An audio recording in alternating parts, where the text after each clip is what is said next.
Hello everybody and welcome into NECC Valorant. It's Monday night, I'm Cairo, this is Hazza. This is the first game of today, and Hazza, we had a brilliant first map. That we did, right? We managed to get through it in the end. It was a very long overtime that we ended up seeing. It went a couple of rounds basically, but in the end, it's North Park Vikings that are able to do it. If you want to beat this team in the form of Dunwoody Hawks, you're going to have to go the distance, and they gave them a real battle. The first test that they've had so far in this split, I think it's fair to say, when you look at the fact that they're yet to drop a map, or at least they were. Now we go into Haven, of course, being the choice of North Park, and they have a fantastic opportunity to run away with an unprecedented 2-0. It would be absolutely huge. Remember, we were talking about the kind of form of these two teams, and obviously you've already told us that one of the teams haven't lost a map yet. Now that's undone. Look at the map Vale though, Hazza. We've just had a pretty even 50-50 map. Now moving on to Haven, do you think that both teams should be prepared for this one? I think Haven is another one of those maps which has been around since the beta, been around longer than Ascent even, despite the fact that it's a fan favourite.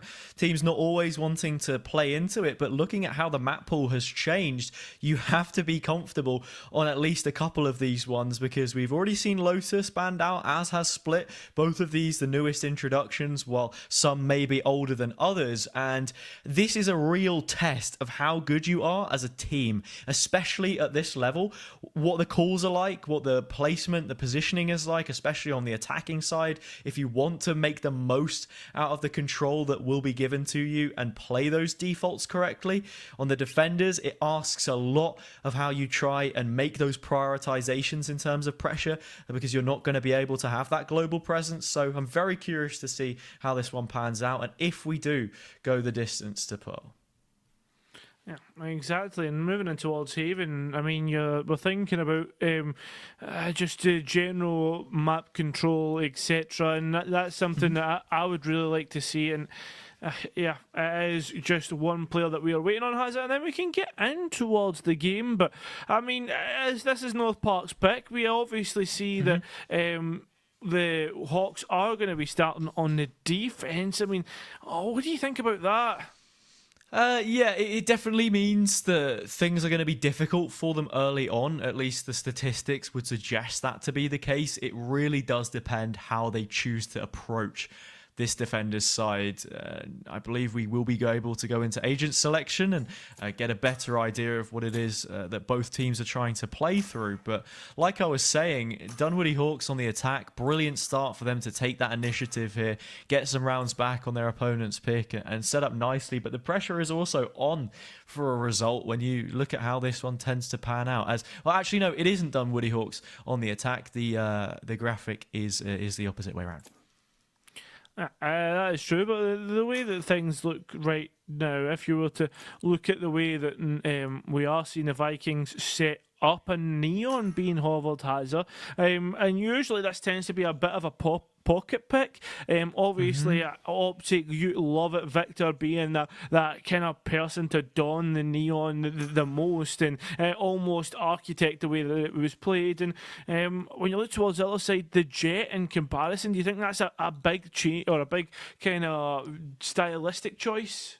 Oh yeah, 100% when you look at how both of these teams are set up. And I think, to be honest, the choice of initiators that both of them have picked suit perfectly the playstyle of each respective duelist. Choose your Rocket agent. will be able to take more aggressive angles due to the fault line that Ditto can use, and as well, we'll be able to send that one from A connector down into lobby, get them posted up on sewers early doors. Chewy will also be able to assist in that regard. When you look towards the executes, the recon will be big through the cloudburst, as well as the flashpoint and the dash to cover the ground. In terms of Neon, it's a lot more flexible with your initiators there as well. The sky flashes, you can bend around the corners, lots of clearing to try and work with. A great combination in play with the suppression of your KO player as well. So I'm thoroughly looking forward to how both of these teams use the agent selections that they've picked, because the comps built around the duelists are strong. It simply depends on what we're actually going to see the implementation and structure look like. That is the biggest point. Is the I guess the kind of way these teams set up and what they tend to prioritise if we start to see key and I guess obvious defaults come through, or I guess not so obvious if you want to be on that defensive side. Kind of, oh sorry, if you kind of want them just to create these defaults. So yeah, you know what I'm trying to say. Yeah, it is in fact. Dunwoody Hawks on the defense. We have to reiterate that yet again. The graphic is incorrect for the time being. However, yes, this also just feeds into the success of North Park Vikings if they can carry that momentum forward, as we're already seeing these ult orbs get built up and stacked onto Inspire, being one of those win conditions in the late round on the previous map of Ascent, playing through the lineups, playing through the orbital strike. It's nice to see that a game plan has been brought here by North Park. It truly is. The Jet already holding down and big bit of damage on towards Song, and it seems as if what a shot from Rocket, tips off the angle and already moving on towards potentially shooting a second load of bullets but unable to do so, or maybe Rocket has just gone a mad one. Maybe you're wrong and Rocket is righteous, sending further shrapnel to the skulls of the remaining North Park players who are stuck. They lack map control here as well. We've even had a turret placed on the back line. Fix Crew able to find one of those players towards short. But as I mentioned before, there's 2 players to the front and 2 guarding the rear. They will need to try and find a pick. Left. And if they can take down Saber here, it would be huge. Spike down A. Unfortunately, Saber gets out with one of the enemy remaining. Walk in towards Easy Twins. Classic, and that was just a classic double for them. That it was. We see Dunwoody take the pistol, as they were unable to do so on the previous map, I think. I mean, we spawned 4 rounds in, but it was a healthy advantage coming out, in fact, for North Park Vikings. Looking at what the investment is like here, Song's gone to a shorty, already prepping the high gear. This looks like a fast set play towards Garage, and it'll be interesting to see how it pans out. AZ Twins in possession of a ball door could slow this down very quickly. And these players go straight and look to finding much. Easy Twins though finding everything, have been pushed off of the angle. Just completely chasing after them. Unfortunately for them, it doesn't work out. No, Saber elsewhere on towards C, just holding down the garage exits. It's not great, and they are funneled into one position. Fortunately for them, though, there is I guess a little bit of release through the back end of the garage, but I mean, there's not much control here at all. Last player to work with, and Spike they are down, just giving up C. their lives for free. Oh, Inspire ends up finding one, but that is the sole consolation which North Park Vikings are able to take from the round. Dunwoody Hawks now, as the graphic has just flipped over, this is the side from which both teams are playing, have had a brilliant start to this game. Finding the pistol round for them, defender's side, has already been a serious asset to how this series ends up panning out. On the previous map of Ascent as well, we have to remember that they were fighting back from a deficit in terms of rounds both times. But now, with a full flush set of rifles coming through and only Fix Crew shy on the light armor, this is a great investment to be taking, and it's a 5 versus 2 in terms of player presence as well. There's a couple of pings going out and towards that, towards A. Well, no one's picking out exactly where Rocket's gone, and the fans came through, and that's a long shot start. The upgrade there for the Jet. Guys in light gives away the position, and unfortunately for Rocket, they're not able to capitalise. Even change up the crosshair to find that last remaining player. Now it's down to a 3 versus 3 after the Sova being found out. I'm waiting to see if there is any reaction. Cutting noise, and it looks as if it is going to be a re-hit, but Dunwoody have completely read in towards this one. They have gambled a couple of players here. 2 versus 3. Saber needs to be sharp on these shots, but unfortunately, not going to happen. A lot more coming out. Actually, left to maintain its position and even detonate with double damage. Fix Crew has the angle high. They should be finding that killer. 2 versus 2. Flip 2 versus 1. Jello getting the first. AZ Twins on the board to try and find something, but North Park finds an important round. Only saving 2 of the rifles, but with a spike. To worry. Yeah, the fact that there was only a couple of rifles I guess the biggest thing is the fact that now Rocket was only on a frenzy in that last round, and now coming through to this one can invest in towards the biggest gun in the game, that being the ult. And I mean, now one of those lanes can just be held down by one player. It's not much support needed. I mean, they'll be able to get out pretty quickly, Hazard. Depends how you want to play this for the side of the Dunwoody Hawks, but the defence done also well.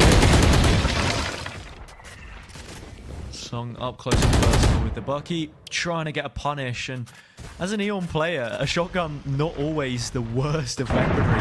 If you're able to close that distance, the support of the initiator players comparatively weak, though, as I mentioned before, as we're seeing the high gear used to just sort of navigate around a little bit. No commitment has been made just yet. The B site seems to be fairly weak as the spike is sort of queuing up to get involved. Right. Just I'm out of here. We're good. As the Bucky starts to get through, that plane doesn't quite work out either. Well, just going to get caught through this. Initiation utility, that being the fault line of the breach. Yellow trying to get through. That is going to be, unfortunately for them, not much. Spike looking to go down on B, but there's not much control. Look at that, up against the op, and well, the op Spike faces up down against A. them. Just all the way up towards Blood, and as they swing through, they'll get 30 met with a seconds big left. bullet skying by their face. Sky themselves now against two of the other side of the map. Doesn't get much, and Malchui will Here. find block. Yeah, there we have it. North They Park think they're Vikings so investing into the secure. round, but unable to turn a result, and now Dunwoody Hawks can extend that advantage. Some big ultimates coming into play for them here. Null Command to the Execute, Orbital Strike to patch out the late round, but from this position, looking incredibly strong. Operator in play and already finding value from Rocket. It's not even been a case of players being set up to make ridiculous plays, crossfires, or, you know, anything out of the ordinary. I think it's fair to say for Dunwoody Hawks. They've been winning these individual duels a lot of the time, and that has favoured them nicely. Well, the guiding light just going through in towards shot. This is just going to be as quick as possible. Unfortunately, the rifle's not able to do much. The op, though, on the other hand, shot is out and ready to go for Rocket, but North Park, well, the Vikings are beginning their storm on I know towards exactly the beaches where of the east side. Spike still, well, Spike is going to be planted. And neural theft initiated as well. One enemy remaining. Inspire and Jello doing the work. It's now all up to these ones, and I think that's going to be a bit of a save if I've seen any. Yeah, if they could perhaps have turned those 26 assists on the previous match, then maybe, just maybe, there's a chance. Put 2 assists together, does it even give you a kill? I don't know. Inspire stops out the round, stops me waffling, and yeah, by pinching the operator, plucks a couple of kills to now flip this scenario fully on its head. North Park Vikings came into the round with nothing to lose, everything to gain, and that they have. Dunwoody Hawks with barely anything to show for, except for those ultimates, and I can't see them being invested too proactively here. The setup looking fairly static Time for a field and test. familiar in terms of what Placing they've been swamp using grenade. for the past couple. Now, as they start to head through, a guiding light sent over the site of C, and this is so direct from them, Hazard. They're busting out in towards the site the Neon found out, and now Jet I've got your trail. flanking through. It seems as if everything on the site, Fix crew being massive there. No more charges. Yeah, Cage trigger. spike down, players ready to go. Yeah, North Park Vikings there, taking 2 big kills through Fixed Crew. They've got the flank secured with the trapwire up, and now it makes this retake a lot more one-dimensional from Dunwoody Hawks. They forced their hand a little bit too early, I think, showed it rather, I should say, and now just come plowing into the site one by one. Very, very easy to get taken out. One It's enemy not remaining. Getting the value, instead it's Chewy to take the kill. 3 versus 1 makes it not impossible, and in fact, Blur will take 3 of their own to give North Park Vikings their third, Heal up, tying squad. us up at 3 apiece. No, so you head down towards even. You begin to. I wonder if Dunwoody Hawks have done already what they need to do, Hazard. Feel about how much North Park Vikings can actually win on this half. Yeah, that it is. And Inspire, even with the operator, is an interesting one because I'm wondering how North Park Vikings are going to work this into their attacking side of plans, because you'd be looking to try and pluck a kill. The long angle on C can obviously a very deep dark cover will deny for the time being, and perhaps Dunwoody Hawks want to limit test the extremity on A, as you do see Rocket posted up towards sewers, all the while collating information which is allowing for this stack of players to maintain their focus. It seems as if as these players slowly take space elsewhere, the Jet being held up in this position, that's a big guiding light. Gives away that someone has pushed up or is at least holding the angle where Blur's flashed into. It means that, well, North Park Vikings need to walk with reputation. Maybe done with the Hawks as well. The songs of the hunt, the war cry perhaps, getting into all the sections, window denied, comes down Jello, fix through, trying to fix up their team. And I mean, I've seen that molly before, but fortunately for the side of North Park, they will be able to get that shield back up. Rocket on the lock, might catch out this spike, he certainly sees it. The Brim may be making a little bit of an escape attempt here and does so, not thinking about what could be behind. The Rocket starts to come through. Dunwoody Hawks have reacted to this perfectly. They just need to find this one remaining player. The defuse will do that. And look at this, North Park Vikings nowhere near to react. Yeah, this is just calamitous stuff from North Park Vikings. Inspire believes that he's found an opening, so just looks to sprint towards A. When the kills are actually found on C, they have the site control. The cores on Jello has also been stabilized, and it's just this really, I can't think of a good word to describe it, dodgy, unnecessary play that comes through, and as a result, it's cost them the round. Even the side smoke that ends up getting placed denies the sight lines and makes that defuse a little bit easier, as AZ Twins even uses the from the shadows to quickly make that rotate possible and isolate the team eventually 3 versus 1. Feels like a group of guys who've decided, let's go and rob a bank, and just as the police arrive, it's like, the person with the money runs out the back and gets caught, you know what I mean? It's just one of those situations that seems to have happened. And well, speaking of situations, this situation here is that the spike is going down. Spike planted. But the buying not the best in terms of, well, we've seen one player on the judge, that being Song of the Neon. I mean, it's a song of death that they're wanting to sing, and they're move them out as they swing. No, they can't sing that no longer. The players now looking to enter, supported by the lockdown, and well, it is going to be a complete clean out, holding on towards this Brim ultimate just to try and get them into a position where they can at least retake the denial, the delay. It's not going to work out. No one's even really got on towards that spike before it goes. That's a massive volley, a massive line-up, and well, North Park have won again on Inspire's solo plays. And Fix Crew fixes the crosshair to 3 of the heads in that scenario, gives North Park their 4th, and levels up the scoreline yet again. But when we consider the trend of rounds in previous, encounters here, just looking at the timeline, really to give us that base level of analysis, North Park Vikings have a great opportunity to carve out a serious advantage by the time we make it to the half, instead of the 6-6 we saw prior.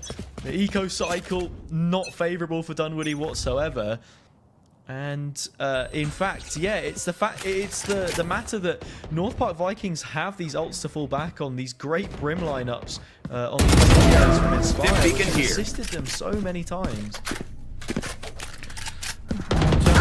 Assisting through, it seems to be just an assisting in towards the kill feed. The player's just doing the business once again, Hazard.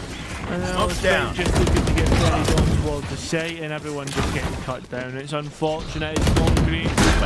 One enemy remaining. In terms of everything that's going on, it just seems as if it's all up towards the KG of Sabre. Holding Song on. is singing to the choir as well with those bullets, finding so many kills. In the end, fixes it flawless. 5 rounds for North Park Vikings, and they have the lead. It must be said, I'm really liking how they're playing this Neon, despite the fact that I've not had the most kill impacts. That in fact was, the best performance they've had up against the eco frags there so far that we've seen. mentioned, but I'm really liking the use of the fast lane to just split the site in half. You can send the guiding light through from Blur. Jello also on that initiation yet again, and it's just cutting these angles up, making it easier for North Park Vikings, using the high gear to dash into these pockets. And yet again, we're seeing that combo of utility and short forces Rocket to back away. Now what is the play from North Park Vikings? It certainly seems for the play from Dunwoody High, or Dunwoody Hawks Varsity, sorry, the fact they're going to send in has a rolling thunder, but not capitalised off it. It's just delayed the approach for a minute, and nobody's moving off of this. It seems as if this is a little bit of a premature investment. Yeah, and North Park Vikings happy to freeze from this position as well. And if they hear the sound cue on the owl drone, by not peeking this, it's information, which is a false positive for Dunwoody Hawks. They're going to back away from A, or at least advance into this dangerous territory if you're Ditto, flashed on the angle, and it forces for North Park Vikings to try and find something themselves. But instead, Chewy takes the kill, all the while Song moving up in Garage. A real mixture of ideas from the attacking side here, and I'm just beginning to wonder where we're going to see the execute come through. Seems if the execute, should be C. 30 seconds left. Going, but Spikes by itself has it, and if they don't find these picks, then this is going to be another play potentially. The Brim, no, Ditto, it's just all coming on right now. One enemy remaining. And it's now all up to the Brim. Inspire, trying to inspire the team on towards a win. 10 the seconds time left. very, very low, and the panicking, you don't know where this player's going to come from. Well, they do now. It will go even. Yeah, I'm a little bit disappointed from that round again. Like I said, it's all about the control on this map, how you're creating that presence, raising question marks for the defense about how they want to approach it. And to give credit to Dunwoody, they read it perfectly. As soon as Chewy finds that one kill, it's enough of a warning sign for North Park Vikings to completely vacate the A side of the map. They stack in towards B and C and have these really strong crossfires, which the attacking team are unable to break through. I mean, we saw a semi-decent read from them there when they backed away from the drone and then looked to go for that reclear on A, knowing that perhaps they could catch a player off guard, but there just was a lack of coordination through the swings, and again, it's that strong launching smoke. Stim beacon down. The players now looking to get in towards another C6. Launching smoke. It's going to be a completely direct play. Will that just Nano Swamp just deny the plan? It's a nice one to pop out there. Inspire down low. Song even lower as a load into the grave.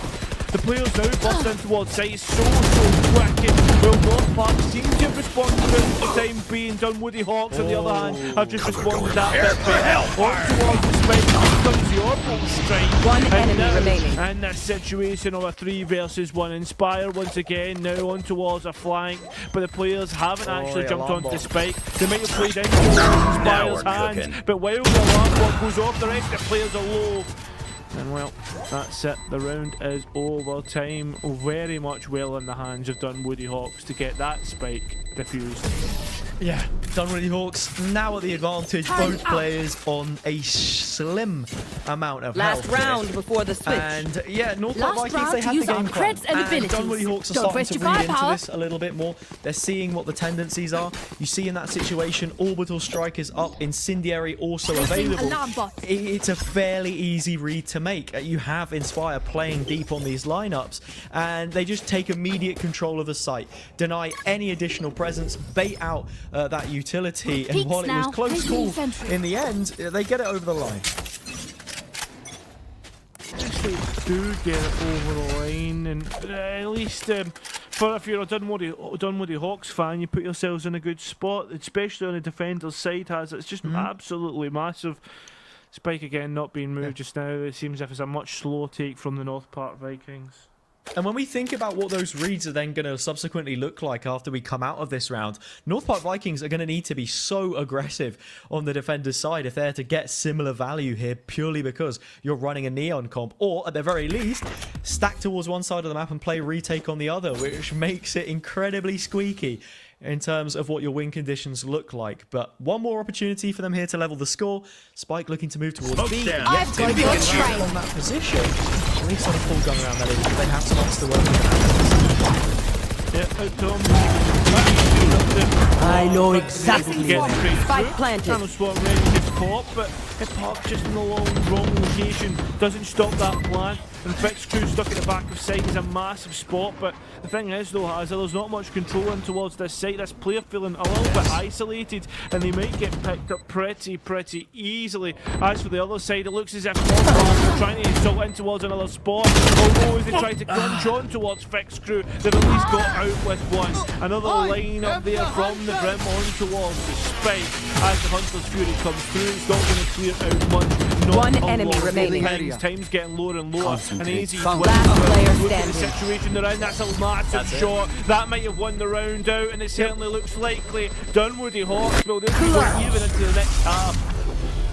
Very nicely done there from North Park Vikings to find the round. Switching sides. You see as well, again, it's just playing into that similar strategy, using the stall on the brim util as much as possible, and now we have to find out what kind of value that can pick up for them here on their defender's side. You have the Cypher set up yet again. Interesting to get a view into what these aggressions look like. If it's going to be just playing the macro across the map, not really trying to pressure anything and just letting the players fight on their ones, or if it's going to be that more thematic approach of going in towards these retakes or not, we'll have to see. But yeah, nicely done from them there. They do well to win out, considering the fact that there is no real stall other than just that one piece of utility, and neither the positioning, actually, when you look at both A and C connector. But into the pistol, looks to be a full onset towards C, and speaking of utility, Fix has the side. Paranoia just does not come through for the Dunwoody Hawks. They now move on towards the site. North Park Vikings now. Oh god, I was just about to say North Park Vikings not looking in the worst of spots, but now do so. There is going to be another lineup coming through to clear the back of site next to Platt. But on top of that, Hazard, there's no one there. The players are now relocated elsewhere, now set up their post plant, and the players looking to try and maybe come from Garage. But look at this. Look to your left. One enemy The remaining. Brim managed to escape through their opponents, and there's a shorty in their hands. The spam coming through, inspired by the player closing. Well, they will at least get one, but the time, no, it's done. Yeah, closing the distance a little bit with the Sky Smokes, but on the shorty, you really want literally any other pistol than that from that position, especially in a 3 versus 1. Nice intelligent spam that we see come out from Chewy through the smoke to take the kill onto Jello. And it's a difficult situation there where you're caught in two minds between deciding to fight for the site control itself on C, being the easier retake of the two, also when you consider what comp it is that North Park are running. Getting that first kill on towards the trap wire from Song in support, but then also being on a shorty in it being an incredibly quick trade. So rinse and repeat for Dunwoody Hawks. They'll look to send in here, but this time it's 3 players to defend it instead of 2, and with that fast lane coming up, they might not even want to immediately execute. It's all about just playing again with your opponent's mind. It's a big mind game map, Hazard. In terms of the mind games that are going on, most of these attacks have just been fully executes, and well, this execute seems to be hitting hard. As Dunwoody have already got 2.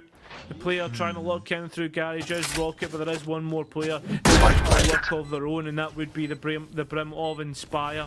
Rocket just holding on to this mid space, looking to come late in through Garage, and may have just heard that jump. Doesn't play off of it, just Last player standing. Finally turns round, wins out with a Vandal. And Fix Crew on 12 HP. I mean, to get things done here would be a tough ask, and it does so. Would be a monumentous effort. That it would, and for those reasons exactly, it will not happen. Rocket finding a second. 2 kill involvements from them there to close the round and extend the advantage of Dunwoody Hawks coming out of these initial phases of their attacking half to 2 rounds as well. Now we see the full investment coming through from North Park Vikings. Not close to any real ultimates here. Inspire, you know, a couple away from getting the orbital strike, but in terms of how they can build that up, it's going to be quite a laboured attempt. See already with that positioning on A long, there's an opportunity to perhaps go in towards the orb, but facing up against Rocket here, you've got to be very careful as to how this one pans out. Oh, the spam just not working out as well, but looking towards mid, has it. Song's gone on a wonder, And this wonder could pay out a lot more. Just looking to head in towards that CT spot. His fixed crew still fixed on garage. I wonder if the Neon will push through. It doesn't seem likely now. Trying to deny any information about their location. Molly goes through on the not quite working through. Sawmills where will find Rocket. Out of charges. Players now can't get in towards site. Turret's destroyed. Yeah, Song gets one from the position. Good for at least a single kill, which is decent value. It was really the pivot point for the North Park Vikings defense. Having a player push down mid can be so useful in terms of using those sound cues to work out what the rotates look like, but Song has overpeaked, quite frankly. Now there's a player advantage for Dunwoody. They can head back towards C. Nobody there to defend it whatsoever. And this garage duel will also be very important. Inspire does win it out, back to a 3 versus 3, and the orbital strike is online. Too much apart from the lane as Inspire has got Ditto. Now re-attempting this shot. Blinded. Spike planted. Last player standing. Press W. Nope, the W won't be pressed any longer for Chewie. That's going to be around towards North Park Vikings, and another one to get Inspired's orbital strike up, which we have to see as it has been fired spoil the party on either side of this half. Exactly. We've seen it be a big priority for North Park Vikings. You see what the game plan looks like for them here as well. And it's going to be important to get it online as quickly as possible because Sabre does now have possession of their lockdown. And I'm curious to see what kind of implementation that will result in here if you are the Dunwoody Hawks on their offense, because we've not seen it invested yet so far in terms of the rounds that have played out. And as well, there's a bit of a mind game that can then be set up from them in terms of what the conditioning would look like towards A, as we've already seen them make that presence felt. Presence. I mean, look towards that A site already. The North Park Vikings looking to react pretty quickly off that and play more for a retake, but I mean, there's nothing in terms of ultimates that really demands that. It's more to do with the utility they have in the pocket. You should run. Mean, there was an aftershock to clear out the close corner. Eldro now clearing out the site for Dunwoody Hawks. Spike again, just slowly making its way through. Rocket closes the distance on the side, the lockdown coming in, but it's a 5 versus 5 retake. And we have to say, as well, that North Park Vikings setup is going to be good to try and make this happen. It's just how they're going to be setting up the Neon to try and get it done here. Both of the retake bolts come through. Out comes the Bucky. There's the first headshot inside of this Sky. Check both corners. Finally does so. But Sabre will trade. And in fact, Chewie has gone the distance and taken it. One enemy remaining. Huntersphere on their position. Claims both pings and claims both kills for him. And a double up on rounds for Dunwoody Hawks as they extend their advantage. You can see just exactly how hard it is to retake for the North Park Vikings, especially when Dunwoody Hawks are setting up the way that they are. I mean, it shows you just how good being on the attacker side is on Haven. And I mean, it's absolutely massive at this time, has it? Yeah, North Park Vikings, this is their map choice as well. We have to remember, they chose to play into this with the agent selection that they have, and we start to see that game plan build up in the previous round. How they want to try and approach it with the A retake. Standing ahead. Then, you've only got Song on a Bucky from that position. What to ping, what to inspire, nearly capitalize on I have the spike. but not happening. The defenders taking a bit of control here in the form of Song actually towards sewers, just posted up, and this has allowed them to get up close and personal on the opposite end of the map. It's just about not getting your neck caught on the line. Yeah. Shots missed. They know about the KG, or at least that shot would signify that they do. The thing is, though, they need to know about Inspire. Bucky in hand. Now the swing not. As they try to swing through, nobody goes by. They'll punish for that later swing. Sabre now moving up on towards B. The 0-point knife from the defending side, though, might have just suppressed them, and it has. Spieber with the spam. Placing swarm grenade. It's a great positioning there onto Blur, just takes them through the hoarding of the wall. Something which North Park are concerned about and will try 30 to deal seconds with. left. Deals a lot of damage onto Fix through that crack inside the double door. And while they only have a singular player advantage, Saber is just running around and completely dictating what this defense looks like in their retake because they've not dealt with the issue whatsoever. And Saber will continue to run rampant. Seems as if they continuously do so. The two players in towards Garage. I mean, this defending side struggling ever so much. I know it's on an eco. I know it's not the best of buys, but in the grand scheme of things, well, even when they're on their rifle rounds, they still struggle. And I mean, it is looking like we are going to be pushed on towards peril. I guess you could say that, but at the same time, One enemy remaining. Vikings. That was an eco round, so now they have some opportunities to build things back up. But yeah, the eco cycles definitely won't favor them, and I feel as if, you know, you've got 2 buy rounds left here if things completely don't go your way, because you can see this one back onto an eco for what would be the 12th, and then it is across the, I guess, secondary stint line for Dunwoody Hawks, because it's not the finish line just yet. They need to reverse sweep, having conceded that first map, but on the attack, already looking incredibly rigid. All of those pieces coming to play. Saber being a serious problem on the lurk. So also has that, I guess you could say this is the biggest round of them all at this moment in time. The players just going left and right, almost like one of those targets, you know, as they try to aim train your tracking. But in terms of the tracking here, it's North Park tracking down what's going on. And the track record for Dunwoody Hawks is that of win after win after win. The first map overtime loss that we saw is the first of its kind in the fact that they hadn't previously dropped a map, and now they have a great opportunity to snatch back their opponent's pick, of course, choosing into Ascent, which they were unable to claim. Well, I mean, that's a big up there. That's one of the biggest players gone off the board. The Neon Song, you know how they can beat. I mean, Dunwoody Hawks, they could probably find a good way to start moving through this. And they've already 30 pulled most seconds of the left. players through on towards C. Look at the space going on A. The KJ done massive here. Saber just lurking ever so much. And even stuck the turret in the corner for more of a little bit of information. Guns trained towards that CT spot. And, well, Inspire gone. Spike down. Time was starting to tick away. Yeah, there's so much utility, crossfires, and even a flank to sweeten things for them in what now is a 2 versus 5 situation, which I don't see North Park Vikings being able to overturn. It's just a brilliant mid-round call you can see coming through. Saber has taken so much space away from the A site. You know that this Sky Smoke going down, that the rotate player in form of the Brim has made his way at least to the close vicinity of C, and for that reason exactly, they look to capitalise off the back of the space that they had available. Team Ace. Low HP on a few players, but the one that they face up against is AD Twins. Team Ace, 11-7, and it will be yet another eco for North Park Vikings, and timeout is called.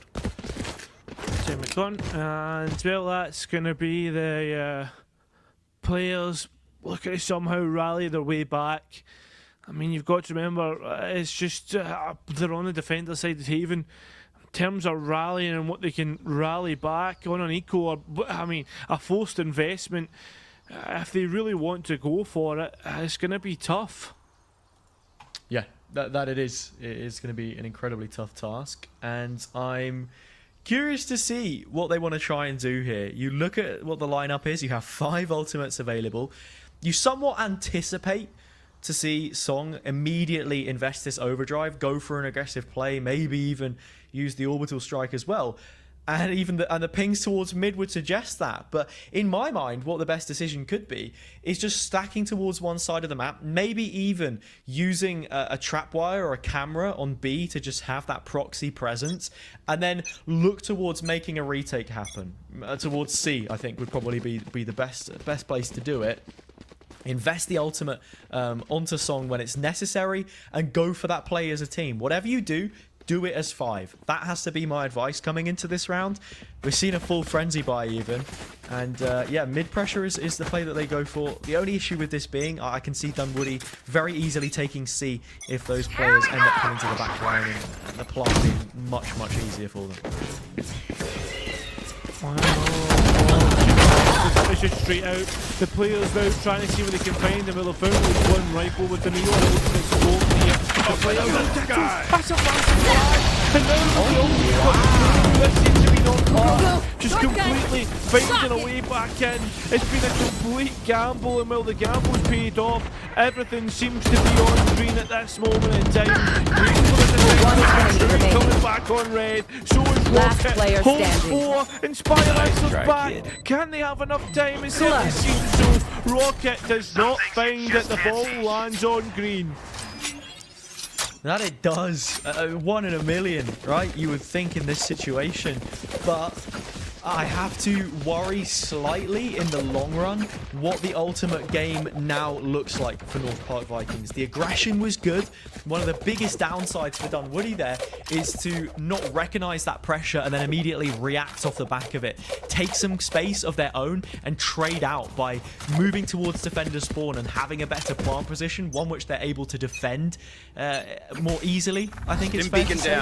But yeah, North Park Vikings now missing out on the orbital strike, the null command, the seekers, and the overdrive there being committed. And this is going to make the next few rounds a lot more difficult to find above.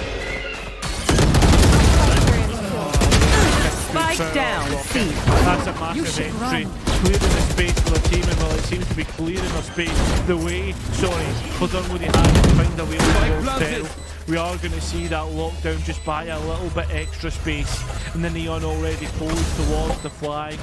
Can we see the KJ find this? Is going to be a massive, I guess, contingency point between the two. With some start checking the corner, but goes off. Some comes through. Players now on towards long, trained onto this position. It's now all up to the players on team. They'll even make their way through, has it? They'll not even got a way on. The paranoia delaying, time ticks away. Players from defender spawn working on their own time, failing to assist Song in their efforts, and from the 3 versus 3 it goes to a 3 versus 2. One enemy they're remaining. Going to have to make this save call. Jello peeks garage and loses out on the operator. Things getting even worse. Second by second here for North Park Vikings, as now it is going to be 4 map points from which they need to overturn Match this point. result if they want to keep their hands on their own pick and force another potential overtime. Let's hope so. Let's hope they get themselves in towards that overtime and get themselves in towards, I guess, a bit of contention if it's not Park fan. But I mean, Dunwoody Hawks, I mean, realistically, they're looking to try and get this in towards the last map. That goes there. Massive if they can get it there, and it will be massive if they can do the work. That it would be. We'll have to see if it ends up being the case or not. It's twice as many map points that North Park will have to overturn here when you consider the opportunities that Dunwoody had to close out the previous map. As Inspire's able to find the first kill. That'll be big for them because it is on towards A. Rotate, sort of thinking about coming through. In fact, it will just be for the regrowth in spawn. But yeah, nothing made of it just yet. Smoke's down on that east side, just denying information for both teams at this moment. On the other side, though, the players on C, it's a massive C stack. I mean, look at the way Dunwoody have been able to make North Park think about how, Dunwoody are pushing this. If they start to push through, though, without thinking, this is going to be an extremely tough setup. I mean, there's kill strips left, right, and centre. The info dart goes through. There is the Cypher cam in towards Garage, giving information, at least on that side. Everything's ready to be sent in towards here. Song just holding with a bucky, just waiting for someone to walk into the way, but no, they're thinking about it. They're 30 thinking seconds left. about going elsewhere. They don't like what's happening on the seaside, the fact that no one's peeked them. You've got the setup there, and it seems as if Dunwoody Hawks, when given 2 options, will take the third. Towards B and finding fixture immediately. The setup you spoke of, it is gone. Down the lab. Nice use of the fact to pull them off of the initial Spike spike. planted. There's almost a moment where Blur can deny. Will be able to take the kill once it has been played. The objective, of course, but Hazy Twins blown up high by their teammates rolling thunder. Last player Taking standing. one back. In fact, enemy two, remaining. even three. We'll say that's the sight line, and that should Nice be try, the kid. map. No. Inspire gets his word in and brings them within My ult's three. ready. Still going. It looks as if Inspire does want that up on the defender's side. And does have enough time My to smokes can grab block it. the enemy's line of Could sight. be big Once in they're terms blind, of the chess pieces that these gamers can buy up, Heiser. And then the buys, I mean, you look towards what Dunwoody Hawks have, and it's getting thinner and thinner. It's almost like my hairline at points. I wouldn't do yourself a disservice there, Cairo. You know, I've seen worse. I've seen much worse. But Name looking one at what, person. name one person I could, but I think anybody I name is instantly putting me on their hit list. So I'm Yeah, not that's going true, to. that's true. North Park Vikings, yeah, they've got the operator to try and play through. Inspire with the one in hands. But then puts down the Sky Smokes on A, so almost two different strategies in one, and Rocket can close this distance almost immediately with a Tailwind. If you look at that positioning, and in fact will just completely claim the space, and now has control of A. Spike not yet committed, and it'll turn on the heel to join him. I have the Now, see spike. what was talking on the hill towards Jail. They've completely put the hands into this. So the hands of the Omen, the spike into the hands of the Omen.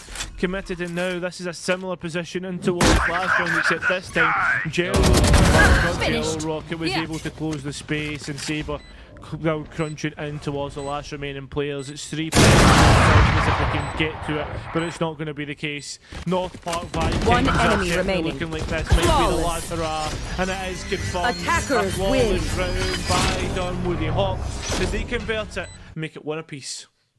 That they do. We will be going to the third map of Pearl. As you can sort of see around us here, it is prepared for that final map. And yeah, you have to give a lot of credit to Dunwoody in that situation on Haven. They made the map look their own. It was homely for them by the time it got to the attack. Saber so many times on the lurk, able to find value, even pinching a kill through mid in that situation, playing off of Rocket, who had been a brilliant duelist player in the first map, but then, repeating that form on map number 3. And when you flip it towards the other side, North Park just didn't have the reads, didn't really play optimally into the setup that they had for those retakes. I mean, there are a couple times where they would concede the site, but a lot of the time retaking towards C would be easier of the two when you look at how it was. And most of the time, even as well, they didn't have the player numbers to go into it because they'd already lost that initial pick from an unnecessary over-aggression. So I would like to see things solidified somewhat when we come into this final one. Pearl also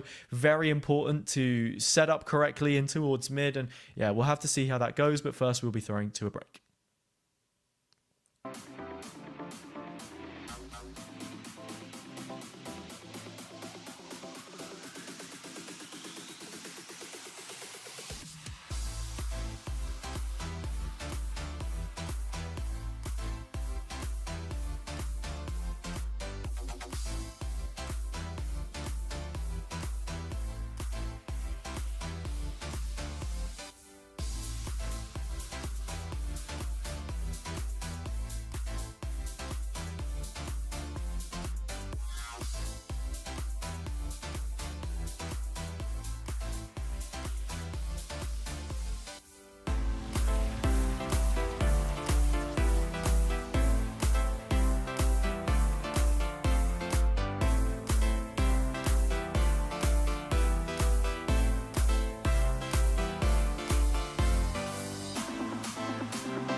Hi everybody, finally we got there. I am Cairo, joined by the wonderful Hazza. This is NECC Monday Night Valorant. Hazza, we are now moving on to our third map.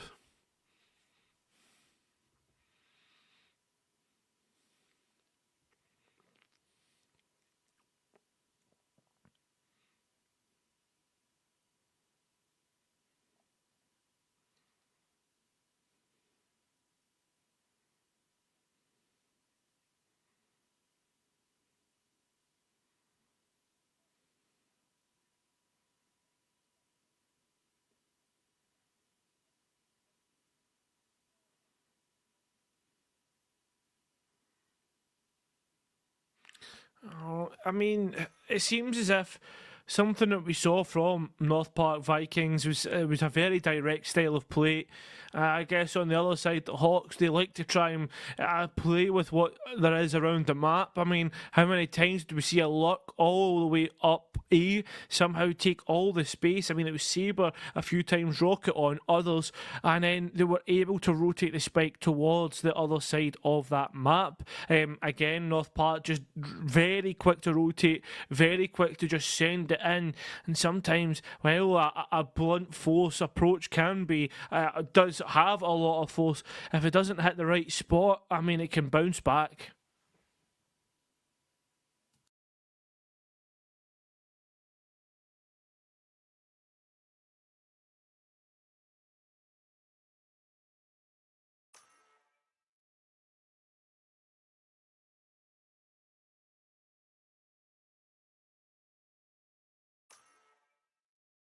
Select your agent.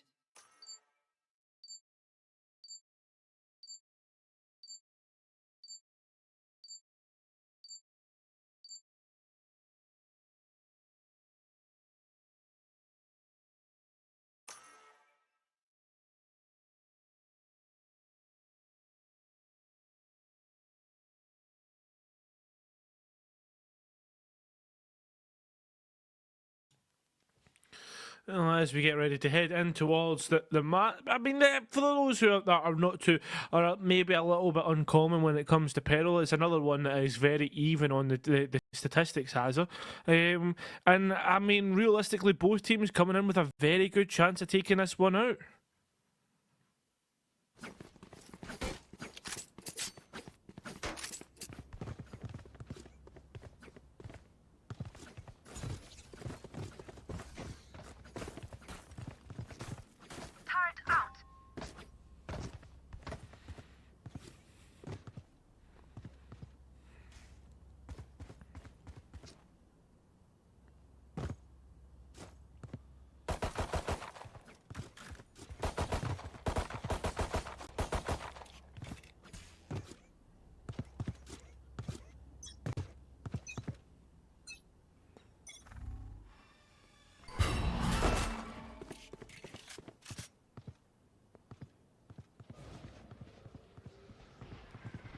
Oh, yeah, exactly. I mean, most of the, I guess, the orbs and decent spots to try and get picked up if you are an attacker has. You think towards top of B, think towards A main as well, and think towards Jello sending it in towards the side. Rocket at least gets one back, but it's continuous trades. Well, the spike is down, the time ticks away. The players having to bust out of. Oh! Inspire finds Chewy, blood elsewhere, and it's all up to AZ Twins. A ghost in hand, and well, are they going to be the ghost that haunts North Park Vikings' dreams? That's what we need to see. A star goes down, and well, putting up that nebula just to deny any lines of sight, but the players can now sit in it, and as they get ready to bust through. What a lovely trade! AZ Twins comes up massive. So unnecessary at the same time from North Park Vikings. I really don't want to be sat here sort of constantly bashing on them, but from that position you can load both players up inside the nebula and just wait for the tap. They try and play it a little early on the timing, but the shots don't connect. AZ Twins able to punish, and Dunwoody Hawks from their backs against the wall, everything to do in the 1 versus 2, through the good work of AZ Twins, are able to find themselves 1 to the good. I mean, it's arguable that Dunwoody Hawks could be your favourites for this matchup, Hazard, especially the way that they've been playing. And now, I mean, we have what could be, or what considered is, I mean, as efficiently an op, just with how much that Marshall can shoot on that B long. But it seems as if the bias for North Park right now is towards that A site. And you've got this great presence across A to R and then double doors as well, with the use of the toxic screen, just splitting all of this up, and it can be invested off contact. Both of these players with an SMG to work with. Jello, the SMG pistol in the form of the Frenzy, as we've seen quite a few times North Park Vikings like to buy heavily into this weapon, and the stats from your upper levels of competitive play would suggest that buying into the Frenzy is usually a good idea, especially when you don't have much money. But from this position, perhaps not. Look at the Jet Hazard. Look how far Rocket's walked. Gone an absolute wonder. I mean, you would think it's almost a walk in the park the way that they're going. Again, North Park still not committed. And look, here comes the information. Completely cleared mid. There's no more in terms of pressure there. It has to be an A hit, considering that you just had the KJ hovering over that situation. Repurposed the turret for the mid control. The players try to bust through, but I mean, they get cut down. It seems as if they don't know where to go. And well, when they do know where to go, it just seems as if it's just calamity. Yeah, similar issues plaguing North Park Vikings on their anti-eco. Quite a few rifles brought in here for Dunwoody Hawks. But yeah, just mainly sticking it out with the Spectres, to be fair, and it doesn't even look like Saber is going to buy into a rifle. On the other hand, North Park Vikings were able to get themselves a full set, of course. But yeah, Jello on the round where you should be bringing the ult online, only halfway at this point. But can group up and isolate a duel onto Rocket, who is going to struggle to get work done from this pillar position, but can perhaps bait when you look at where the toxic screen is. And up close and personal, the Spectre can still deal a lot of damage. Here we go, propped up. Just unfortunate, not able to capitalise. North Park just missed out on a key chance there. Dunwoody, though, set up that B site. Now ready to go, ready to hold the crossfires. The Jet holding in behind default, and as the players start to run on, the Prowler misses out on a key bit. That's Rock able to escape through the Cypher cage, but gives away a little bit of notification and sound. Song elsewhere takes out that controller. Fix Crude getting one back, but Rocket's still hidden. Potential, unfortunately not anymore. But now it's all up to the KJ. Cut down, well played by North Park, Kaza. Yeah, they knew all about the flank as well by that point, right? It became obsolete at that point in time. Buy round, nothing coming from it. Well, sorry, I say the bonus, nothing coming from it.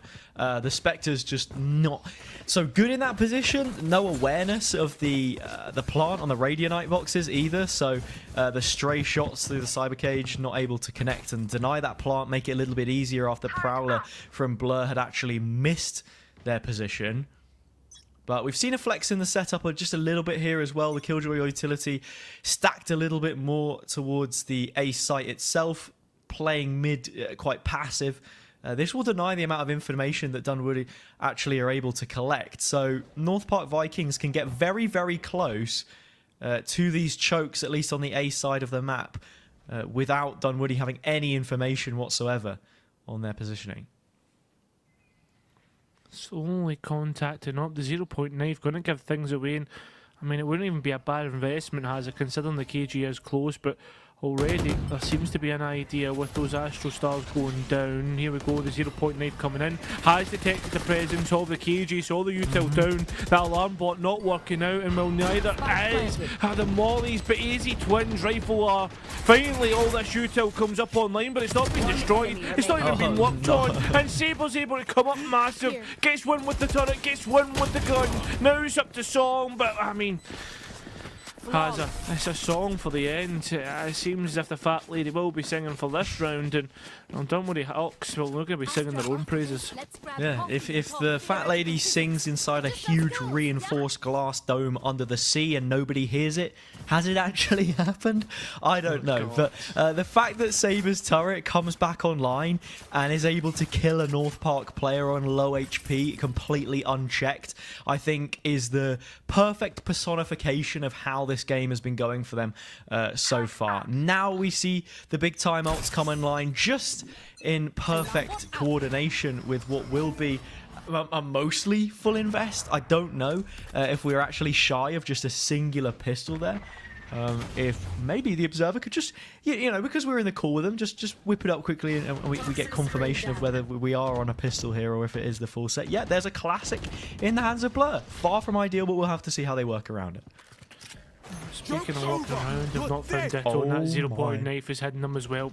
A swing at any point in time, and well, there it is. Rocket just quicker than the not the Astra, it was the Viper, the Phoenix, just giving himself away, and it's just continuous 1 versus 1 engagements. It's still up to Inspire, and again, it's all on their own. Having to swing through, they'll find Easy Twins, and well, that'll be the molly still to go up, but no, Inspire shoots them out. The rest of the team look to respond. It would be a big effort to clutch this one out, if they can even get out towards main, if they try to, as the players start to move through into the smoke. It is going to be one of those smokes that like have a little bit of bits in them. Hero has a cut your face a wee bit. Yeah, I suppose so, right? Something just grazing the cheek a little bit more if you're Inspire. You can see exactly what they wanted to try and do there, and there is a world where the clutch is possible, but so much utility to deal with on the way out, right? Saber's turret actually just lifting its head up from being taken out on just distance, range, I suppose you could say, on Saber's positioning there is the most menacing thing I think I've seen so far. And then Inspire also needs to break the nano swarm, chooses to put up the smoke. It's just layer by layer that's stopping them from having the stall that they actually want off the back of the spike plant with the molly and the orbital strike. Now into another eco, and Rocket, good as ever on this op to just take those kills. Song has flashes as well, which is the unfortunate thing. Has the Song could flash the off the angle, but doesn't do so. I mean, again, they're just giving Dunwoody these chances, these opportunities to, I mean, really do the bit. Okay. Yeah, okay. I don't think there's... It's really difficult from our perspective, right, to even be breaking down what's happening in these rounds, because North Park Vikings are just sort of sending presence into mid most times instead of actually just leaving it alone. And then Dunwoody Hawks are just fighting in twos. They're playing the buddy system. You even saw it there as well. Chewy and AZ Twins playing together, doing that on the previous round. Before this anti-eco that we just saw as well, it was sort of a half committing towards Ali, as it had been an art there as well. North Park Vikings, we need to see a concrete game plan come out from them, and this time it looks to be a full A. Well, it seems to be a full A, and I mean, look at this. Dunwoody, they've responded in correct fashion. They've realised to just vacate the site and not give anything to their opponents, as their opponents look to try and give something to them. Ditto trades it out. Yes, they're going to lose out on the Viper, but realistically, has in the grand scheme of things, I mean, it's only a player down because the utility already is obsolete at this point. Speaking of what's not obsolete, that lockdown down now. Yeah, the lockdown isn't really doing too much here though, because all all of the players are in main. You've still got your Orbital Strike online, also playing through the Incendiary, which will be a lineup for Inspire. They have already bought a pretty decent amount of time here. And in fact, because of the Nightfall, Rocket dropped to 1 HP, actually able to claim the kill. Heavy investment here yet again. And it's going to be enough for North Park Vikings to turn what should be their first round. Or second round, I would say.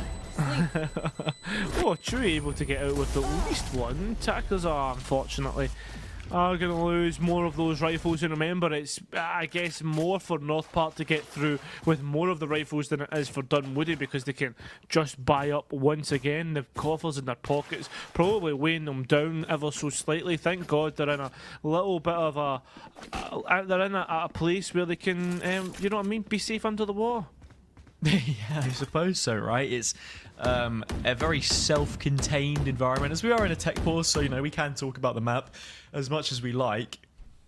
Yeah, I said that we wanted a bit more of a concrete game plan coming through here from North Park Vikings, and they tap into a little bit of what they've shown us on the previous couple of maps, with Inspire being this staple Brimstone player who has his util, and it's buying you at least sort of 15, maybe even 20 seconds, depending on what the spacing looks like into post-plant, which means you have very limited time to actually have a decent impact on the round if you're Dunwoody Hawks, which is why this wasn't really a problem before, because they weren't even taking control of the site, meaning that we have to have a priority come out from the defenders here to give themselves some control, any kind of an early advantage, whether it is map or players, and sort of force that hand somewhat, I think, because North Park were playing into them previous.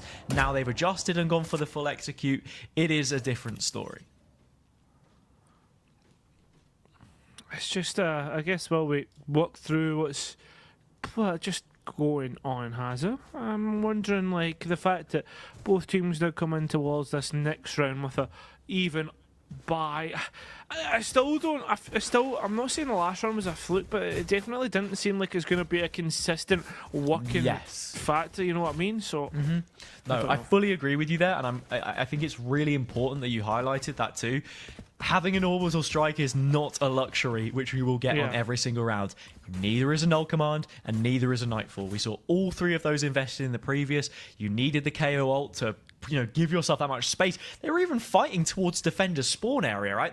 They'd pushed on the parallel to Flowers and were looking to take those aggressions, and actually even Song a little bit unlucky to get taken out, but just after the ultimate had expired. But that's one to take the space. The Nightfall perhaps unnecessary even, but it does end up you know, managing to find Rocket because of the low HP with the orbital strike, and yeah, then the incendiary as well, something which you can call on more consistently. But yeah, important for you to mention that, because this isn't something that they can consistently play into. Hello, Mr. Tactical. Yeah, I think. Do you know something? Would you drink a coffee from him? What is your go-to sort of coffee? Coffee? Do you know something? I'm quite like. Or hot beverage. We can. Yeah. No, but like I'm quite like bland. I don't know. I kind go between like three things. It depends how I'm feeling. Like, so if it's like a nice, like, kind of, I'm looking to relax. I'm not looking for like too much caffeine. I'll probably get like a cappuccino. Yeah. Then if I'm like maybe feeling a little bit sweet, get like a caramel latte, you know. Nice. Or nice. Or if I'm like looking to not necessarily have a hot beverage, but you know, like one of those like cool coffees, you know, like a iced coffee, a frappuccino or something. Oh, okay, nice. Yeah, I wouldn't say I'm too much like that either. I just make mochas at home, instant coffee, hot chocolate powder, in hot water, milk, sorted. But I mean, an iced coffee is always nice. You don't like mocha? No, that's not what I was going to say. Can I be honest, like, in the grand scheme of things, right, see, when it comes to caffeine, I do not drink a lot of it. I am, like, the one gamer who doesn't.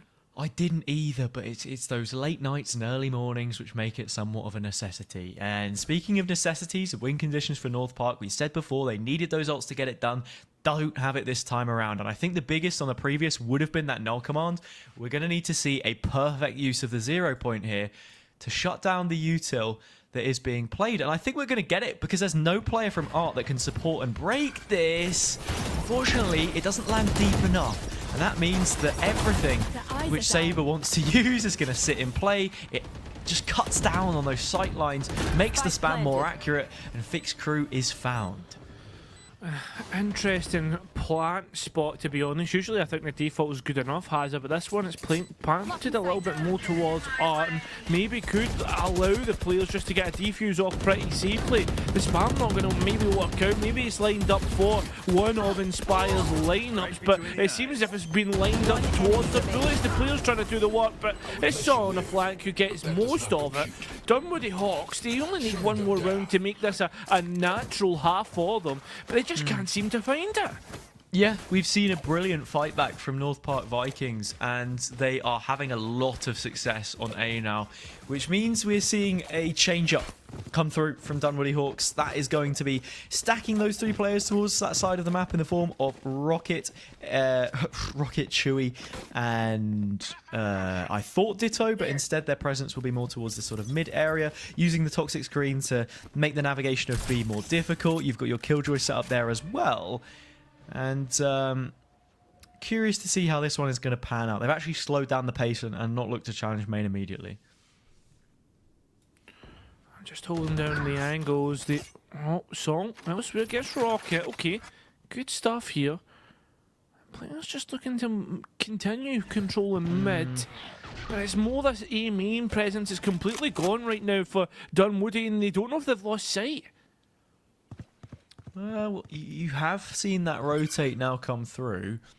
Astra with 2 stars placed in towards the choke. Got Chewy who can just play off the shoulder and Art, but has a few more duties, obligations in terms of keeping a watchful eye over the precious paintings or positioning, more importantly, where these players can post up. Sends Prowler through the smoke, immediately broken. Utility traded, but North Park looking like they want to set this execute in right now. Right, okay. The spam, massive for AZ Twins. Denies the spam. Just, I mean, it's only going to be a couple of seconds, but it's the fact that they're able to even the man count ever more so. The plant being denied even longer just by that snakebite placement. Concussion not hitting, but again, it's more the fact that, oh no, Stong! Fix Crew's already stole the kill away from them. That control now firmly in the hands of North Park. The players have to burst out of Art, and it's a tough spot to do so. It's even tougher to hold out, especially when you've got a Cypher Cam looking at you. Chewy though, just that much better. Now we are going to see the Nightfall come through. Yes, the players decayed, have just slightly stopped the sound gone. They might not know about Ditto on this spike if that's the way things are going to go. Waiting for the swing to come through. Jealous. Coordinated double peak there from North Park Vikings, and Jello being able to punish so many of these overextensions that we see coming through, just holding the sight line on a main. It's a really brilliant read from North Park as well to just slow down the pace into a round where, having got that success on back-to-back rounds, you expect Dunwoody to make a change, which is exactly what they do. Rocket looks to go for that early play, but all the while is left unsupported, takes an individual duel that they cannot win.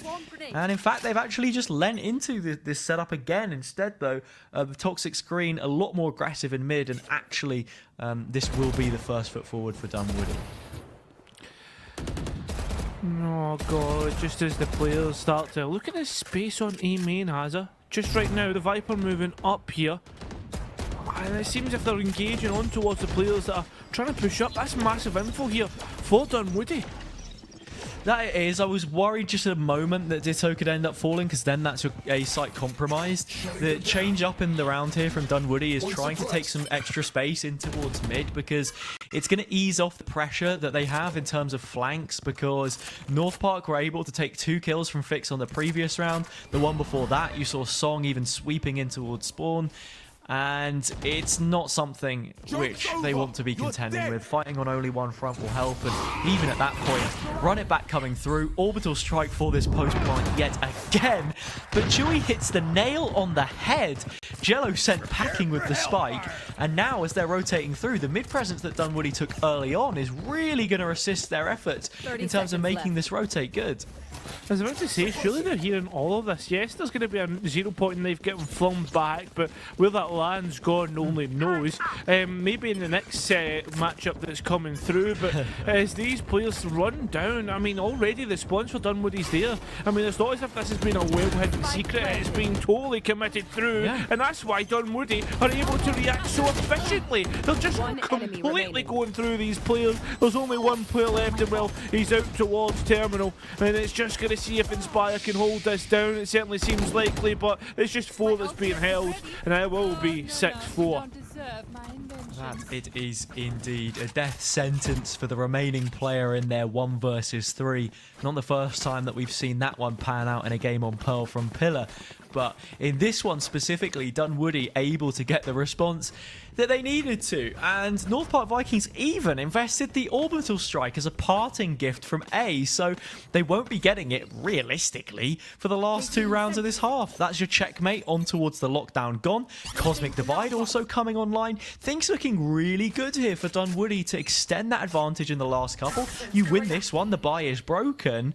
A snowball building up just when it seemed like we're in the hot summer season in terms of how North Park were really increasing the heat on their attacking half. You know something, you had a real good opportunity to talk about Vikings and raiding season and the likes, but you just didn't want to go for it. You've just done it. You've just done it, so it's fine.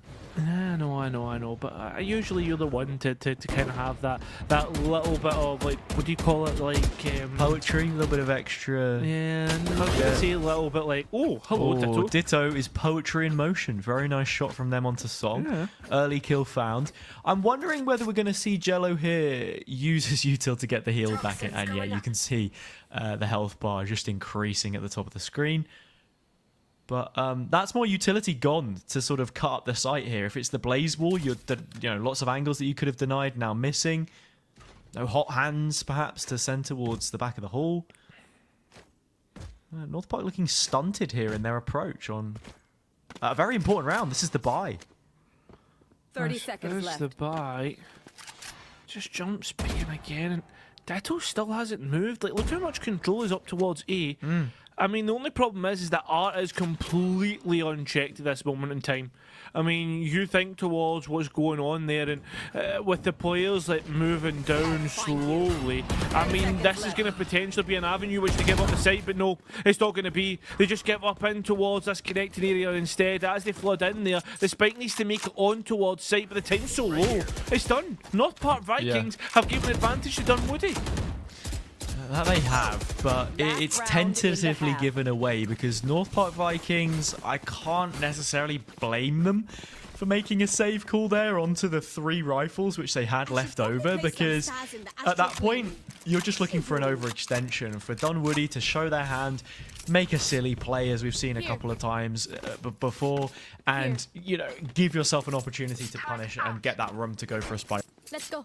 Plant, because very mature performance from a team which has grown into this matchup brilliantly. And on the last round, you have these ultimates available to work with. Null Command immediately invested, Dunwoody conceding the site yet again, but the win conditions which North Park had before are not up for them. Now, charging him so deep. That's a good spot actually for the judge to be in, Hazza. It's going to be really good at closing off anybody that goes further, but it's more that, again, the art push that it seems Dunwoody like to try and initiate from. I mean, isolated, that's exactly where the Jet's going to be. A nice lockdown reposition from last time round where it got placed. It's actually going to force these players even further back onto box on main. Sabre gets the trade back, and Ditto now finding the advantage. Here goes Fix Crews down to a 3 versus 3.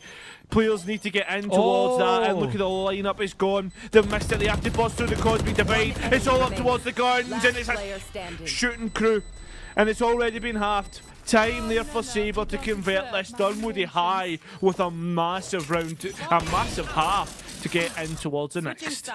Sabre just sprays them down with the assistance of his turret from that position, and now Dunwoody have that brilliant advantage that you spoke of. North Park playing from the defense, using the Phoenix here, is going to be a lot more difficult. I think it's fair to say they really struggled on the defensive half of Haven, while Pearl, not exactly the same kind of beast. It's a different beast, but a similar animal at the same time. We're still playing Valorant, and I'm curious to see what the approach will be for them here, because we saw a couple of times Dunwoody going for that mid-aggression actually panned out pretty well for them by restricting the control and inhibiting those rotates from North Park. But the shy presence that they've got and how spread out everyone looks right now doesn't lead me to believe that that would be the case. Oh, nice little pings, the presence detected, and look at this, all out on towards B main. These players now running down, they're known about North Park, looking to engage, although Song's only on towards a sheriff. There's nothing really to support them here, and the Prowler's caught them out. There's a ping coming through for the support there, and Rocket knows, yep, tuck tail and run. See if he can get anything, but the turn and burn doesn't work, it's them burning themselves. And that's the flank that you need to worry about in towards lane as the delay comes through further and further. But Easy Twins comes through massive. Nobody's found Ditto. This Viper still lurking through and even goes in towards CT. Spike going elsewhere. These players... Oh, Hazard, this is going to be calamitous again. Yeah, and Ditto's hearing all of the footsteps as well. I mean, at this point, just send the spike back towards B because you already know the positioning of this final player. Happen. Jello trades it out 1-for-1, and yeah, they go for it. And there's layers to this as well, because we've even seen the aggression taken up in spawn. Alarm bot placed, immediately dealt with. Perhaps a little much given away, but Chewy can get this down. 30 seconds Jello's left. hot hands just wide of Spike the mark. planted. Pretty wide indeed as Jello tries to get back No in charges towards left. Heaven. And well, Saber, don't peek out. So one player you don't want to peek out because the other one's got Contact play high on the HP. Oh, wow, fantastic. They were distracted by the fade. I don't know if that was what was meant, but in the grand scheme of things, it works out nonetheless. That it does. And yeah, you even have the turret come back online for Saber there as well. So Chewy can just sit next to the pillar. Has, you know, an idea of where the player's coming from. You already saw the alarm bot got shot out. So it would be from there. And if not, it's a long rotate elsewhere. And it's really well read, again, by Dunwoody. They're making these good snap decisions mid-round, getting great positioning out of their players, such as Ditto, on the lurk there. And that's what you're able to do. It's a liberty that you have access to as a controller, or in a double controller comp, I should say, as well. Even just recycling the Nebula here to get some extra space and make the safe passage across on towards B long and begin to whittle away at what North Park Vikings have to do. Fixed Crew's already shot out the turret, so the hidden player's been given away. But as for Halls, I mean, that's completely the opposite. Still lurking in the shadows with a knife ready and primed to get things going. They're going to place two mollies in separate positions, one in towards CT, one on the spike, but the key will just give themselves away. No one reacted too early, but Rocket does at least. Ditto on this same lurk that we've seen before, holding down, and the last two remaining players. It's almost like giving yourself up to the gods at hand. It's a sacrifice willing to be made, and it's a flawless round. Flawless that it is. Dunwoody now up to double digits, and they will be coming into the next with a timeout in their face. North Park Vikings, before, they've previously shown us that they are happy to invest these sparingly to steady that ship. And with Inspire at the helm, hopefully they can inspire some kind of a comeback in what wouldn't be a reverse sweep. You know, it would be that sort of scuffle over the line. Right now, it certainly seems like Dunwoody are primed to be taking this, and I quite frankly don't see that changing unless there's some kind of a mix-up in what the defensive setup is, because you have those trips on Fix, and I would like to see them placed a little bit more towards mid, perhaps use that to give you a little bit of control, because right now Ditto has just been tearing them apart by being allowed access to just sort of navigate through these little gaps and punish as much as possible. With this timeout coming through from Inspire, I mean, Hazel, what does North Park, or what do you think North Park's looking to change? Because you think towards what's going on, you've only had a pistol and an anti-eco, and yes, I mean, the pistol was the even part, but I think that was just really well played from Dunwoody. Anti-eco, you're just up against such better weaponry that it can be tough sometimes. What do you think's actually been thought up there in that kind of timeout? I'm not too sure about the timeout itself necessarily, but the focus here has to be some form of mid-presence to deal with these late lurks, and we've seen that come through in the form of 2 tripwires now placed by Fix, which I think is a brilliant adjustment.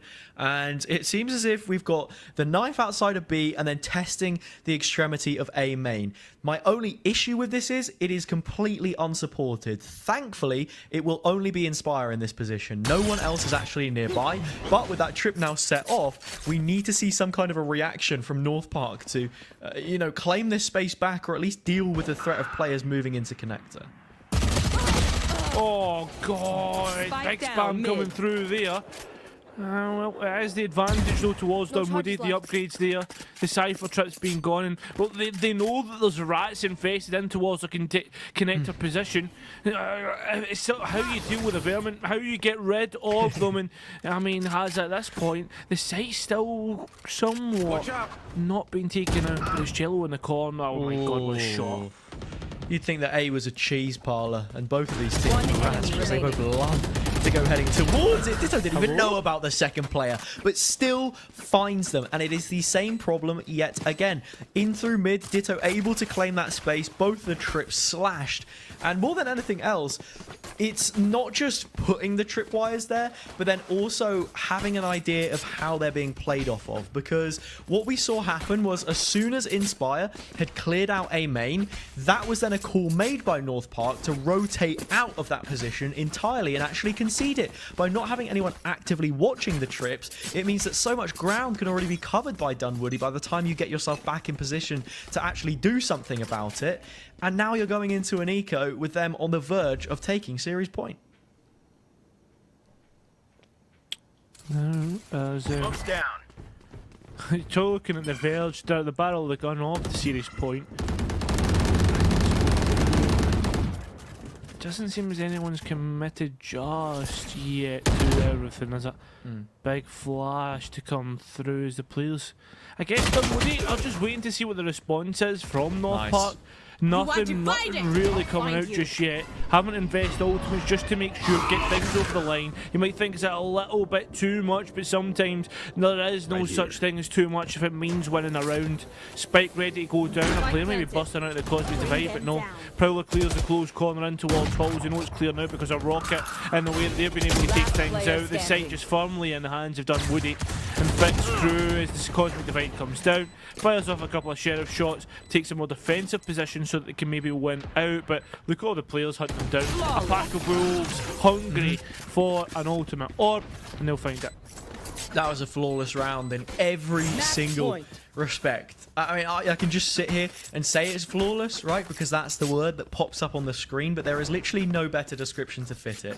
Saber has fantastic control of mid, alarm bot down towards Scuba, keeping a close eye on whether anyone wants to push out and main as well. Of course, something which we know Inspire to have tested on the previous. And, you know, just from that point onwards, everyone else moving in towards the site, happy to invest the Cosmic Divide with the round lead that they now have and the weapons to, of course, back it up.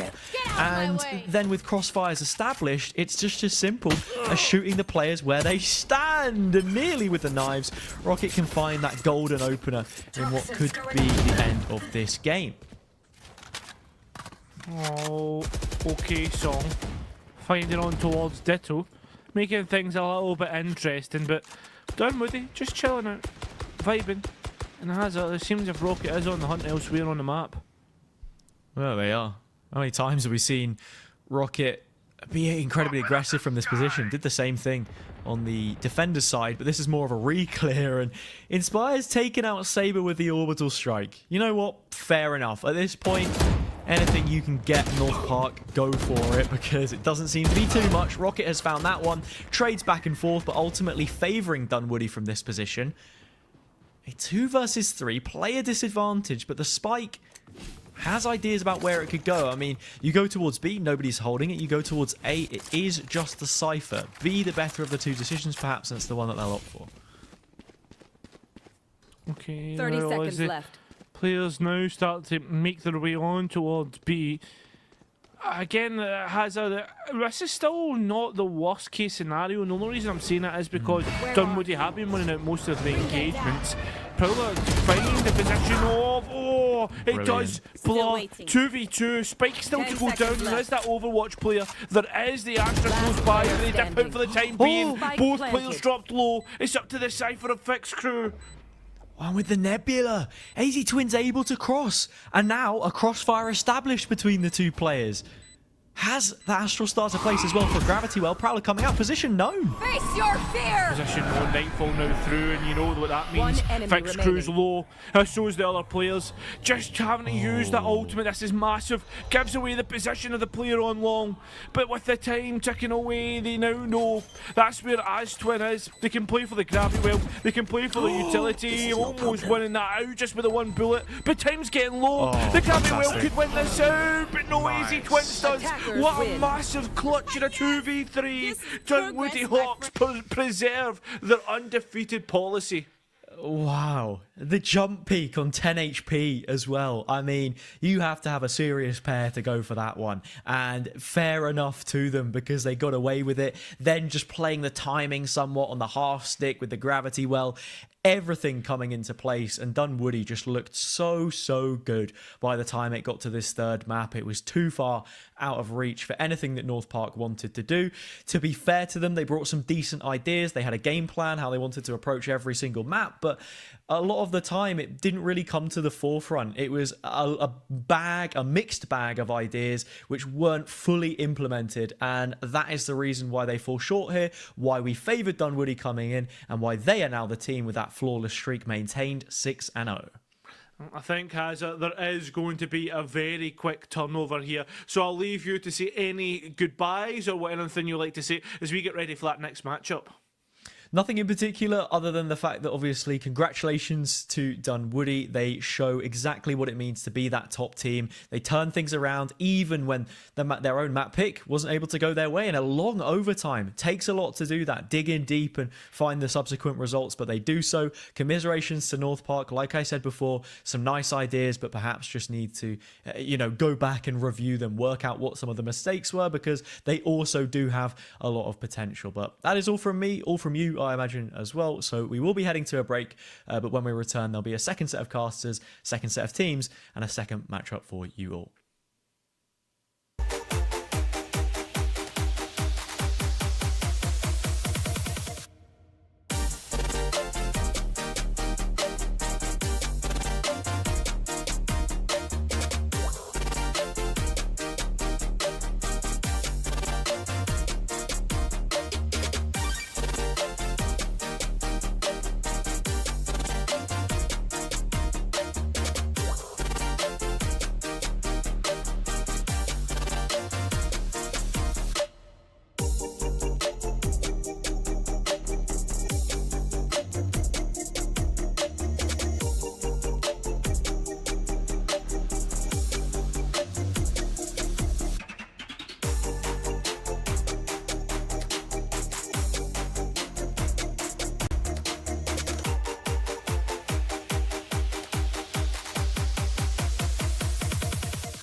Good evening, everyone, and welcome back to the NECC. We've got more Valorant for you. My name is Marks. This is Orbital over there. And let's just hop right into the match, because actually these teams have already all gone up against each other. But Orbital, just fill us in. Yeah, we are already getting underway with the matchup here between York and my brain. My brain does not want to work ever. It's York Spartans versus UMW Esports, and of course, because the previous series actually went three games all the way through, we did have to have the teams actually start a little bit early, or did not have to make them. They decided to go ahead because, again, time crunches. We understand that.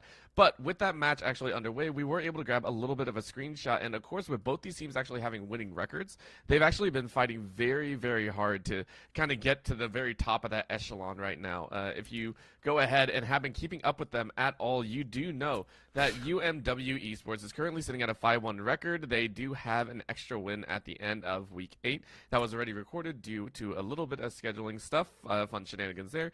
And then for York College, they are already sitting at a 3-1 on their end. So this is really tailoring out to say who is going to be at the top. So right now, though, we are hopefully getting pretty underway with this match because they've already played once. I believe York actually took the first map as well. Yeah, York did take the first map, but here, let's go quickly to the schedule just to kind of see what's going on here at a little bit of a macro level. And yeah, we've already gone through the Dunwoody Varsity game, and of course, we're in the York Spartans up against UMW Esports, but we still have one more game after this, so don't go anywhere afterwards because we just got so much Valorant going on. But let's go into our map picks and bans so we can take a look at the current matchup in front of us. If we do head over there, then Split was map number 1, upon which, as we had kind of said at this point, York has won that first one, but of course Split was York's choice. The second map just on the horizon, that's actually going to be Haven, which is UMW's map pick. So you know what, it was a little bit of a stomp on map number 1, a 13-4 victory for York. However, hey, this is going to be UMW's map choice. Hopefully they have a couple of pretty unique things when it comes to going around onto Haven. As we know, Haven, you know, that 3-site map, so many things can kind of happen there. Oh, we got the map veto ready for you now, so let's just head over to the map veto, and we can pull that one up. So then, now you can see everything that I've been talking about. I'm a little bit sad that we still couldn't get that Lotus coming in, but like I said, it's going to be Haven up for map number 2, Orbital. I'm excited. Haven is one of those stalwart basic maps. I don't like calling it basic because someone's gonna yell at me in the future, right? Someone's gonna be like, "Ah, that's the wrong words." But it is kind of just one of those standard collegiate matchups. The Split, Haven, those are two that are always being played. So I really do hope that we get to see some exploration here. Because again, I am glad that it is Haven because, again, I personally really like three-site maps. It's very, very enjoyable to me, and it basically brings about a lot more variety. So for on Haven, I do expect York to also come out with a lot of fire under their belt, and I expect them to still look to try and take a very standard, clinical, and just absolute dominating win. Yeah, I mean, hey, if York can just play it forwards, that means that that's going to just really help solidify things in the NECC rankings because, as we've both said, both of these teams are looking pretty darn good when it comes down to their win record here going on. So, of course, if York could do this, you know, it's a little bit of a statement being made to all of those other upper echelon teams in the Challengers region. But, of course, we aren't going to know until we do get into the map. But, hey, you're talking about 3 maps here, or sorry, 3 bomb sites. You know what? Lotus, unfortunately, not going to be into that rotation there. A little sad that teams aren't warming up to Lotus yet. But of course, maybe in the horizon, things are going to be turning around, especially too with the lock-in tournament kind of wrapping up there. We're seeing a lot more teams start to pull in new strategies, try and work on a lot of these different compositions. And so I'm honestly very curious to see how teams are going to be approaching Haven as well, given the current changes regarding Killjoy, as well as some of these other agents being introduced into the meta. You know, there's a lot more variety that can kind of come into there. As we know, the Killjoy ultimate has been, buffed so that it just withstands a little bit more. But I don't believe that Gecko is into play yet, but I imagine that things are going to be shaking up quite a bit when that comes into there. Regardless, though, when it comes to making sure that we have that Sentinel pick, I would be very surprised to not see a Killjoy on Haven. I think it's kind of one of those tried and true type of agent selects, don't you think? Oh yeah, this is I'm not gonna lie, I'm very excited for Gecko. I am extremely excited for that. But as you said, the Killjoy is also one that has gotten some minor changes along the way. But I'm still, I still really do want to see the Harbor coming out. I will always be a fan of Harbor, and ever since he was first released, I was very, very excited. And I'm very excited to also see a lot of the pro teams picking up Harbor as well. I feel like the push utility that comes from Harbor, with the wall, with the AoEs, and just with the slows that come out, it allows not just for you to cut off line of sight, but it allows you to follow up on it much easier, right? So I'm very, very excited. Hopefully the teams have been playing Harbor a little bit more. Haven, I don't think, brings Harbor in as much. I feel like Haven is still very much stock standard, right? The Killjoy coming out here, I mean, we're going to see the Jet. Astra tends to come out sometimes, as well as, the Fade. I love Fade as well, but I love all the agents, let's be honest here. But I do think we're going to see that Fade, and that Jet coming out. And, that Sova to bring out some funny stuff. Yeah. And I think we're going to get the bare bones basics, nothing too crazy. So that's actually an interesting point that you bring up there, because for Agent Select, which is just going to be loading in right now, there's so much variety that these teams can kind of bring in there. When we talk about more traditional duelist/initiator combos, of course, bringing in arrays with Fade, as well as, honestly, I would argue that Neon works with Fade as well. But meanwhile, on the other side of things, you bring in that Sova alongside a Jet. But we're already getting some agent picks in here. And already I'm seeing Zipper lock in the Reyna. Oh, and a Yoru too. We're doing double duelists today. Oh, jeez. Oh, man. I also think we're getting... I don't think Gecko's allowed. So I think... yeah, I don't think that's...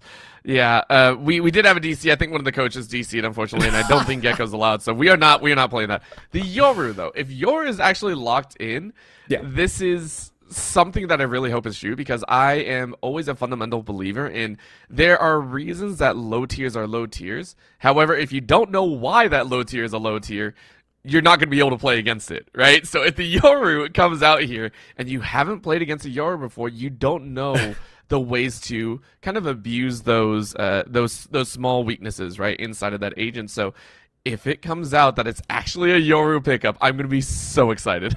Okay, I'm Orbital. Just play ball with me for a second here. Okay. Yoru. I think Yoru can actually be somewhat of a replacement for how Chamber used to get played. So, obviously, we know the Chamber nerf, Rendezvous not as effective anymore. You can't really teleport yourself around, but you know who still can teleport and still teleport pretty darn efficiently? Yoru. Think about it. If you have Yoru playing on the defense, you give Yoru that operator, you send in that gate crash just behind, and then you use all your decoys, all your flashes and everything. You can take a first shot and still have that get away from jail free card, upon which you can immediately teleport back to someone else who is on the site, and suddenly you got your stacked defense. It's a classic Chamber play, just in the form of the blue-haired Japanese man now. That sounds like a lot for the same as like a little, right? You're talking about the Rendezvous, like a single ability, like, oh yeah, we can teleport out. You're like, throw the whole kit of Yoru out there. You're like, launch the entire agent out the window and hopefully they make it. I can agree that the idea is there, and I love that if that actually happens. I'm not sure if that's actually worth it, right? Like, you're throwing out like $100 in place of like $5, and you're just like, that will work. But if they can make it happen, and it does raise an interesting point, how do you adapt to certain styles that have been around for so long, right? The Chamber was such a staple in the meta for I don't know how long, a year and a half, or whatever, not even a year and a half, I'm sure, but it was around for as long as Chamber was available. So the fact that you have to, if your team is so used to this style of composition and style of play, with that hold angle and try and teleport away, get a free shot, it does lend itself to what's the best alternative, right? What is that best extra option? And whether it's a little bit lower on that tier list, you might as well try and run it. Yeah. Will it happen here? Probably not. But I do agree that teams will be looking for those opportunities, and the same opportunity of what gives us that very small edge over an opponent. What gives us that small opportunity to shoot just a bit faster than them. Yeah, and you know what? We're going to be going into Agent Select now, and no Yoru this time. All right, take. I'm just saying. I just gave you guys the wisdom of knowledge. You could use that however you want. Oh God, I hope I don't see more Yorus in my ranked games. But all right, let's see. What these Mark teams are said it was okay. Mark said it was fine. I'm so sorry to the greater Valorant community. I am a mess. But we are going to be seeing actually something that we talked about a little bit earlier there, bringing in that Fade and that Raise. Good combo utility coming in from these agents. But I'm more curious about the smokes that are coming in here. We are going to be seeing Astra, which to be fair, on Haven, still definitely viable. It is. It just takes a little bit longer to set up. The only gripe I've ever had about Astra is that to actually drop the util in, you have to place the stars and then activate them, right? And for me, in the heat of the moment, it can cause a lot of problems. So if the Astra is the last one alive and you're trying to play very quick, it can eat just a very tiny bit of time. At the same time, those stars, they cannot be placed on walls, right? It can't create as good of one-ways, I would say. It's not... Yeah, I'm gonna get a lot of flack for that, but you can only place it on the ground, right? It's a star. It's not like you can toss like a jet orb or anything like that. It's still good, and the Cosmic Divide I think is one of the most powerful ultimates out there. I am very much a fan of cutting off line of sight, cutting off pretty much all activation, right? If you cut off the opponents, if you make it a 2v3 or anything like that and force them to walk through the wall, it creates large opportunities. So, is it great for setup? Yes, and that is why I'm hoping to see out of Glow and Zeri. And on top of that too, one thing to mention is currently how a lot of these teams have been sitting lately. A lot of these compositions that just stall down the timer. You know, you rush in, you get that spike down as quickly as you can, and then you just use your utility to stall things out. Astra lends so well for that. So that might be another trick that is being kept up the sleeves here. It's very fast hit onto B already, and looks like UMW are just basically going to take that B site for free. Still haven't gotten the spike down yet. I mean, you're just gonna chase in, and I mean, it's a pistol round, right? You're gonna try and dance at the stars as you can, but fan service says not today. I'll take one, looking for another, and swinging a little bit wide. Frenzy can't get much more than a few dinks, and Zipper and Zerwi saying, yeah, we'll take that one pretty nicely. Very nice start here. Edgar Allen Grow, though, last time had massive kills, but can't get more than one. And now Death looking for it, but Purple actually shuts that one down. Suddenly we're all the way down to a 2v2. Looking one side and then immediately flip back to the other. Using the gravity well in the back. Keep in mind, 80 in the back is actually able to shut down Purple. Now it's just down to a 1v2. Glow up against the world is able to isolate it and actually find the kills. And just like that, York off to a good start. And hopefully they keep this one rolling. I mean, it feels great, right? You were able to take that skill check, which I do call that a skill check, right? It's a gun check, skill check, whatever you want to say. It's the chase in, don't take things slow, and just go ham. Now the problem is we normally see these econ situations occur where if the plant goes down and you get a significant number of kills, you will actually see the attack decide to buy up and just go for a little bit of a Hail Mary, and I love it. This time around, you're not going to see that. UMW are saying, hey, we lost the round. We did get 4 kills, but they're very spread out, so we can't even go for a hero rifle. We'll just take this one on the nose and try and play for that third, which will be a lot easier to work in their favor. A lot of shotguns being brought to the table here for the York Spartans. Already though, so fast onto sight there. Ooh. Nick completely run down. 80 able to secure the kill. And just like that, it's gonna be another fast retake. And look at this, 80 already has the gun. It's immediately a trade. Sorry, never mind, UMW. They come out on top. They're not running into that B site. They're actually running onto A. And they're gonna be able to get that spike down. Plenty of time to set up their defenses while York only reduced down to 2 members left.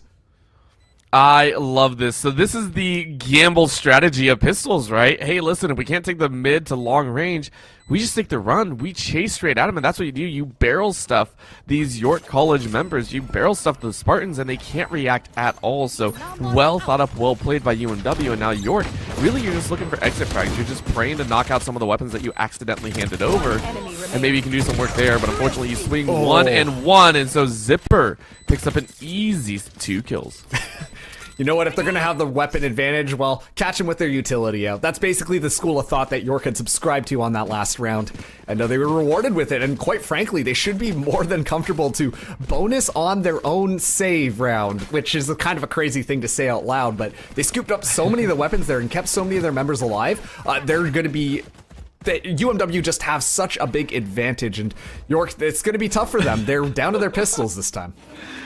Well, I love it because UMW decided to rush pretty heavily, and then York are like, screw it, they did it, why don't we? We see a shorty coming out here, and it makes me so happy to see this because shorties, I think, are the most enjoyable weapons to see just because it's like the concept is hilarious, but Death goes ahead, brings a little bit around town here, and brings a second as well, so already off to a big start, but Glow, you can't do it to him like that. Cribs, though, trades it right back. You know what? You take that dub. UMW go. We really lost 2 to the shorty.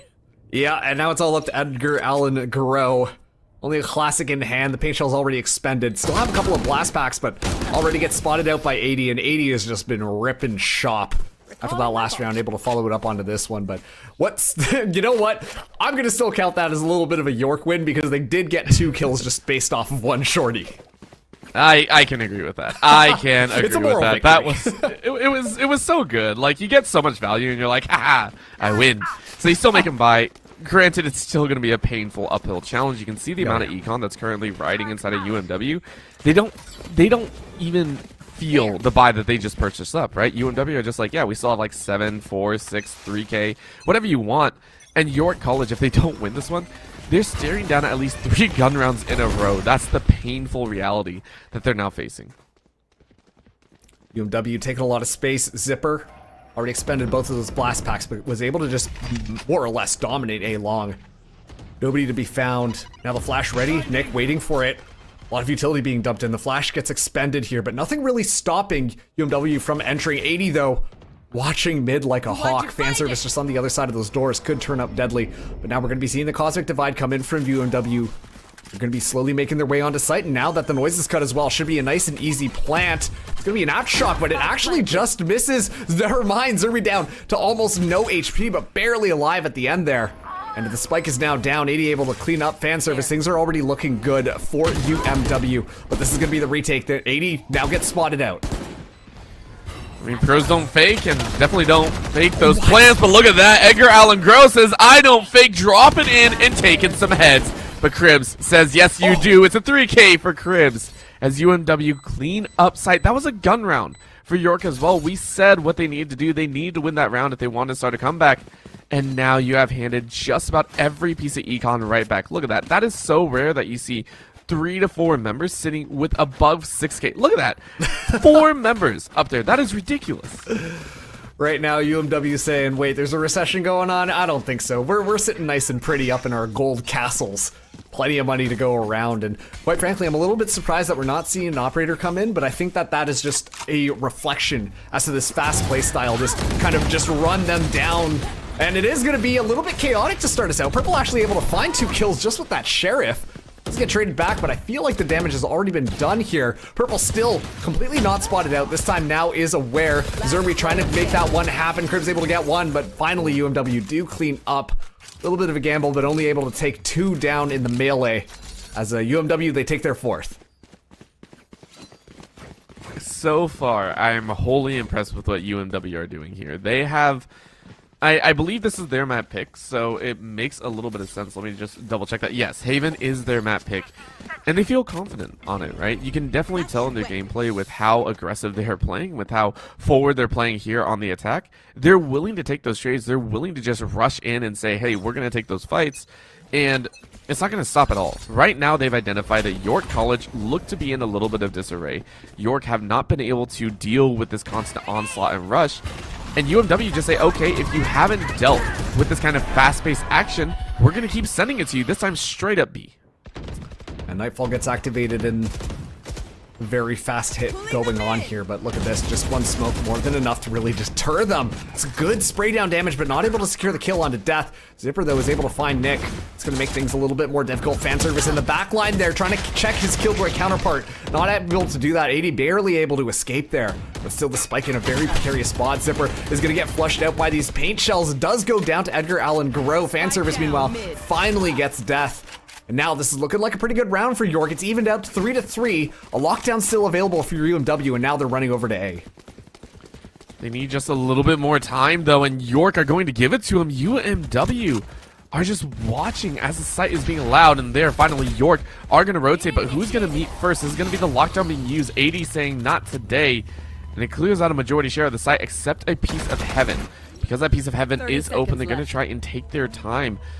Went inside, and there you go. Plant is down. A couple swarms on top, and lockdown is depleted. Ooh. Eyes are open. Purple said 80. You don't get a chance. A well-timed shot takes their head. And look at this Cosmic Divide defensively being used. The Hunt gets shot down. Now they know that at least one is over in short. The squad is already moving in here. The defuse is going to be going. Edgar Allan Grow able to get one. Cribs trays that one right back, but Edgar Allan Grow comes out on top. Nice little 3K to close out that round. York College are able to take their 2nd round and keep 2 of their members alive. This is a step in the right direction for this team. It was, it didn't feel like it's 2-4 right now with how fast they've been playing, but it is 2-4. And it all does start here. You win the gun round, you try and fight back, and again, as we said, about 2 more gun rounds inside of UMW, depending on what they buy up here. So it's a long and arduous journey, and with Nick currently sitting with no weapon in hand, saying, I'm going to work, there it is. Okay, I was wondering where the heck that weapon was. We were sitting on a pistol there for so long. We are going to see that Phantom come out here, and we are going to see if York can do it once again. They do have 2 ultis on board, but you got 3 on the other side. So it's going to lock them out of sight. And look at that paint shell. Edgar Allan Grow is an absolute beast. The artillery shell's reigning supreme. See, and that's why you bring in a Fade alongside your Raze. You get the C's going out there. It's not only going to make them stuck in the point, but also take a little bit more damage. And then those paint shells will do more than enough work. In addition to, keep in mind, Astra's utility also works really well. That gravity well can do wonders. So great stuff coming out from York. And immediately that gives them the advantage here. They still have a lockdown available, but keep in mind, UMW, they have a Rolling Thunder as well. And depending on how they want to approach this, that Rolling Thunder could really make a difference in their ability to take the site. Yeah, I would actually say try and use it on the retake, right? Lock down York and make sure that they can't get in. But again, with 5 members alive, you don't really have a choice. So it looks like they are going to rotate out. They had the option of defaulting, and they did do that.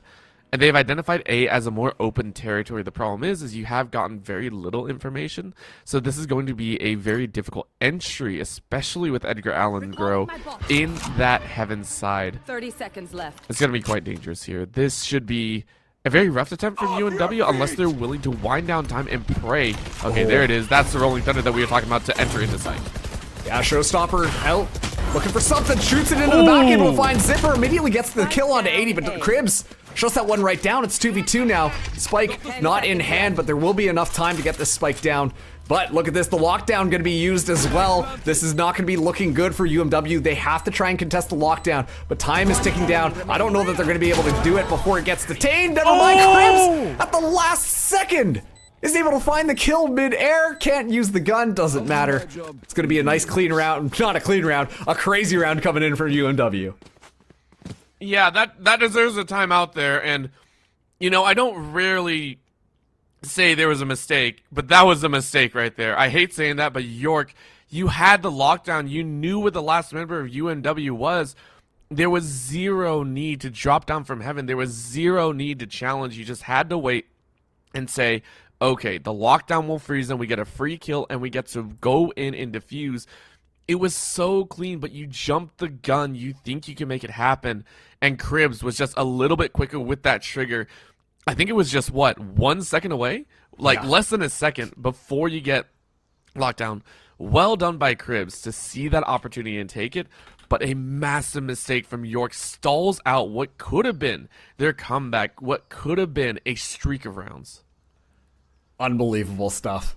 I legitimately can't believe that Cribs was able to walk away with it, but quite frankly, Cribs has just been doing such a fantastic job on this offense. So reliable, and also, too, staying alive. Look at that, top of the leaderboard right now with 10 kills. Only has died twice.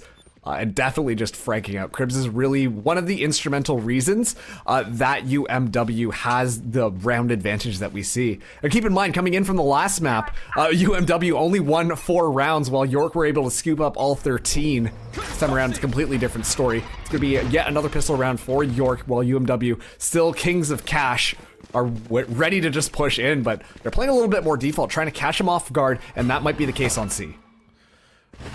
I mean, this is a hard push, actually. This is a very hard chase up, and Zuri wasn't able to see Nick, so this could be a chance. Are you actually going to spot him out? You see one, but that's a double swing, and instead Nick goes down. Oh, Glow may have baited their own teammate. That is a definitively dangerous scenario to be in.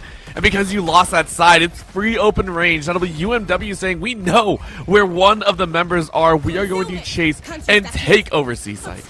Yeah, and that's so hard now for the defenders, because York, they're going to have to try and push without that breach utility. No more flashes, no more fault lines to clear things out. They're just going to have to go off of a couple of smokes. But even then, it's just going to be an assault from UMW. They start to push out a little bit, but unfortunately, Zipper did overextend just a little bit. That's going to allow for a little bit of a rifle pickup for Purple. Haunt doesn't find any information. Edgar Allan Grow so low, eventually going to be going down. Fan service goes down as well. Purple just in the back, able to scoop up 80, but now a 1v3 scenario. The Spike Spike is down. York just going to be looking for a couple of exits at this point, try and hurt the economy of UMW, but it's still not going to be enough to make sure that they can't buy rifles next round. Painful route. York, Purple just praying 30 HP though. Oh no, you're gonna get rolled out. You are now locked down. You got nothing. Zerwe takes a 3K. And UMW saying, listen, if we're not on our own maps, there might be trouble. But if we are on our maps, we're taking it by storm. This attacking side looks so good for them. And I have to say I'm impressed, right? Cribs, in the last game, back on Split, looked to be one of the rougher situations, right? They were on that Sky and got a 10-13-7 scoreline, 182 average combat score. So had a little bit of a rough time, and this time leading the charge, saying, hey team, we got to step it up if we want to try and further our record. So huge props there, and no matter what, you already hit the halfway point. You already got 6 rounds. Everything else after this is just a bonus. And keep in mind too, both of these teams just mirror compositions coming in there. Fault line going to be used, does a good job, but Death is going to toss out the Nightfall. Doesn't actually catch anybody, unfortunately. So you can see that UMW are still a little bit hesitant to move in here. Now, the engagement's going to happen. Fanservice trying to check the corner here, but Zipper is able to get away for free. Goes up top, does get spotted out there and able to find the kill onto Fanservice. Is just going to back off of here as the lockdown gets expended as well. UMW should be able to get this plant down, but still right now, it's York just doing everything that they possibly can to try and delay it, but Glow goes down in the crossfire. Man, UMW are playing this like they have memorized every single angle here. Purple is able to find one, but it's a consolation prize unless a massive play comes out here. Unless these two can put on one heck of a crossfire. I don't think we're going to see too much yet. Zerwe takes one, and then Death through the wall takes the other.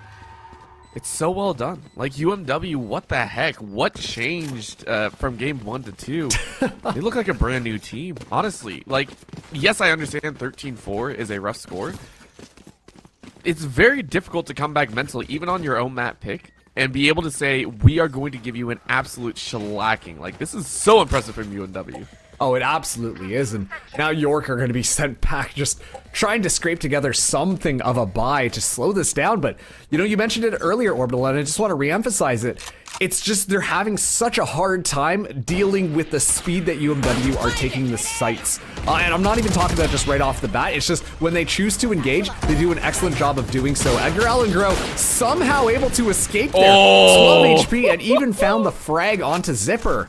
That's going to be more than enough. We see the Cosmic Divide invested as well, but there's nothing going to be found. UMW really thought that they were going to be able to move in and cap that site.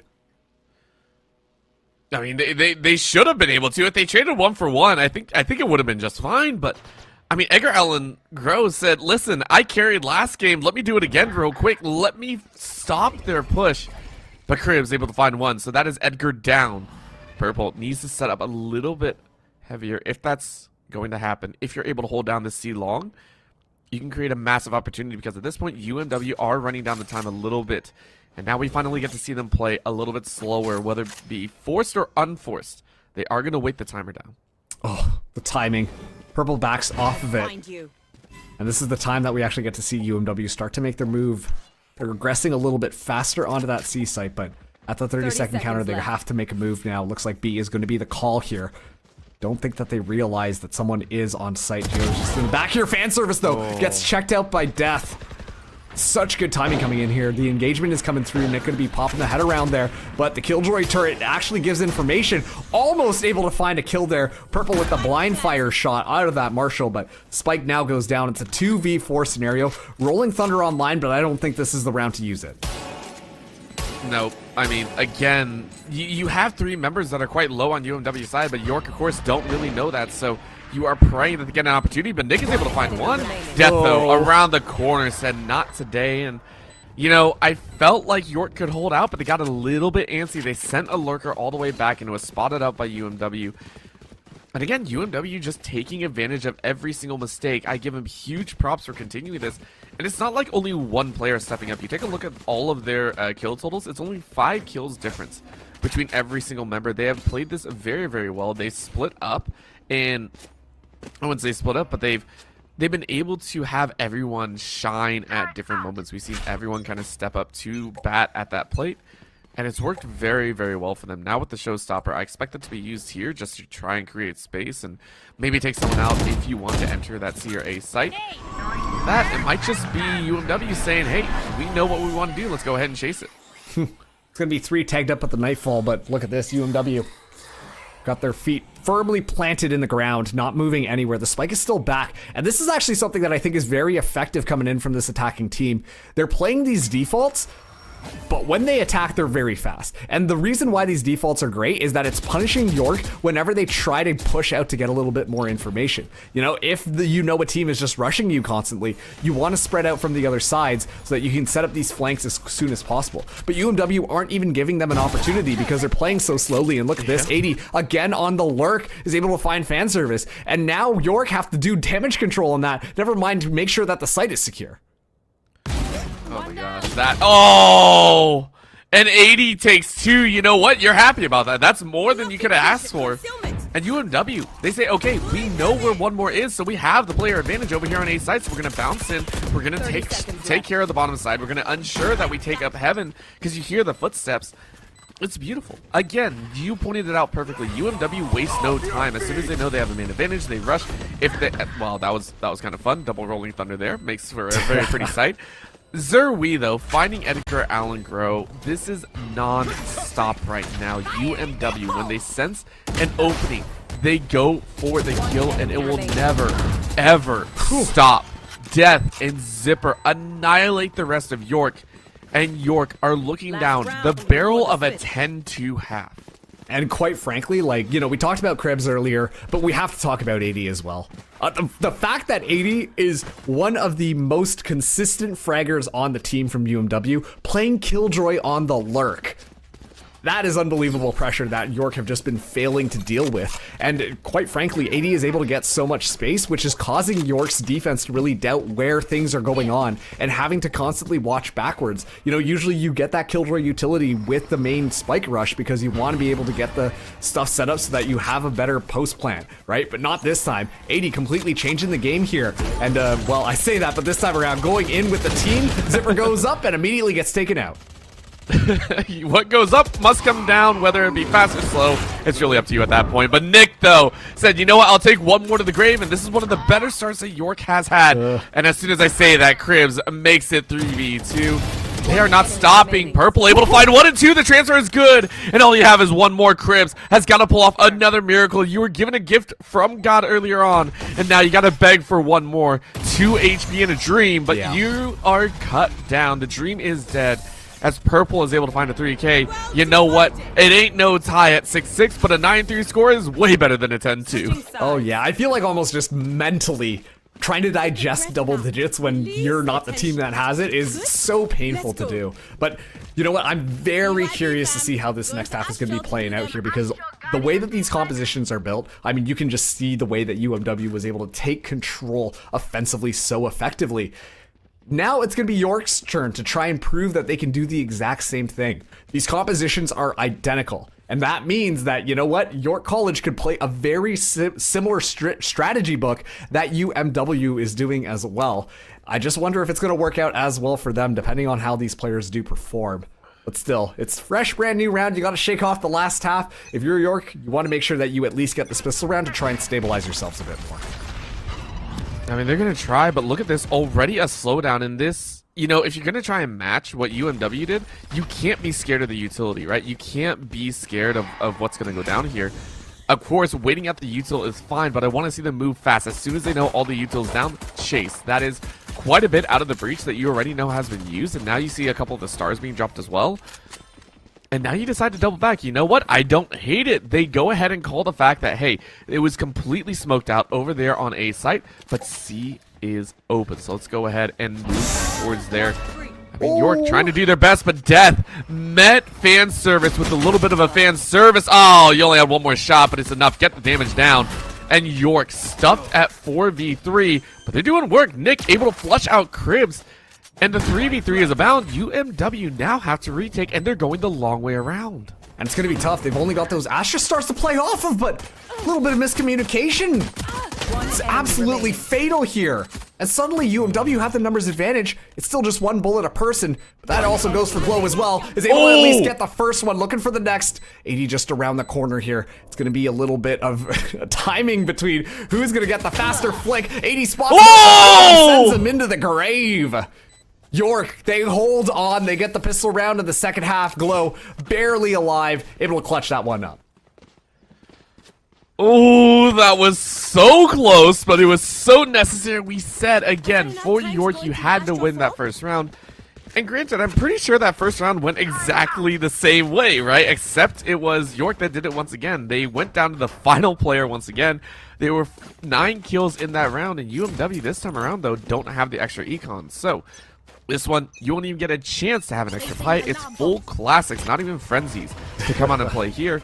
And York should be ready for this one. Yes, you can see it. It's a hard chase in from UMW, but York are expecting this. So how do you play out from this? How do you get away from this? It is fan service getting chased down.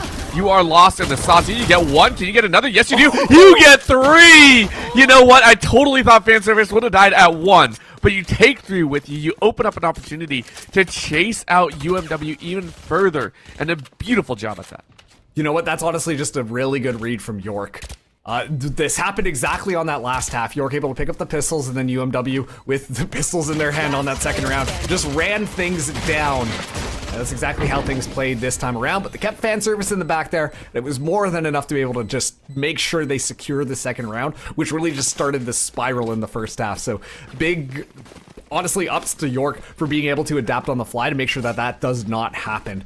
Now, we are going to be seeing, they are going to be trying to bonus here, while fan service is going to go for the Phantom after that last chain of kills. Nice little triple kill. It's going to give you more than enough money to make that one happen, but UMW, this is going to be their rifle round, so this is going to be the true test. UMW could make it to double digits on this round.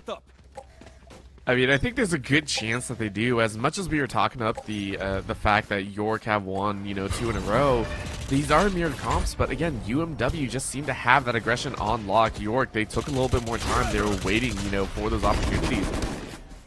And unless this slow play works, it'll be a big question. But right now, Nick barely can get through, and 80 just annihilates 2. The collateral headshots just dinks them for death. It's a beautiful spray to make it a 5v3. Now, this is just really hard for York. They were kind of banking on that one to work out. They still have their Fade and Astro alive, so it's not impossible to be able to take the site, but it's still going to be very difficult. Fan service maybe rethinking that Phantom purchase at the start of this round, because now the economy is going to be all over the place. Death is going to get caught out there, but the ultimate orb is going to be scooped. Fan service now just 1 away from getting the lockdown online, but I don't know that it's worth it to try and run for the other orb, because at this point, UMW have control of a long. That's going to make things really difficult. Looks like the call is being made to rotate down A. Zipper just around the corner here. Not able to find the headshot, so Glow is going to walk away for free with that one. And that's going to allow easier entry onto A. And the entry is good. The question is the retake, right? You're still working with a little bit lower efficiency weapons, but you definitely make it things happen. It's 4v3. How deep do you want to spread it? Are you going to contain yourselves inside of the site? 3v4. It looks like they are going to contain one underneath Heaven here. Fan service going to try and use that turret as a Phantom 4th player.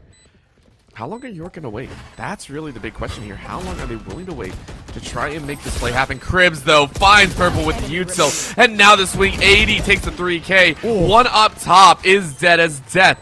Finishes them off from above. It is going to be the 10th round for UMW as they get closer and closer to pushing for a game 3.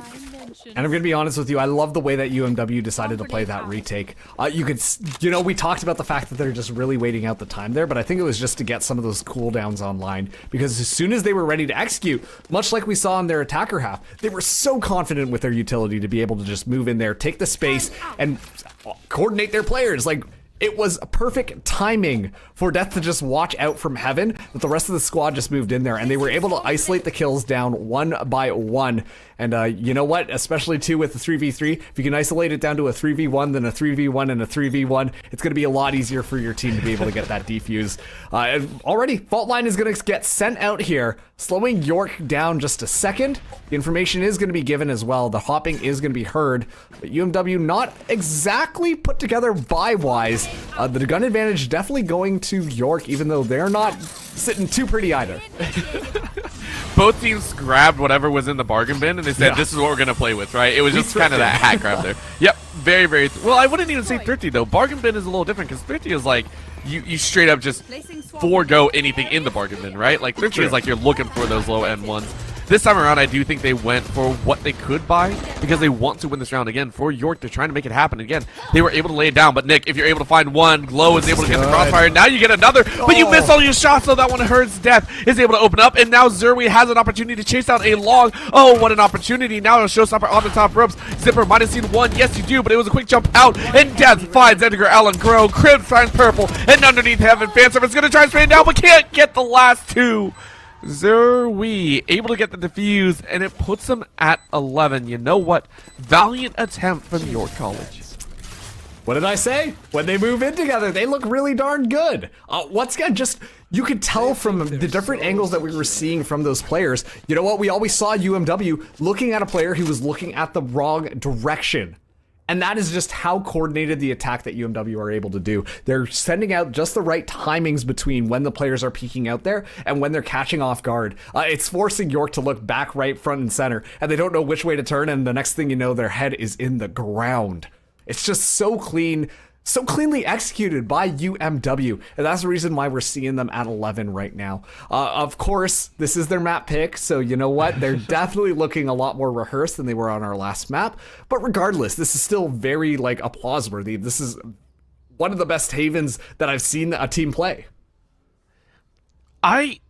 I wouldn't even just say that. You know, we've seen cleaners sometimes, but we haven't seen one executed this quickly, I think is the best way to put it, because of how quick they have moved, even on their own defense, right? That round 2 rush is not something that you see every day. Yes, it didn't exactly end well, but you don't see teams do that very often. You don't see teams actually go for those gambles because that's what it is. It is a gamble at the end of the day. You are gambling on the fact that the opponent is not going to react to you properly.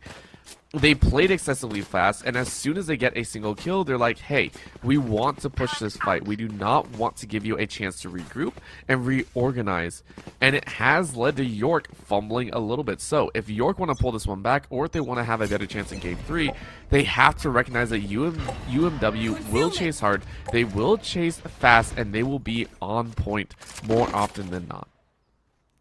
A little bit of a slower play this time coming in from York. Able to sidestep the initial utility that UMW has been constantly sending out on A. Interestingly enough, that's going to make a situation where UMW can swap up their defense, and that could completely boggle York's minds. Of course, you're not going to be expecting too much around there, but it's got a very light buy for York coming in here. A couple of Stingers, a couple of Spectres on the board. But it's more or less just a stalemate. Keep in mind, both these teams, they have the Nightfall available, but York also have that Cosmic Divide online. If they really do want to take this round and prevent UMW from getting to map point, I think that this is going to be a necessary investment. Make sure that you can start to swing around and pick up a couple of rifles from UMW. It's going to make your entry a lot easier. Of course, you got to find those kills first. And right off the bat, we see they're queuing up for B. Oh, you should have seen the arm. Yeah, you see the arm. Oh my gosh, you see the arm. Edgar, please shoot through that wall. You know it's paper thin. You know it's an opportunity, but you're going to swing out instead, and you die to Zerwi. Oh, Edgar had it lined up, but they didn't want to go for the shot. Glow instead takes 80. And you know what? It's a 1-for-1. Better than what you were hoping for. At least you were hoping for a 1-0, but you'll take it. York, they had the opportunity, and it falls a little bit flat, but C is now open. Fanservice takes death, and it could be that chance. UMW down to a 3v4, and it's all on York. Can they make this happen? Cosmic Divide invested as well. UMW get themselves set up. We'll be seeing Fanservice hang out right beside the bomb here. Not necessarily the best position because those swarm grenades, you need to make sure that they're nice and close. Crib's able to pick up Nick off to the side. Now, utility is going to be coming through here. It's going to be the fault line as well. Fanservice in a little bit of a predicament. Does get taken out by Cribs. And suddenly this is not looking good. Purple able to get one. Looking for the second. Can't quite find it. And now it's all up to a Glow. A 1v2 scenario here. Blastback's being tossed through. Cribs going for the defuse. Can't quite find the kill. UMW. They find themselves onto map point, forcing out map number 3. And that was a heavy investment for York.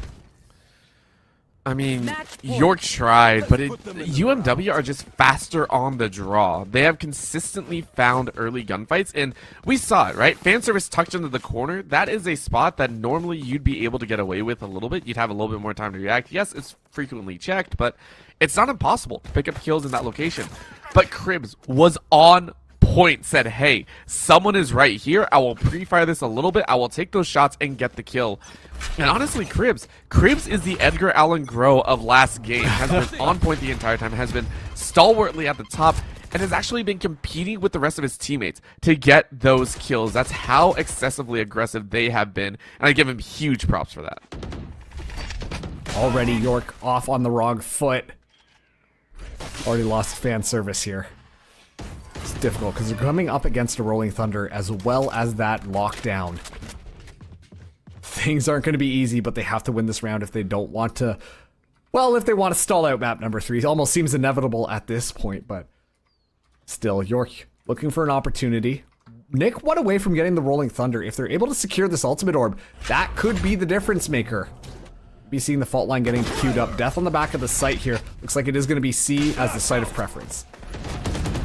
Let's launch all the utils, see what you can grab, but Death was ready for him. Glow takes out Death. Zerui finds Purple, and it's all but done here. York, they're waiting. Can Nick create an opportunity? They walk in one by one, so hey, that's a chance. But look, again, it is that lockdown. The defender lockdown is going to catch no one.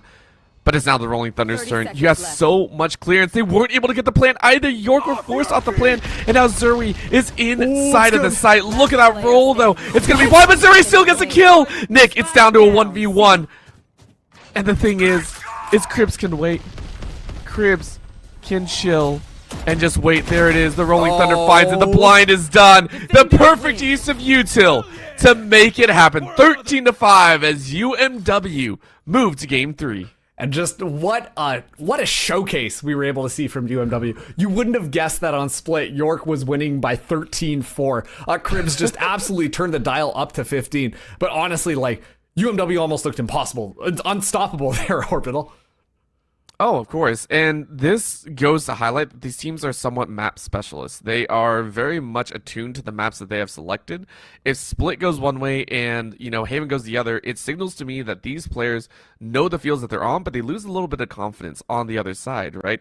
And that's what we saw there. It was UMW full of confidence, brimming with confidence, saying, we will take these fights, we will chase these angles, and consistently catch you off guard. On Icebox, it's going to be a test of the first, I would say, 4 rounds. That's where we're going to see who's comfortable, who's not, and who's really going to have that edge in this final game. Well, don't go anywhere. We've got Icebox just around the corner for you. Who's going to take it? Is it going to be York or is it going to be UMW? Only one way to find out. We'll see you on the other side of this break.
Welcome back, everybody, to the NECC Champions Division. My name is Marks. This is still Orbital over here. And right now we've got quite a game in front of us. It's the York Spartans up against UMW Esports. And Orbital, we're going the distance.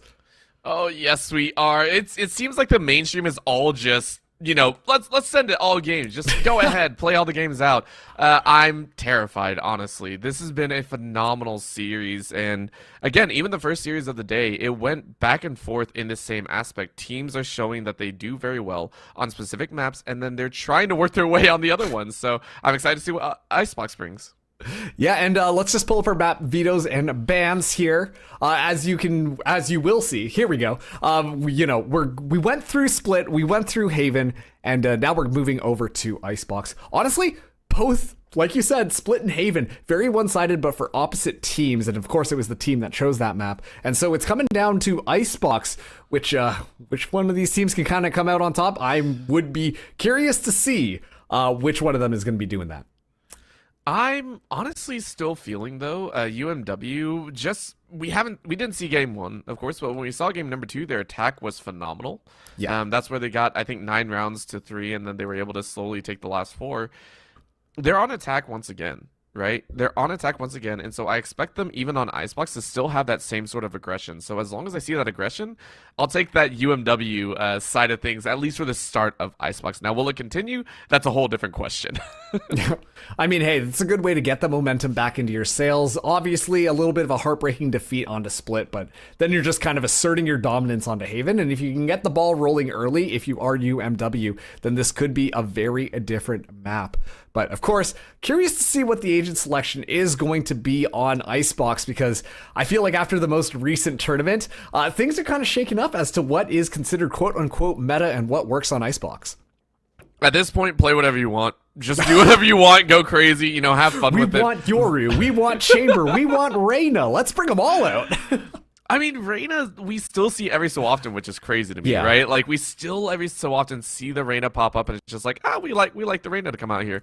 I'm like, sure, go for it. The Yoru is just whatever is out there, and then the Chamber is just like, if you're playing Chamber, you didn't want to find anything else out there. But we do get the lock-in. Yes, I'm so excited we found it! Marks, we have our first one! Yeah, I mean, Harbor is a good pick on Icebox, but what I'm curious about, though, is whether or not this is going to be a suitable replacement for bringing in a Viper. Obviously, when we talk about Harbor, we know that there are multiple walls that he can utilize, but at the same time, You know, Viper, you can be anywhere on the map and you can just pop that wall up whenever you want. And I think that that is one of the biggest benefits of bringing in a Viper, because it does a great job at controlling whichever site you are not on, and also too just cutting down the sight lines when necessary. Harbor, you're good with the walls, but it kind of inspires a little bit more of a faster paced style of gameplay. You only want to use the walls when you are pushing in and taking that space. It's a very, you have to follow up on the util, which is different than what it used to be, and this is why I say Harbor brings about a different play style, right? Yeah. The walls, the pushes, and everything, if you don't actually follow up behind it, you lose out on a lot of the utility. It feels like the util did nothing in there. So the fact that you are being forced into that situation, you are forced to follow up behind it, makes them ideal for those aggressive pushes, and this is why I was kind of curious. UMW, it fits their playstyle so well. It fits it almost to a T, so I'm very, very excited to see if it works. Of course, the problem is the ultimate defensive setup here by York. And I say that very, very loosely, but Viper is going to slow you down. At all angles, if the Viper is able to keep track of where the Harbor is, your pushes are actually going to be a lot slower than you were expecting. So that's what I'm really curious about, and really identifying, you know, exactly where UMW are going to push all the time. Look at this UMW queuing up onto this A site. A lot of Killjoy utility over here. Interesting that they stacked both the Killjoy as well as that Viper. A lot of control here. Fanservice is going to get tagged out by this Recon Bolt. The wall is going to be up and behind and in front, but Glow actually able to find the first one. Nick finds the second. Just like that, UMW second guessing whether or not they want to make this attack. Fanservice going aggressive. Has to do back off here, but Cribs all alone. He's able to make a somewhat interesting exit here, but now able to escape. We're going to be getting that cascade moving forward, but engagement's not quite over yet. Cribs uses the Recon Bolt. There they are. Being able to spot one. Can you get a little bit more? The jump wasn't up, but Crimson Death say, easy, easy. Does it. Another wall goes out, and you're able to spot a bit more. But what you have identified is, again, on the top ropes is one. No one dies from that exchange. Are you kidding me? Nick in the back corner is still alive, by the way. That is ridiculous to me. And now through the wall, you hear the plane going off, and Nick just pops out, takes the right click, and says, good night, good luck. Spike still not down here. Cribs able to find Edgar Allan Grow down to a 2v2. Spike in a very bad spot given the fact that they know that this wall is not great. Purple now getting a little bit more aggressive here, waiting for it. Is able to actually deny the spike. That feels so good for Purple. Then just cleans it up with Cribs. And York, once again, they take that pistol round. Again. This is now 3 times in a row they've taken pistol, by the way. It is 3 times in a row they've taken the pistol round. Of course, it hasn't always yielded the proper results that they want, but it's enough, right? They start strong, and for York, who had a devastating loss in game number 2, this feels great. Now, keep in mind what happened in game number 2. UMW, on the pistol, chased the ever-living crap out of York. They bum-rushed the heck out of them up B. There is no real hard rush scenario here, unless you were trying to chase a mid, but really, who's going to do that? So they're opting to go on this A site once again. This is now the second time that they're going to try and chase this. Do they go for the exact same play? Do they boost the jet up on top? Nope. It's all crawling on the floor. Here we go. All the walls tossed up. A little bit of information though. Fanservice uses those swarm grenades a little bit early. Is we going to be going for this plant? But look at this. It's just so much stall utility. Just completely overwhelming all where that spike could get planted. Now that it's down, it's in a very precarious situation. Purple able to get one. Death finds the other. Glow trades that one right back. Zipper can't quite find it. Nick able to just clean them up. Goes in and deep. Makes the sweeping play onto 80. Sweep him right under the carpet, why don't you? York, they make sure that UMW are not going to be repeating that thrifty round. Marks, do you remember what I said is the way to stop UMW? Yeah. I said it's to adapt to their fast-paced play style. How do you stop them from chasing, from pushing so aggressively?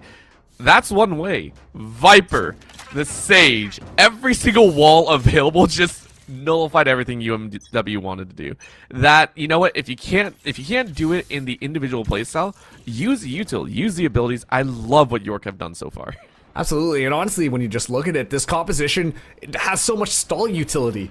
I mean, 3 out of 5 of the agents are bringing in more or less mollies, if you count those shock darts, of course, that can just kind of plow in the damage without even having to peek things around. And that is really just dampening the speed that UMW are going to be moving in with. The high tide is up, but as soon as it expires, things are going to get dicey, so they have to make their move in now. Death has that barrier orb ready to go. It's going to go up here as Cribs finds purple. Fan service, though, not able to find anything. Going to be going on to the other side of that high tide. Be careful there. A lot going on, but the Cove's still left standing. And now, it's going to be 4v5 on this retake. I mean, the Pirates are trying to steal away everything but the Harbor.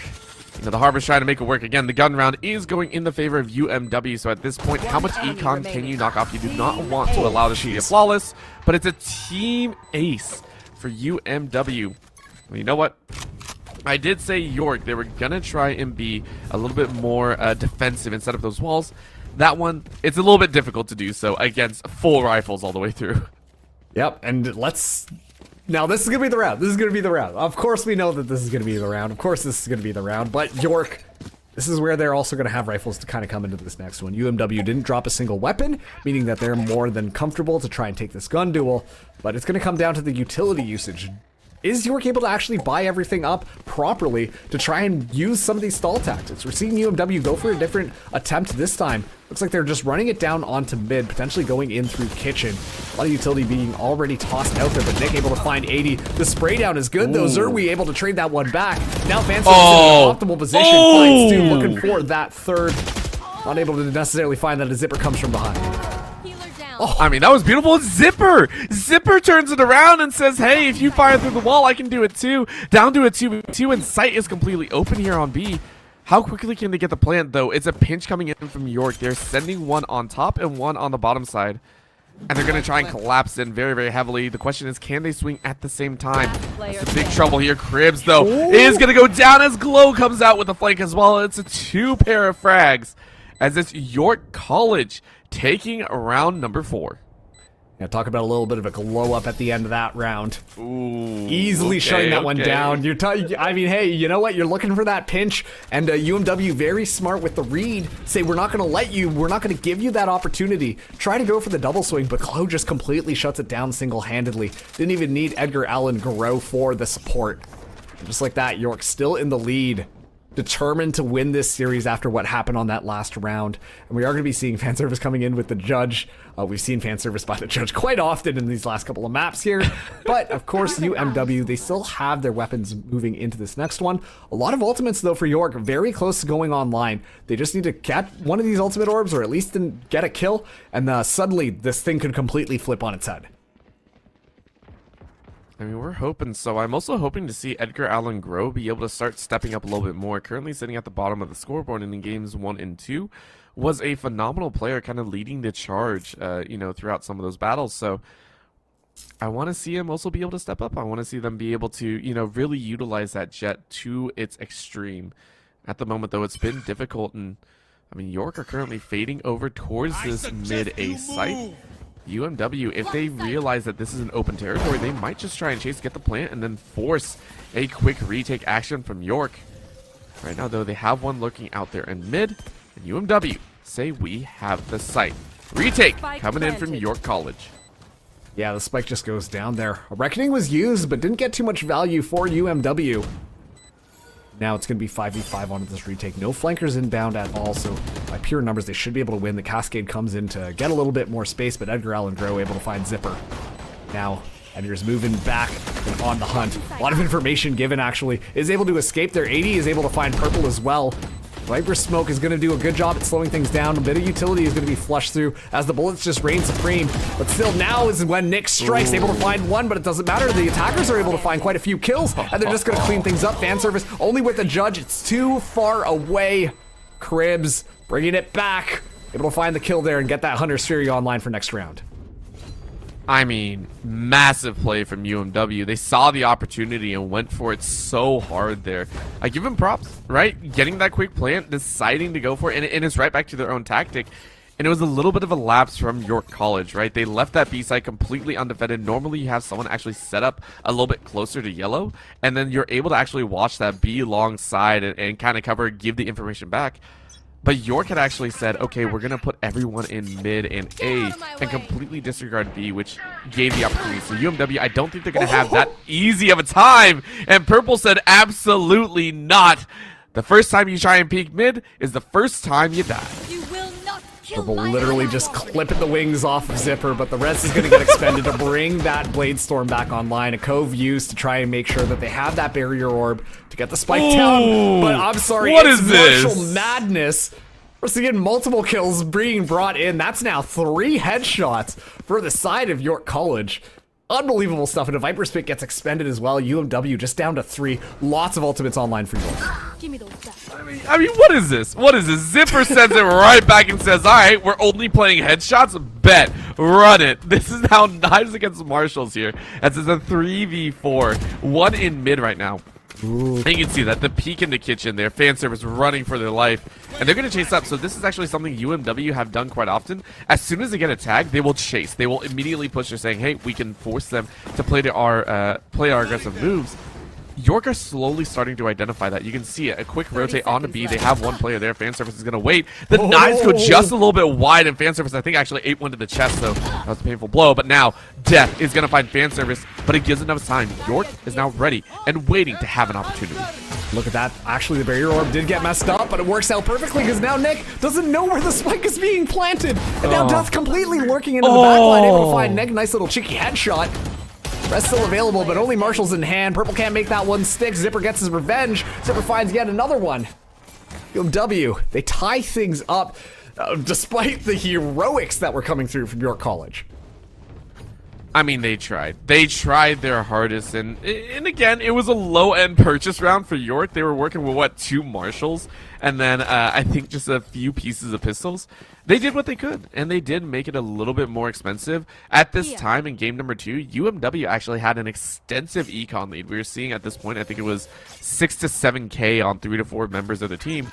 So the fact that they're only sitting with about 2K in the pocket for 4 of them, I think you can consider that a win if York can, you know, kind of feel out the econ situation. For right now, eyes are open for UMW. If they continue this run, if they do, I feel York might have a difficult time bringing it back.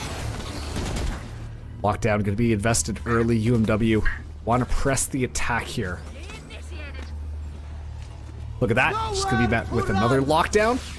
Getting a nice little Venn diagram coming through here, but look at this. Actually, they're going to be trying to destroy the defender one, and it is going to be successful. Zipper, though, able to find Edgar Allan Grow. The attack is going to be off the rails now. UMW taking all the space, going to get the spike down as we see York College get themselves assembled outside, ready to go, and this is a very familiar spot. This is an easily spammable position all the way in the back, but Edgar Allan Grow going to be brought back into the fight. It's going to be 5v5. On a side note, I find it very ironic that Death is the one resurrecting people, but, you know, we won't talk about that just yet. 80 is going to find fan service. Purple is going to find 80. It's a trade of blows as Nick finds one and loses one. Zipper, though, with the quick climb up, says headshot for me.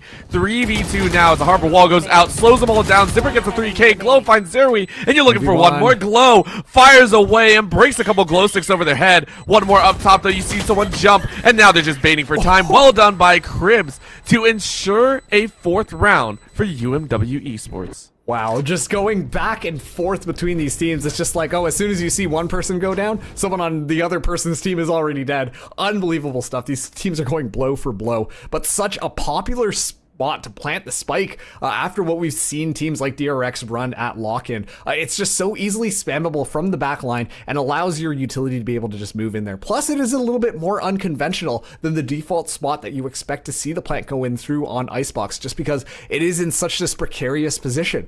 But that's why you see that barrier orb be brought in here. One thing you should notice, UMW, they are very consistent at setting up that barrier orb in such optimal positions to make sure that the spike can get planted without any interference whatsoever.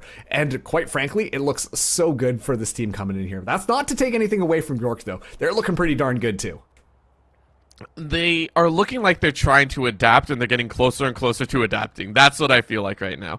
It's not perfect. We're seeing them, though, get closer and closer. It's like, I don't know, it's like, I don't want to, this sounds terrible, but it's like a cockroach that keeps coming back after UMW stomps on them, And just York Yeah. won't go down without a fight, and I love it, right? I love a team that is willing to scrap and willing to change their identity, and also willing to take timeouts, you know, very, very quickly. This is only 7 rounds in. They're down by 1, and they still say, hey, we think we found something out. Now, you do take that when you don't have guns in your hand, so I slightly dislike that, but it's still good to use the timeouts. It's there for a reason. Go ahead and keep trying.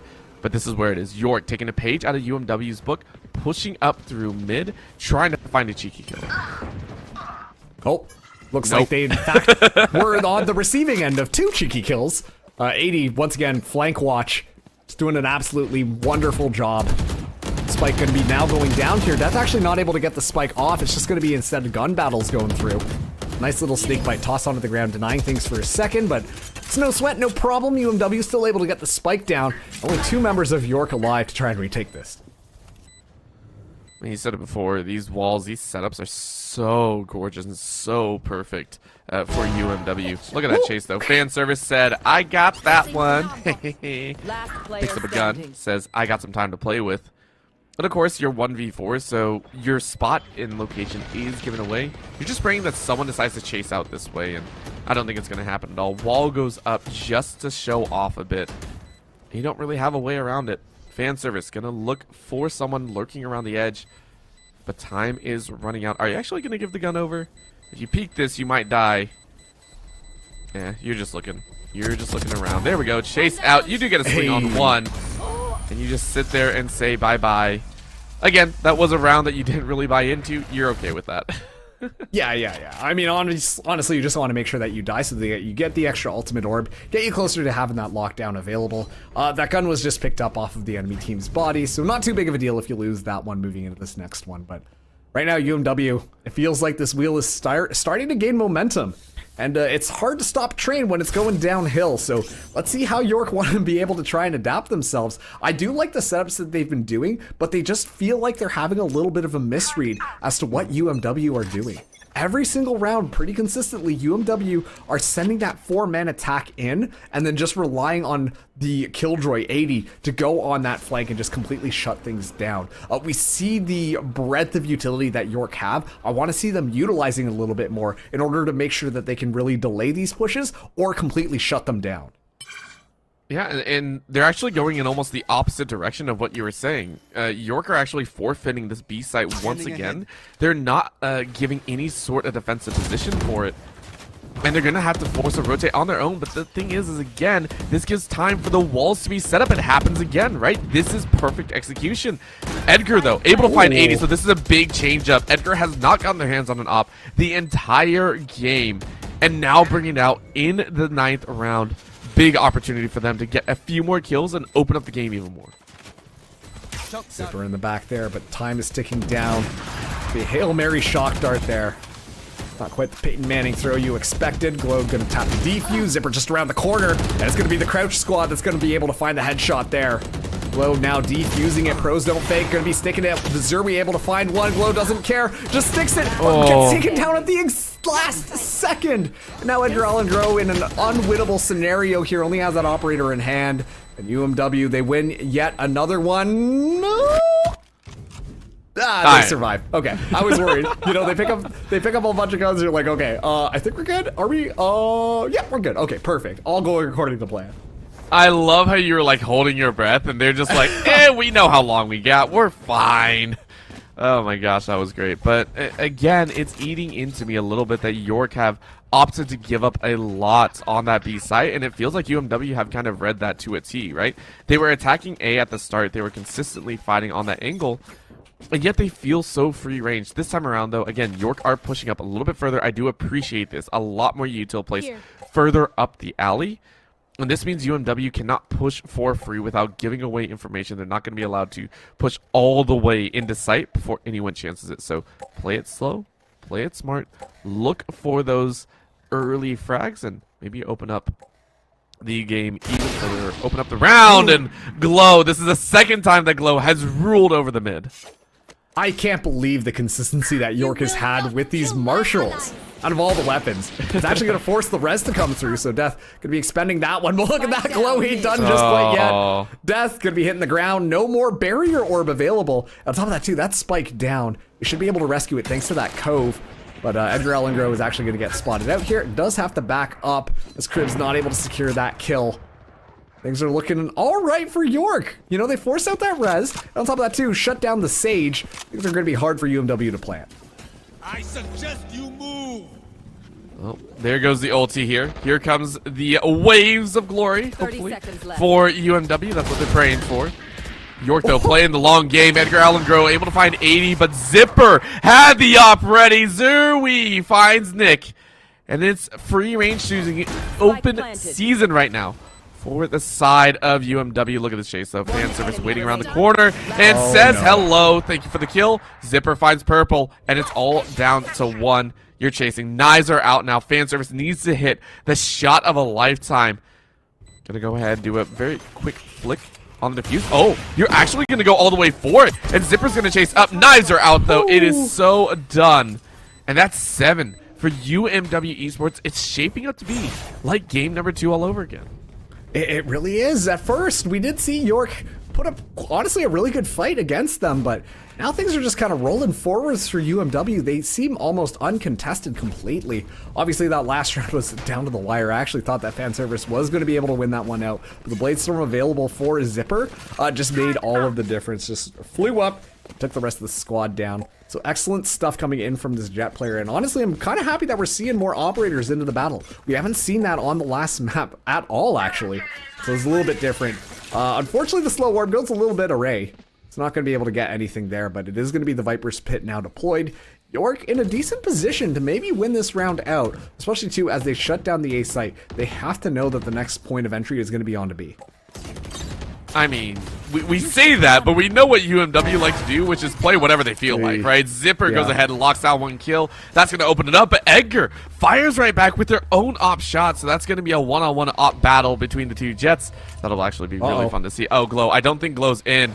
Oh my gosh, Glow barely made it, but able to return. So the Viper's Pit will stay alive, which is more than enough than you can say. But look at that, so quietly around the corner. Oh, you didn't see just Glow. outside. Has no idea that some of UMW are currently lurking right inside of the site. No information given means a very slow rotate from York right now. Still just playing it so slowly. Nobody aware. The gun barrel, Nick saw the gun barrel, but unfortunately didn't register it. And now this is such a weird position for fan service to be into, as we do hear the teams move out there, but yeah, once again, keep an eye out for that Killjoy. Also, too, the other Killjoy, that could deter the site completely as we do see UMW move in there. We're going to be seeing the high tide now come in. The information is going to be given. The swarm grenades are going to be activated, but the plant should still be able to come through unless they deny it. The Cove is going to be good to shut that one down. Fanserver is able to get Zipper, but Cribs takes him right back down. It's now 3v3 as the Killjoy walks away undeterred on A site. I mean, I can't believe that happened, right? UMW, we haven't really seen them under pressure that often. So the fact that they're able to pull this off on a B-side rotate after 30 seconds and not get shut down for it is impressive. They're still fighting at the very edge of glory. And that's going to be another kill. Cribs finds a kill on Glow. And now Nick Potsy waiting and finding an opportunity in a 1v2, but you're chasing so far. The swarm slow you down and you're on top of it. You don't really have a choice. You are dead. 80 takes that kill. And it's 8 rounds to UMW. It feels like they have York's number. I still can't believe that 80 was able to survive all the way till the end there. You saw that Killjoy walk through the Viper's Pit all the way to the back of A, just hanging out down below, and then still able to just survive and then make the rotate all the way around, punishing anyone that they saw as well. Wonderful stuff as your flanker.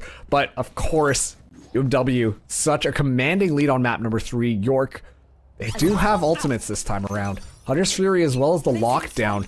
Bladestorm, I imagine they're going to be saving for more of a rainy day here, but actually seeing the judge come through, Edgar Allan Grove, going to pop it right off the bat. You're going to get an operator for your troubles. That's dirty, right? Like, to try and kick things off with just a knife straight to the back of the head is huge. So very nicely done. Cribs fighting it back. Purple trading it out evenly. So it's a 4v3 right now. UMW working with 1 player down. It's gonna be a chance. Death is getting the plant down, but look, a little bit of a showstopper. It's gonna slow everyone down. Hunter's Fury, though, able to find Death. The snipe through the wall. Nick has only been able to find damage lately, but the kill is well worth it. Cove used as well, gonna be shot through. Look at that, of course, it's gonna be a barrier orb set up. Didn't expect anything Oh my else. gosh. Getting a little bit of option paralysis. Edgar Allan Grow has the knives ready to grow. Cribs! Oh, Cribs, no. You hate to see that. Pops the Hunter's Fury. Cancels it halfway through to try and get the swing through, but just gets completely taken out. But you know what? It is the last round, so the ultimate doesn't really make a big difference at the end of the Switching day. sides. York able to stabilize themselves a little bit. Make that a 4-8 half. You know what? Little steps, right? Last time it was 3-9. This time's 4-8. You know, if they go a little bit further and they win this pistol, hey, you get within 1. If you take that chance, or maybe within 2, I'm not sure. York College, though, this time on their attack, we haven't been able to see their attack as much, right? Again, we missed out on game number 1. This time around, though, I want to see if they can pick up the aggression. We saw that they were able to stall out a little bit in the early stages. Now you get to do somewhat of the same thing. You have enough barriers, you have enough walls, and you have enough vision control that you can deny UMW their own set of vision, right? This is a battle of who can block off who more. And I know that sounds weird, sounds very basic, but that's all it is. Things kick off here. York be trying to block things off into mid. At least they're taking the space to do so. It's going to be a fast rotation. 80 in an excellent position. Zerby ready for it as well. It's going to be a little pincer there, but York able to just get through. Breaking the mold, going to get that barrier orb set up, and now the spike should be able to go down here. Still, a numbers advantage for UMW to retake this. On top of that too, they've got more than enough utility to try and play around to retake the site successfully. Made it look easy to get the plant down, but are they going to win the pistol? Are they going to get 4 in a row, Marks? That's my question. Like, that's all I want to see here. I want to see York get all 4 pistols. Look at that beautiful curve on the wall, though. I love it. I love the fact that it's so freeform. But Death goes ahead, tries to heal up, is getting ready for this chase in. A little bit of a slow orb, but the poison is up, so it's gonna take a chance. Zerwi gets a perfect setup here, but they do knock out the diffuser. Glow, though, says not today. Fan service takes another. Cribs is the last one alive, and Glow says give me that 3K. It is York to take their 4th pistol round in a row, or at least the first opening pistol round of each half. What a ridiculous time.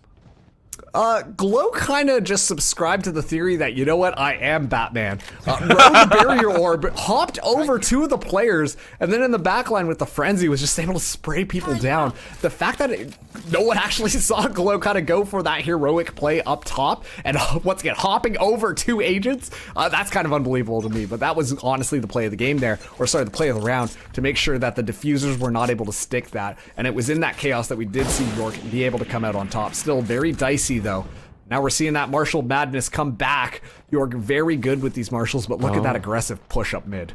Oh, this is a UMW special. They're just chasing. They're saying screw everything, and 80 finds it again. Are you kidding me? They should not get away with this. Thank you very much. That is York reading it like a book this time around. Edgar with a Marshall says get back, stay back, and they'll take their 2nd round and a half, and it was much deserved. If they lost more members, I would have been very worried, but UMW now with guns out should be able to take their round here, and then we'll actually get to Valorant. That's the way I like to say it. That's a new one. Haven't quite heard that one yet, but let's see how things go. York, they're still on that little bit of a discount buy just because they did lose a couple of members there, so unfortunately not everybody's going to have a nice little gun. And on top of that too, those Marshals, very effective on that 2nd round because no one really has light shields or anything like that, so it's just going to basically be an operator. But this time around, people do have those heavy shields, which means that they have to find those headshots to make the Marshals count a little bit more. We're already seeing the high tide get used there. Zipper going to trade a couple of bullets, but nothing too good. And see, this is the problem with bringing in a Harbor compared to a Viper. As soon as that high tide goes down, they can't set up another wall. They have to rely on those cascades and smokes in order to smoke things off, but it's just not as effective. It really is, and I gotta agree with you. As much as I love Harbor, it's a very attack side of the walls and aggression there, so you don't have it as much anymore, but it is enough to deter. But Edgar again and again, what is with this Marshall? This Marshall is getting so much value right now. It's not supposed to shoot like this. Why are you shooting through the wall? Come on, Edgar, you don't get another kill like this, right? Like, surely there is no way you get another kill. I wouldn't think so, but you know who is? 80, looking for second, actually. Doesn't able to find that one. Zerwi, though, is able to make sure that that does happen now. Low going for the bullet spray through. The barrel is spotted, actually. Zerwi just in the back, and Snowman as 80 goes for the push in. Adrenaline Grove, Marshall scoped in, looking for something, but now it is going to be that high tide that comes back online. It is on cooldown, so it is available. 30 seconds left on the clock. The spike is in a very bad spot here. York just need to look for a couple of kills as Purple makes an aggressive move. I mean, they're going to have to try and cheat up. Only a few seconds left. Purple is able to find one. Can't find Death, but Edgar Allan Grove finds Zerwi. But, I mean, you got a Marshall. I mean, there's not too much you can do. You don't look down, and Death brings Death from below. Very nicely done. UMW maintain their lead. It was a dicey one. Granted, it was a very dicey one. It could have gone very differently, but they do survive. Yeah, and honestly, at the end there, you could tell Edgar was like, oh, I have to die. Yep, that's right. I have to die. More worth it to get the Blade Storm online than to carry a Marshall into the next round. And so now that Blade Storm is going to be utilized. Make sure that the economy can survive just a little bit longer. A very typical third round is what we expected, and that's what we got from UMW. Now let's see this aggressive push potentially coming in onto A. A lot of these defenders moving in onto the site. Buy is a little bit scattered here. Immediately, we see that recon bolt go off, but meanwhile, look at that. UMW, they get scouted out. They at least know that Death is going to be lurking on the bottom. They just have to be careful with Zipper. Here. And Zipper's just going to kind of hang out, just wait for an opportunity. Edgar Allan Grove looking for one as well. That's the second knife to kind of just hit, but it only does a little bit of damage. Edgar really wants to hang on, wants to try and get the reset, so you're going to try and play a little bit more cautiously as the rest of the team is already rotating over to B, and this is something that York have done a lot better at as well, making those snap calls, saying, hey, we're going to move a little bit quicker, we're going to try and take that chase out, and it's yielded in this, right? Nick finding an early frag opens up the B site even more. It is completely exposed and will allow for a good plan by York with all 5 members still alive. Yeah, keep in mind, Edgar finds a nice little headshot, eventually does get taken down by Cribs, but Nick trades that right back. Zerwi from downtown able to find Purple. Viper Wall still available, actually. They haven't used it at all, so that means that they could use it defensively here, but Glow gets taken down. Viper Wall no more. 2v2. It's going to be Zerwi as well as Zipper. 2 very good players. Nick gets the information. Fan service acts on it. Zerwi spots out fan service, but not able to find anything. High Tide is going to get activated here to give a little bit more space. Unfortunately, the spike. Oh, it's in a great spot for this defuse. The Cove is going to be coming in as well. We now hear someone going to be going down here. Nick goes down, but I think the time delay might have been just enough. It's going to be the defuse coming in. Down to the wire. No way. Defuse comes through at the last second, even though fan service gets the kill. I can't believe that worked. I cannot believe that worked. That Zerwi was able to pull it off. Like, that's ridiculous, right? You're up against 2. You're chasing him for your dear life, and you just say, screw it. I'm going to go for it. Well done by Zerwi, and honestly, that was fan service just hoping for a chance, hoping that Zerwi's going to be a little bit more cautious, but you don't have to if you're a Harbor. So well done, well thought. Excuse me. By UMW, and now York I mean, I'm just flabbergasted, right? York now had to play with an awkward buy. UMW have all the money in the world, and just like that, the streak is snapped. Yeah, they played so well. It took your breath away. Obviously, that's what happened there. Is they were able to catch a couple of scalps, but not able to find any kills. Could be a lockdown used. Very early on, the High Tide is going to be going up to try and delay this, but it doesn't matter. York more than happy to move through. Death able to find Edgar Allan Grove. Now the Reckoning is going to be activated as well. The Defender's lockdown used. Let's see if they're going to try to go for this plant. It looks like that is going to be the case, but given the fact that the Reckoning is still online, a lot of players are going to get detained here if they don't make it out. Zipper shuts fan service down, and actually no one gets detained. They just make it out of the range. Now it's 3v3 on this retake, but Zipper goes with the blades, goes up, looking for the kill, can't quite find it. Glow uses oh the my best gosh! but is able to find Purple through the crack in the wall. Now it's all up to Glow. Glow goes down, and so do the rest of the members there in New York. They lose yet another round. UMW clean that one up fast.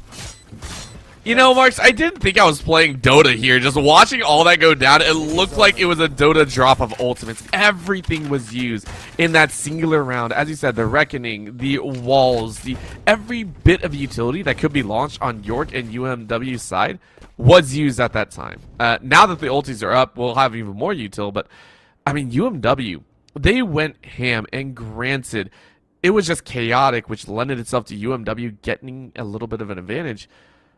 But I mean, UMW have played this from square one, from round number one at an aggressive pace, have been willing to take these trades, and York have been caught on the back foot almost every single time. Huge props to UMW, who are clawing back here in game 3. Well, you know, after game 1, they've looked unstoppable in games 2 and 3 here. Yeah. I mean, obviously map number 1 didn't quite go the way that they wanted it to, but now things are looking pretty good. All things considered for UMW, now 2 rounds away from winning out this series. Once again, both these teams have such a good track record, and we're already into week number 6. Time flies. Oh man, this is a good time to really just, you know, make sure that you're above that certain middle level. You want to show to the rest that, you know what, hey, we're actually a really good team, and you should be looking out for us. And quite frankly, UMW are really proving that here in this match on Icebox. Coming into this next round, we are going to be seeing 3 ultimates available for York College. But honestly, they just need to get the spike down first. If they can do that, they can play off the Viper's Pit, play off of all of this utility, and this is going to be their gun round as well, so they can't afford to lose this one. Otherwise, they're going to be back onto a save in the next. And I mean, you don't want to be on a save on match point. Like, that is the worst feeling in the world. So we'll see how hard they can hammer this one out. York are flooding into this B site once again.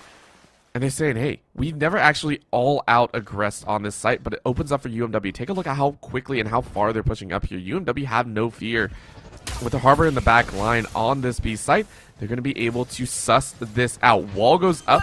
That's from the Viper. They say, hey, we know that something is going on here. It's going to be optimal here. Fan service finds 80. Beautiful opening frag to solidify York on this site. Yeah, now fan service has to deal with 2 more. Look at that, the res is going to be used as well. They have that information that at least 2 are coming in onto the flank. It's going to be tough, but the Viper's Pit is deployed. That makes things a little bit easier for York to be able to play off of. The Owl drone coming through there. Fan service shuts 80 down yet again, but Death trades that one back. Nick does the same. Death comes up again. And just like that, the Viper's Pit goes down. Suddenly, York only down to 2 members left. It's going to be the Hunter's Fury coming in as well. Gets one tag, looking for the kill, able to find it. Almost finds Death as well. And look at this, fan service goes in, makes sure that no one is able to get that defuse. It's down to the 1v1 yet again. Zerwi not able to do it. And just like that, York get around, but it's just by the skin of their teeth. That was lovely, absolute, and definitive chaos. That's all it was at the end of the day. Everyone's going, get on the spike. All of UMW are like, we gotta defuse. York's just, I hear someone defusing, take him out. That's all I was thinking through there.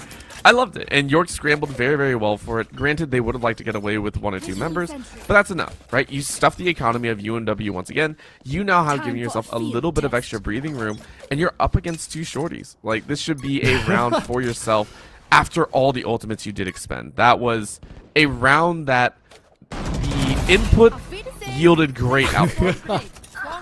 Did I hear you down in the shorties? I'm a little bit disappointed in you, but honestly, you were probably right, is what I'm learning so far. The round's just kicked off in the first 10 seconds. Already 4 of the members of UMW are going to be going down. So York College basically just going to be taking a stroll on Easy Street to be able to get that spike down onto B. And there is flank watch as well. Death only has a classic in hand. Probably can't do much against the squad of 5.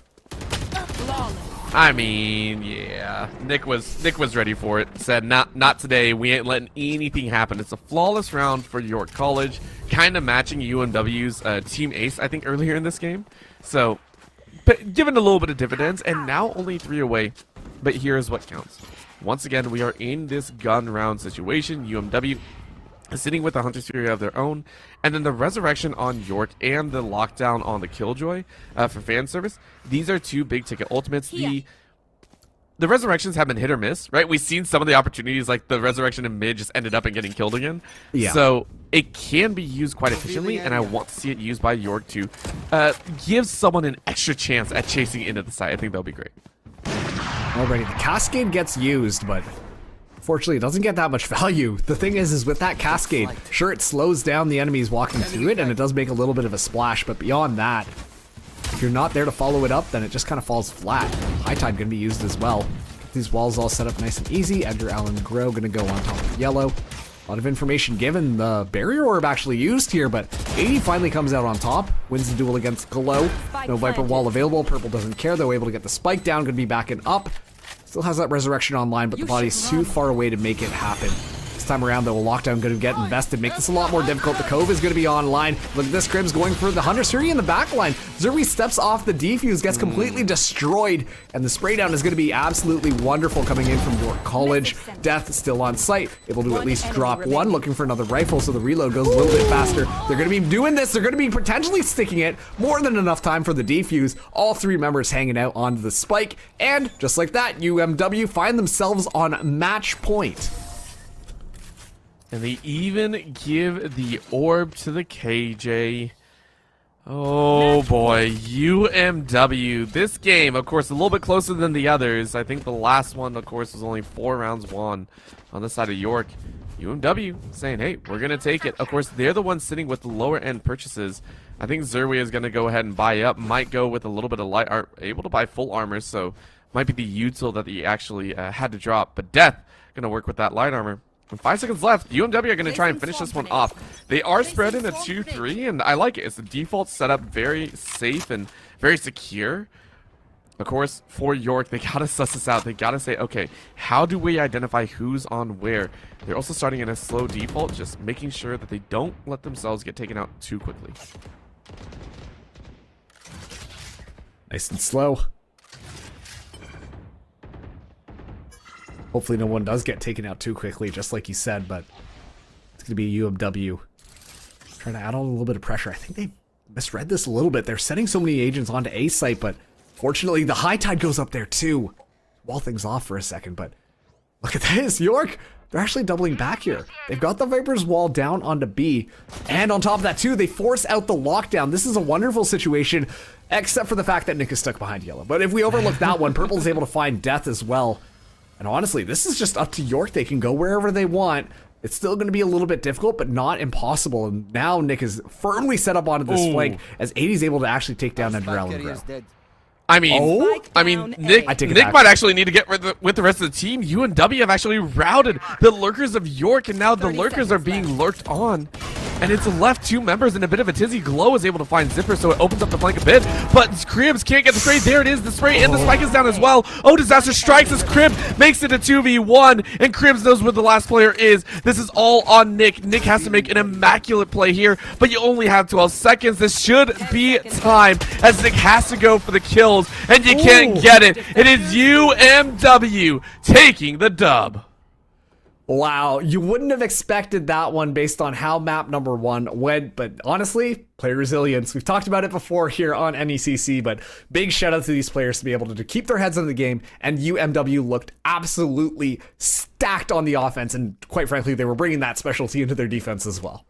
I loved it. The aggression, the constant feeling of, hey, we have an opportunity and we're not going to let York, you know, be able to regroup. And that's something that I think I said over and over again. And I apologize. It sounds like a broken record, but that's just what it was. When you see it 7, 8, 9, 10 times happening over and over again, the little mistakes, UMW could spot those on a dime and crack it open to be ridiculously problematic. So well done by them.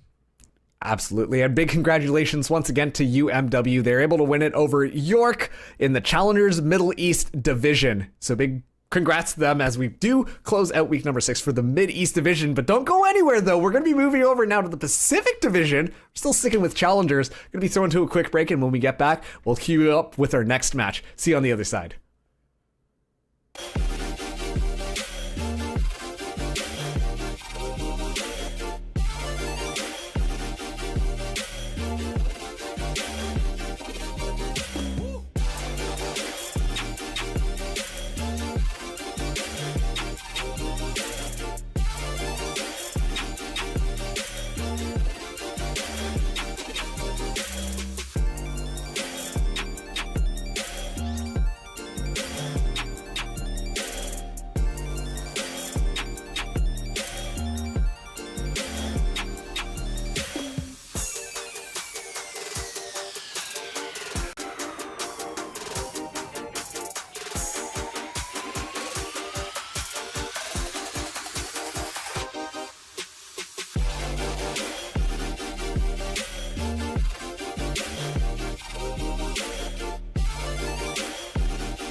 Welcome back, everybody, to the NECC Challengers Division. My name is Marks. This is Orbital. And like I said earlier, we're going to be now moving over to the Pacific region. We've got GFU going up against SFU in our final match for tonight. Oh, I am excited for this as well, as teams are still continuing to battle it out. We have undefeated SFU, so we got to put some respect on that name. They are currently 5-0, haven't dropped a series. They have dropped a couple games though, and this is what's interesting. They're 5-0 in series score, and yet I believe they have played some of the largest amount of games possible. They have gone 3 times to a game 3, and in those they have gone to OT, I believe, twice in 2 of the games. So it's been quite hectic. On the flip side, GFU have done one better. They've gone to 2 3-game series, and yet in one of those, they went to a 20-18 game in OT. So, I mean, these 2 teams, they have some history behind their matches. I wonder what the record in the NECC division is of the longest Valorant match ever. But you know what? Hey, that's probably one of the top contenders there. 20-18. That's almost Counter-Strike numbers of rounds that these 2 teams are for today. Oh, hey, that was we're it. back. We saw it. We saw it. We're gonna be no. Let's bring up the schedule so we can talk about kind of all the matches that we've gone through today. So, of course, we started things off in the North Division. Sorry, not the North Division, the East Division, with Dunwoody Varsity up against North Part Vikings, making it all the way to the 3rd map, and honestly, a pretty darn good game. And then we went over to the Middle Eastern Division, which we saw the York Spartans A go up against UMW Esports. And would you look at that? Also a 3-map series. So we've been treated to a lot of wonderful Valorant tonight. A lot of teams just kind of going back and forth. This one, I dare say, is going to be a little bit more straightforward. I give a lot of credit to SFU, a team that can go 5-0 in this type of style. It does worry me a little bit. One, it means they have a lot of resilience, and number 2, they have very practiced compositions that they're going to go through. So I want to see them be stalwart. They're a team that are currently chasing the OP, like the undefeated streak all the way through. So I want to see what they can do. On the other side, of course, with the maps that we're going to have, GFU are going to try and take them down a peg. So I'm very, very excited to see what we get.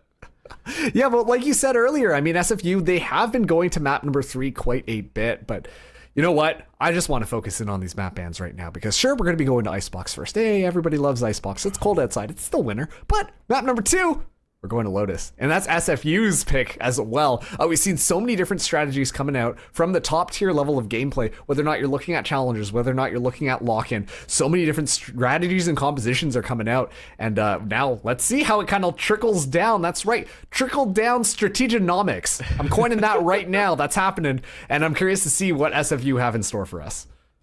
Chaos is all it is. I'm very surprised that Lotus and Fracture got through. That is what's surprising me. Because normally we see, Split and Haven or Ascent, at least one of those maps get through. They will almost always get through. It's like the collegiate favorite. And yet we have none of those. We get Icebox, Lotus, and Fracture. All 3 of these maps are considered doomsday for teams, as some of them have not practiced, say Lotus or Fracture. This is going to be absolute chaos. I'm so excited to see who comes out on top on Icebox and then who decides to take a run on Lotus. I can only imagine the individual plays that we're going to get to see. Yeah, and you know what? Fracture just at the very end there. If we do end up going to Fracture, I think that's going to be a pretty fun one as well. I think, quite frankly, across all of the maps that are in current competitive play in Valorant, I do think that Fracture is starting to get figured out pretty heavily. As a matter of fact, I think that Fracture and Pearl, we're seeing a lot more teams try to play out these different compositions because they think that they can take an advantage with some of the strategies that they've prepared. Orbital, I'd like to remind you, we're already on week number 6, so some of these teams might have, sat things down a little bit, went onto the ValorantStrategies.net and tried to figure out a couple of cool things that they can whip out here. And I think that, it's going to come down to that more so than just kind of this gunplay that we've seen really dominate some of these earlier maps. I hope to. I hope to see it. Of course, Fracture is one that if we get to it, we get to it. Lotus as well, though. I do agree. There are some very interesting strategies, different rotations that they can make, and especially with the quick access that you have and the information that's given if you go through some of those doors, it can get crazy. But I do also enjoy the fact that we are going back to Icebox first. I want to see what teams can whip up. Last time, of course, we saw the Harbor. It attempted to do what a Viper could, but again, the old school tech wins out a little bit more. The Viper was able to really take it away for a time. For a time is what I like to say. And again, things got a little bit dicey towards the end, but it didn't do as well as we expected. I guess that's the best way to put it. It had its shining moments, but not perfect. So I want to see what these two teams can do on Icebox.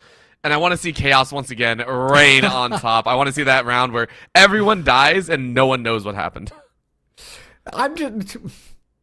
How do you feel about people wearing bat costumes? Because at this point, I'm convinced that you're actually just an agent of chaos, and vengeance is going to swing down from above and somehow take you out. I've got Batman on the mind, and I don't really know why. But regardless, you know what? Especially too on Icebox, I just want to quickly talk about this because traditionally, Icebox was seen as one of the most stale maps to date.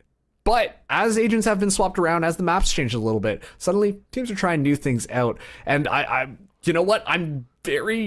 I have no idea what some of these new adaptations can come from. Before, KO was a mainstay on Icebox, and suddenly after this new patch, not the case anymore. We hardly see any KOs coming in anymore, and we're defaulting back to somewhat of that double wall composition where you bring in that Viper, bring in that Sage. But of course, now that Harbor's into the mix, and quite frankly has been balanced out a little bit better, I do think that is also being tested. On top of that too, some teams, they just want to play with the mollies instead.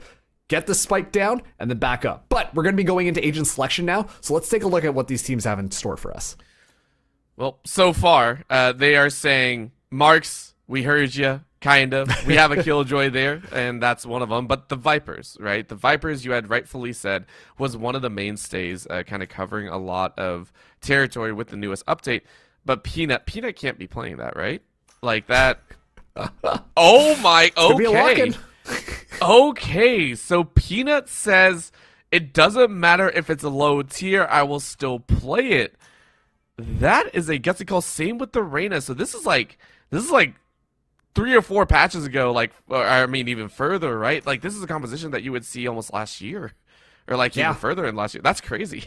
And I'm going to be honest with you, this has to basically be a comfort pick. We saw similar things with C9's composition when they were playing in VCT lock-in. Just kind of going, bringing in that chamber, keep Ye on it because you know that Ye's going to frag good. But of course, Peanut and Luco, they really have to turn it up to make sure that they are maximizing the utility that bringing in these two agents are going to be. While SFU, little bit unconventional as well. We're going to be seeing Kaizen go in on a Raze. It's been a while since I've seen good Raze play on this map. As a matter of fact, it wasn't since basically Fade came out and players were really trying to combo that Fade as well as the Raze for this fast action hits. I also feel like Raze is one of the few agents that can be a very small counter to a Viper, right? The showstopper is very nice, just like, hey, I think someone's in the pit. Let's go ahead and fire it. It clears a wide chunk of an area, so that might be another little favorite that they like to run, but I agree. You don't see it on its own very often. You usually see it paired with a Fade. You usually see it paired with a combo breaker movement.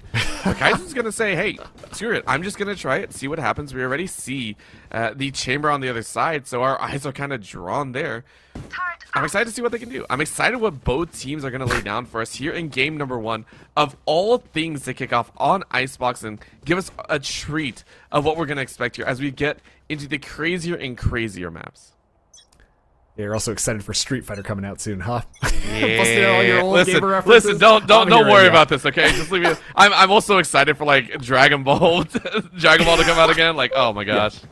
We do love ourselves a little bit of Budokai, but also too, GFU, they like themselves a nice little fast B-side hit. Already the paint shell's gonna be used, so Peanut has to get out of there. Almost gets got regardless, but it's just so fast. Oh, what? It'll actually take 2 down on the way into the grave.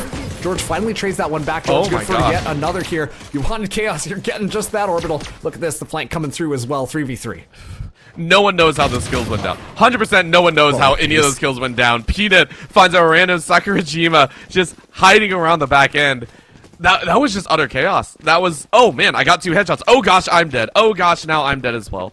No one knew what was going on, but GFU said, hey, we have an opportunity. We're going to chase it A, and SFU are not going to be able to stop us. But look at this. It's a swarm grenade still on site, and it actually gets spotted out and taken out, so that's going to be great. Ace now going to get the spike plant down. They're going to be backing off of it. Now it's 2v3 onto this retake. SFU have to make something happen. But with this Viper's wall, it gives them a little bit of room to work with, especially too now that George is down. One enemy Vanquish remaining. trying to even things up, and Kai finds Peanut. Beautiful shots here. Ace can't do anything, so Kai swings with the 2K, and it's round over. SFU Esports White able to take a phenomenal first pistol round. Yeah, phenomenal indeed. I mean, obviously too, look at this. They're even making sure that Kai can get that lockdown online earlier than later, because it's just going to be that much more helpful. Excuse me. Wow. Listen, the gameplay surprised me that much, but honestly, it was a very fast attack coming in from GFU, but quite frankly, Kaizen did an excellent job of just slowing down the pace. Sure, the duelist always dies first. It's kind of the rule of thumb. As long as you can take a couple people down, then it's worth it. Yeah, as long as you take one, honestly, I feel like you've done a decent amount there. It's more than I can say about, you know, most of the Jets in my games. Ugh, we don't talk about that. But you Okay, do I'll your stop job. playing Jet. Jeez, come on, man. You don't have to call me out like that. I'm sorry. But it's you are supposed to enter. You're supposed to be able to create space and opportunity for the rest of the team to stack in. And that's exactly what happened. This time around, though, it's a full stack towards mid. GFU are going to try their best to create a little bit of a train wreck scenario. And, I mean, the train wreck seems to be working. That's going to be a quick play, but Kaizen on the back end and tries to switch down. Can't get anything. Wow. Oh, unloaded the full clip and got a whole lot of just extra damage. You know what? If this is possible, though, Vanquish and Mai going to try and follow up. Little DJ able to find one, and it's down to a 3v2. Oh, Ace barely staying alive there. 17 HP left, was getting chewed up by all those nanites on the ground. I was able to find little DJ.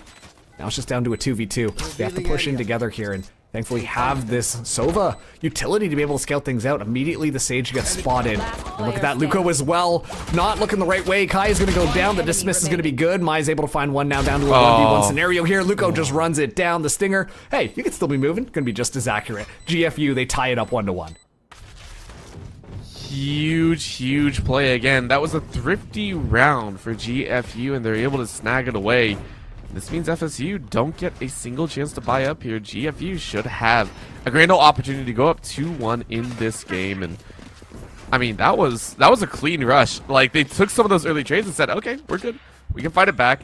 And now they get to go to the more open site. They're like, hey, look, we got the guns. We know they can't stand up against us. Let's take our chances. SFU, though, gonna send 2 in mid and look to push up and find a cheeky kill once again. And the good thing about this push as well is that it actually gets you quite a bit of information. Because if you can send people through onto A as well and not see anybody, and you get all that mid space, then you're pretty confident that it's not going to be an A site hit. And it sets you up for a nice little flank, which is exactly what's going on. Barrier orb immediately expended. Now Ace can be able to get the spike down. Shockbolt can be coming through there. Unable to get enough damage in. Riddy, though, gets rid of Peanut. Excellent little sheriff kill there. And it's going to be 5v4 on this retake. The fact that Riddy also missed the first shot, just, you know, very happy to take that one. Luco, though, says, not today. I will avenge my single chamber. Thank you very much. Ace is able to find Mai and Vanquish, and then more. Ace takes a 3K. Around the corner, Luco goes. Where they stop, nobody knows. Attackers do win another one, as GFU take the round they were slated to win in the first place. Yeah, and just like that, now we're going to be seeing SFU be able to buy themselves up. Not quite the traditional scenario that we're used to. Usually those 2 rounds go to whoever wins the pistol round, but GFU just running it down, they make that one work. So this time around, let's see how things play out here. Peanut only opting to go with just a Spectre. Could be relying on the Headhunter a little bit more to try and find those pistol shot kills. On top of that too, finds 3, able to get the Tour de Force online. See if that is going to be happening as GFU, they look once again to go on to B. Thus far, they've been incredibly successful at the attack on the B side. They tried once, twice, thrice, and it's worked a decent amount of times, but right now it's another as Kaizen with the weapon out said, not today. This is a chance that we've been waiting for with the poison down. Kaizen gets a paint. What? Come on, Util City for Kaizen. Kaizen is just holding down the fort. The rest of the team finally able to rotate over, and GFU go, what the heck? I thought we were able to storm this site. And you will do no such thing. Ace holding on to yellow here. And with the flank going around the other side, you have to be ready to move. Ace able to find Kaizen. That's a beautiful shot. Through the wall, you can't get it. Little DJ taken down to 17 HP. Look at this. The res going to be used as well. Didn't even need the barrier orb to make that one happen, but it is going to be a good shock bolt that comes through. The recon bolt, unfortunately, not as successful. It's kind of stuck up, but really going to be watching for the flank. I do think that GFU, they still take this aggression and at least pick up the orb before disengaging and then re-aggressing onto this B site. But let's see how they want to play this. Already they're going so low. They're calling for the rotate. I love it. I love teams that are able to do that, but Riddy was waiting, and now it's a fake rotate. Riddy able to find one, but can only find that enough, but it's the information. The information has been gathered, and now SFU are currently routed. They have 19 seconds. Well, at least GFU are currently routed. SFU are the ones waiting for GFU to patiently push into them, and Vanquish is all but set. Look at the wall going up, and Vanquish gets a 2K. The collat is good, and Mai is able to follow up. Welcome to the Thunderdome as FSU run GFU ragged. And I think that GFU were just kind of like, okay, we gotta go, we gotta go, we gotta go. Where do we go? I don't know. And then in that state of panic just kind of ran things through. But honestly, a little bit of a micro play there. The fact that we saw that agent just kind of hanging out so close by, that basically nullifies the Leer. Sure, the Leer has infinite range now. As long as you can see it, it's going to keep you blind, but you still have a little bit of vision very close by. So you play that nice and close, and you're still going to be able to see the people run in through. So just an excellent little micro play to make sure that that spike cannot get down, secure you the kills, secure you the round. It's all tied up. SFU 2-2. Of course, weaponry is not exactly equal here. I know we see, I think one person with a pistol on the side of GFU, so they're not exactly happy about that one. Ace, though, running with a Vandal, saying, hey, we're good, we're good. A little bit of a teleport back and forth. You can see the chamber floating on the side of B, just like, I need to find an angle. I need to find something. Little DJ, saying the same. And, of course, Riddy saying, not today, you don't get my kill. Kaizen on the back end, though, says, I will lose my life. I apologize. Hard to apologize when you're already dead, but GFU, that's going to guarantee the spike down. Luco able to find Riddy as well. Things a little bit easier here. A couple of ultimates online, but I don't think that this is going to be the opportunity to use it. Little DJ does get spotted out by that turret, so at least they know that somebody's going to be back here. Ace holding this angle so dang good. I able to sidestep, but does take a little bit of damage from that action. Never mind. Still nice and healthy. That was going to be going up here. Hunter's Fury still available as well. Spots it out for a second, but just misses the timing as George is able to find that one. Kai, though, trades it back on to Luca. Kai, good for another. Oh my as Vanquish gosh. comes in. And now this is going to be a very interesting situation. Little DJ on the back line gets sprayed down to a 1v1. Peanut has to come in here and spray this one down, but is going to get taken down by Vanquish. I don't know if there's going to be enough time here. It's down to the wire, but Vanquish goes down with the spike. GFU. They secure the round just by the skin of their teeth. That was a dance with death, and death caught everyone. So well done to GFU to dance as quickly as it could. And George, I mean, George got one of the best plays that I think I've seen. Just one of those small ones. Threw out the recon bolt and was able to shirk away. I think it was Kai at the top side. Kai went to go ping that and then turned, and George was just staring down with the barrel and just said, nah, I'll take that kill. So very well done there. But now the ultis are in play, right? You talked about this before. SFU sitting with 4 ultis pretty and saying, I'm okay with it all. GFU, though, with that 2 to force, still packs a lot of punch, and that's going to be more or less that game changer. SFU, though, rocking with just a bit of util in their pocket and wondering how the heck they're going to play this one. It's a good question. It's a very interesting defense actually coming in from SFU. Spreading it out. They'd left that B side completely open, just allowing that alarm bot to give the information here, but Kai has to stay alive for that to work. Lil DJ is able to find that one. Now that's going to be so easy to move in onto B. Keep in mind that 2 to force is activated as well, so they can watch Snowman for days. George going to be making their way onto this A site. It's so hard. Right now, GFU, it looks like they don't really know what to do. George is able to find Vanquish as well. The spike is moving all the way around. It's a successful fake here. As George finds yet another. George can simply not be stopped. George is having a blast. George is very curious about what's going on here and just taking things to town. Look at that. Another set of frags. This is a flawless round for GFU. they're happy to take it. Again, they stuffed that round down. Yes, it was without ultimates, and yes, it was without any sort of weaponry in hand for SFU. That's enough. You pull away to 2 rounds in the lead, and now if you lose out on this one, it's not that big of a painful moment. Oh, GFU calling for a timeout here, and I like this. So, a spicy timeout by GFU saying, okay, we won that round with a flawless. What do we do about the ulties? I like this. I like this. And quite frankly, I think that this is going to be a really good time to take a timeout, because what's going to happen in this next round? If you're SFU, you need to use the ultimates to secure this round. If you don't do that, then your economy is going to be broken. GFU, they have to win this round if they want to make sure they can make that score differential hurt even more. They do have a couple of tools at their disposal, and I think that they can capitalize off of it, specifically looking at the Viper's Pit as well as the Hunter's Fury. The Empress is just kind of like, you know, when you're feeling yourself on Reyna, you just got to go for the Empress and try and frag out, but it's going to be very difficult to coordinate these things. That Showstopper and Lockdown can really put a pin in that strategy coming in from GFU. So SFU, they're poised to win here. And GFU, they're strategizing to see what they can do in order to scrape together this round to pull themselves out of it. I wonder if it'd be right to say that GFU are trying to ice out SFU, right? Like that is, oh man, I missed that term, but I mean, it's too early in the game, but icing him out, trying to make him second guess using those ultis. What does GFU have going on? What are they going to try and play? SFU, they're totally boxed up. It's a 4-1 setup on this A site. And look at the chase. Kai takes out Peanut so quickly and just drops him from the game. What a shot. SFU say, we are in control. GFU making advancements. Not quite on the site just quite yet. They're taking their time. The barrier orb already gets delayed, but look at that ace on top of the wall. Able to find one. Hunter's Fury now coming in from Mai. Looking in the back line here, but it doesn't matter. Kai actually finding all the kills necessary while Ace is still completely unchecked. Look at that. SFU, they're able to come out on top. They didn't even need to use that many ultimates, just rely on that frag potential. And honestly, the fear that GFU was bringing into that round really helped them be able to turn things around. That was phenomenal, right? Kai came out of nowhere with some nasty shots as well, and so these teams are just constantly trying to one-up each other. And that scares me a little bit, right? These teams just like, okay, hey, look, I'm going to play well. No, I'm going to play well. No, I'm going to play well. Everyone battling for that spotlight, and it leads to really good gameplay. I don't know how else to put it, but it just feels good to kind of watch here. Vanquish setting up a little bit of those poison traps and saying, hey, I want to make sure that you don't get to go up on high.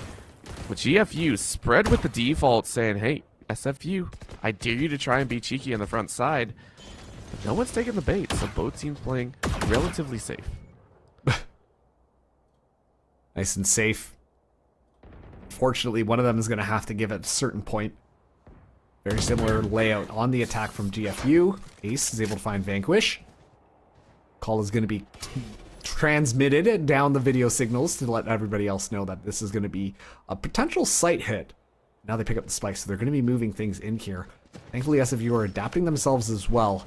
Keep in mind, a lot of ultimates online for both these teams. The Showstopper comes in for just for a second, able to deter it, but look at that. Luko is able to actually take Kai's down. Brady trades it right back on the little DJ. Kai looking for yet another, but now Peanut's going to be able to get the spike down here. So it is going to be 3v4 onto this retake. Lockdown's still available. Keep in mind that there is a Hunter's Fury online for GFU. Choose they use it. Well, they do use it, and they call it out here, and Luko says, not today. A quick snap means it's a quick kill on Mai. Riddy's able to take out Ace, and a quick revive means it's player advantage for SFU Esports, and they wash out. George is the last one, and they are dead. SFU clean up quickly and tie things up 4-4. Wow, it's almost like the Lockdown was tossed down as bait, it felt like.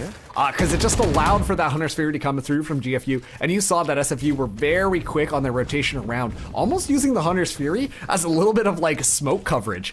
Then as soon as that Hunter's Fury goes down, then we see the res come in, and then it's just overwhelming numbers. And if there's one thing we know SFU were good at, they're just good at taking those gun duels. No utility to really deter them that time around. And it's just going to be a nice and easy cleanup. All tied up 4-4. Honestly, a little surprised that it's going this way, but GFU are scraping together a little bit of a buy. It's going to be Luko coming in with the hero rifle. They still have 3 ultimates online. You know, I expected this game to be good. I expected this series to be good, and it's delivering, right? I expected these teams to always fight for every inch, always be scrapping as teams that are currently with winning records. So I'm so excited to see even more of this. I want to see more close combat. I also want to see this with Vanquish locking down 2, looking for a third. Peanut is going to fall again. That hand cannon is nasty. The headhunter just saying, nope, not today. Maya able to find George, but around the corner to go, and Kaizen cleans it up. 4 left alive for SFU as they now take the lead. Hey, sometimes tactical crouching also helps to make sure that all the bullets miss your head. Vanquish really just kind of going up and down, and getting a kill every single time. So great stuff from Vanquish to be able to just shut that one down. And that's a little bit of a bummer for GFU. They wanted to at least get something given the fact that Luco had invested there, but instead they get absolutely nothing. A good round for SFU because that means that they get to refresh some of their ultimate orbs that they had expended. Meanwhile, GFU are still sitting pretty on 3. But I'm looking at Vanquish's Viper Spit. I think that that could be a good deterral material in order to just really stop GFU. Words are hard sometimes. Words are always hard, and in a field where we are supposed to be talking very quickly, it becomes dangerous for us, right? We're sitting here like, did we say that right? Nope, we didn't say that one right. We'll keep looking. For right now, though, Riddy's saying, I don't have to talk. I let my actions do the speaking for me. I'm going to bounce back, get with the rest of the team, and immediately die to Peanut and Ace. Both of them take one apiece. Maya's going to try and get some revenge, but Luca was ready for it. Peanut able to follow up. Ace gets a revive, and now it's down to a 2v5. Vanquish able to find Luco, looking for the revived member.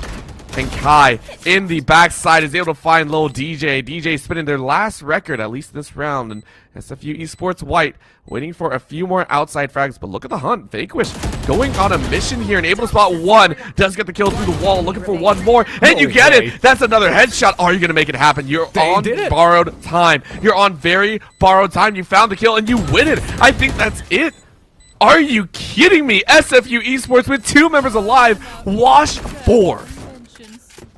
I am shooketh, to say the least. I'm genuinely surprised that you do that. Usually when you're playing down a man, you want to make sure that you're keeping your agents together. We saw that Kai was still running through mid when Vanquish is like, okay, we don't have time. We just got to take the advantage there. Very good corner clearing as well to be able to take down 2 agents single-handedly. And then at that point, Kai had just made it in, catching Peanut looking the wrong way because they were expecting Vanquish to push into them. Vanquish is popping off, still has that Viper's Pit online, but GFU cannot put a foot in the door.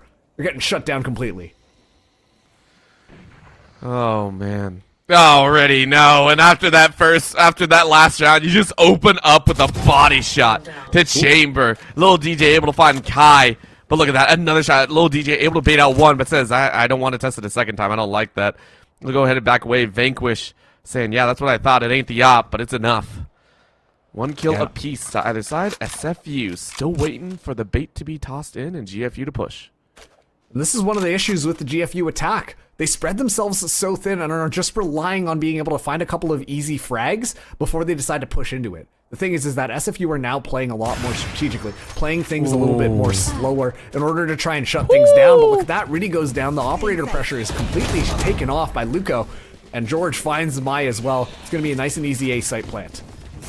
What is with these teams just bouncing off of each other every single time? I don't think we've yet to see either one of these teams get a significant 2 or 3 round streak. It's always been, I think, 1 or 2. That's the highest they go, and then the other team just kind of rips it right back. If GFU goes up 1 or 2, SFU fights right back. It's never ending. It feels like Vanquish able to cheat out, but sees one too many enemies, and because of that, it leads Kaizen to death.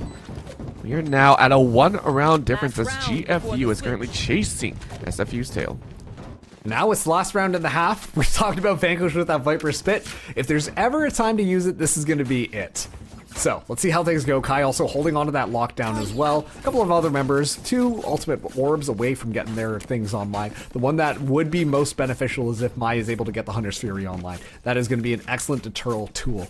Meanwhile, George also very close to getting that Hunter's Fury. But the thing is that could just allow Kai to make that lockdown go for free. You use the Hunter's Fury to be able to take that thing down. But if Hunter's Fury is not available yet, then the lockdown just can activate as is. And it's already pretty difficult to take out.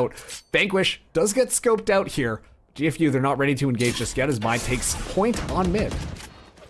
I would also like to pay my respects and apologize to anyone that actually believed me when I said no one has had larger than a 3 round streak. There was literally a 4 round streak 2 rounds ago. I'm an idiot. Anyways, getting back into this, we are set, and as you said, all the Util being thrown down, and GFU slowly making their way around, trying to find an opportunity to enter into the site. But of course, they're taking things very, very slow. So FSU still trying to hold their breath and wait. And Riddy finds Luco. Beautiful shot there on A. And now they're just going to chase forward. They're going to try and pressure in. And they have free sight. In goes the Viper's Pit. No one else is allowed in. And SFU Esports White are going to have to try and do this retake. But keep in mind, this lockdown is going to be really good to just flush people out of the Viper's Pit.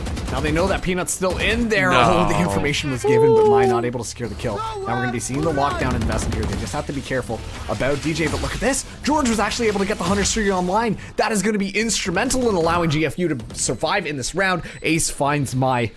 And now it's just down to a 2v3. Viper's Pit still in front. George holding it back. Kai just coming in here. Oh my gosh. Able to find it down. Now down to a 1v2 inside of things. Tosses down the alarm bot to get a little bit of information. The alarm bot does go out here as little DJ in the back. Completely domed, but it doesn't matter. Ace just good with it. Perfect timing there as the spike gets tapped. The headshot comes through. GFU still alive in it. It's all tied up 6-6 as now we're swapping sides. I've rarely seen someone sneak up that efficiently. That was very, very impressive. But Ace holding it down now. The Sage, the healer, taking the lead in the frags. And honestly, SFU, they've been shut down here, there, everywhere. But now they get a chance back. We are tied at 6-6. The teams have been fighting valiantly back and forth.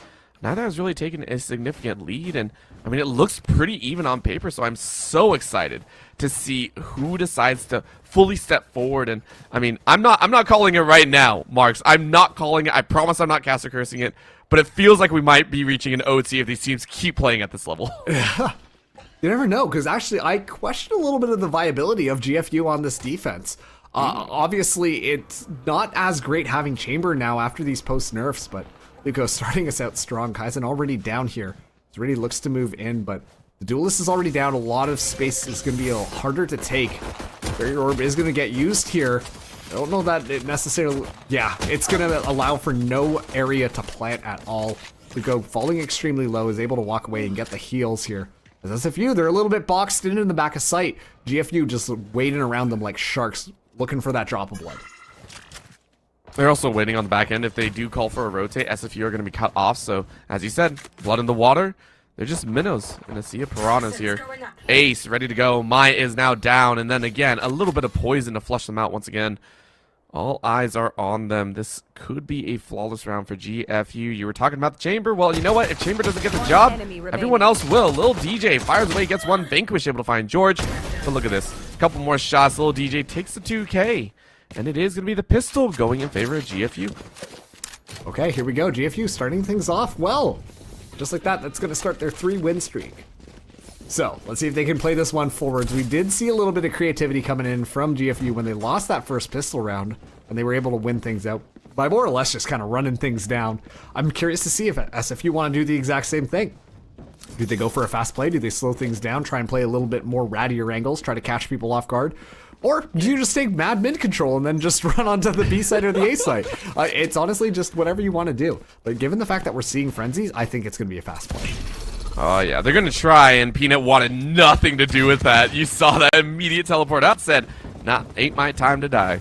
Rest of the team charging through kitchen, sends up the wall. That way they can power through to this B site. SFU did take the fast play, but GFU answer by not engaging. I like this. You go ahead and say, hey, they can only push so quickly. Instead, we're going to engage long range on this retake value. And we'll see what we can do. Around the back corner is one. Kitchen is still being occupied, so this could be quite dangerous. But Riddy, only one really on this back end, is waiting for a member of GFU to just take a single wrong angle. And I think that it's... Oh, George actually spots him all the way down here. Luco, be the first to tap it here. And look at this. Barrier Orb comes up as well. It might still be good. Oh, Paint Shell is able to sneak their way through as Ace finds a couple of kills, but I don't think that the Paint Shells actually made it onto the spike. Doesn't matter, though. Vanquish left in a 1v5. All it took was one wall. GFU were able to get this defuse nice and clean, keeping all of their members alive as well. It's perfect because that means they can bonus nice and easily in this next one.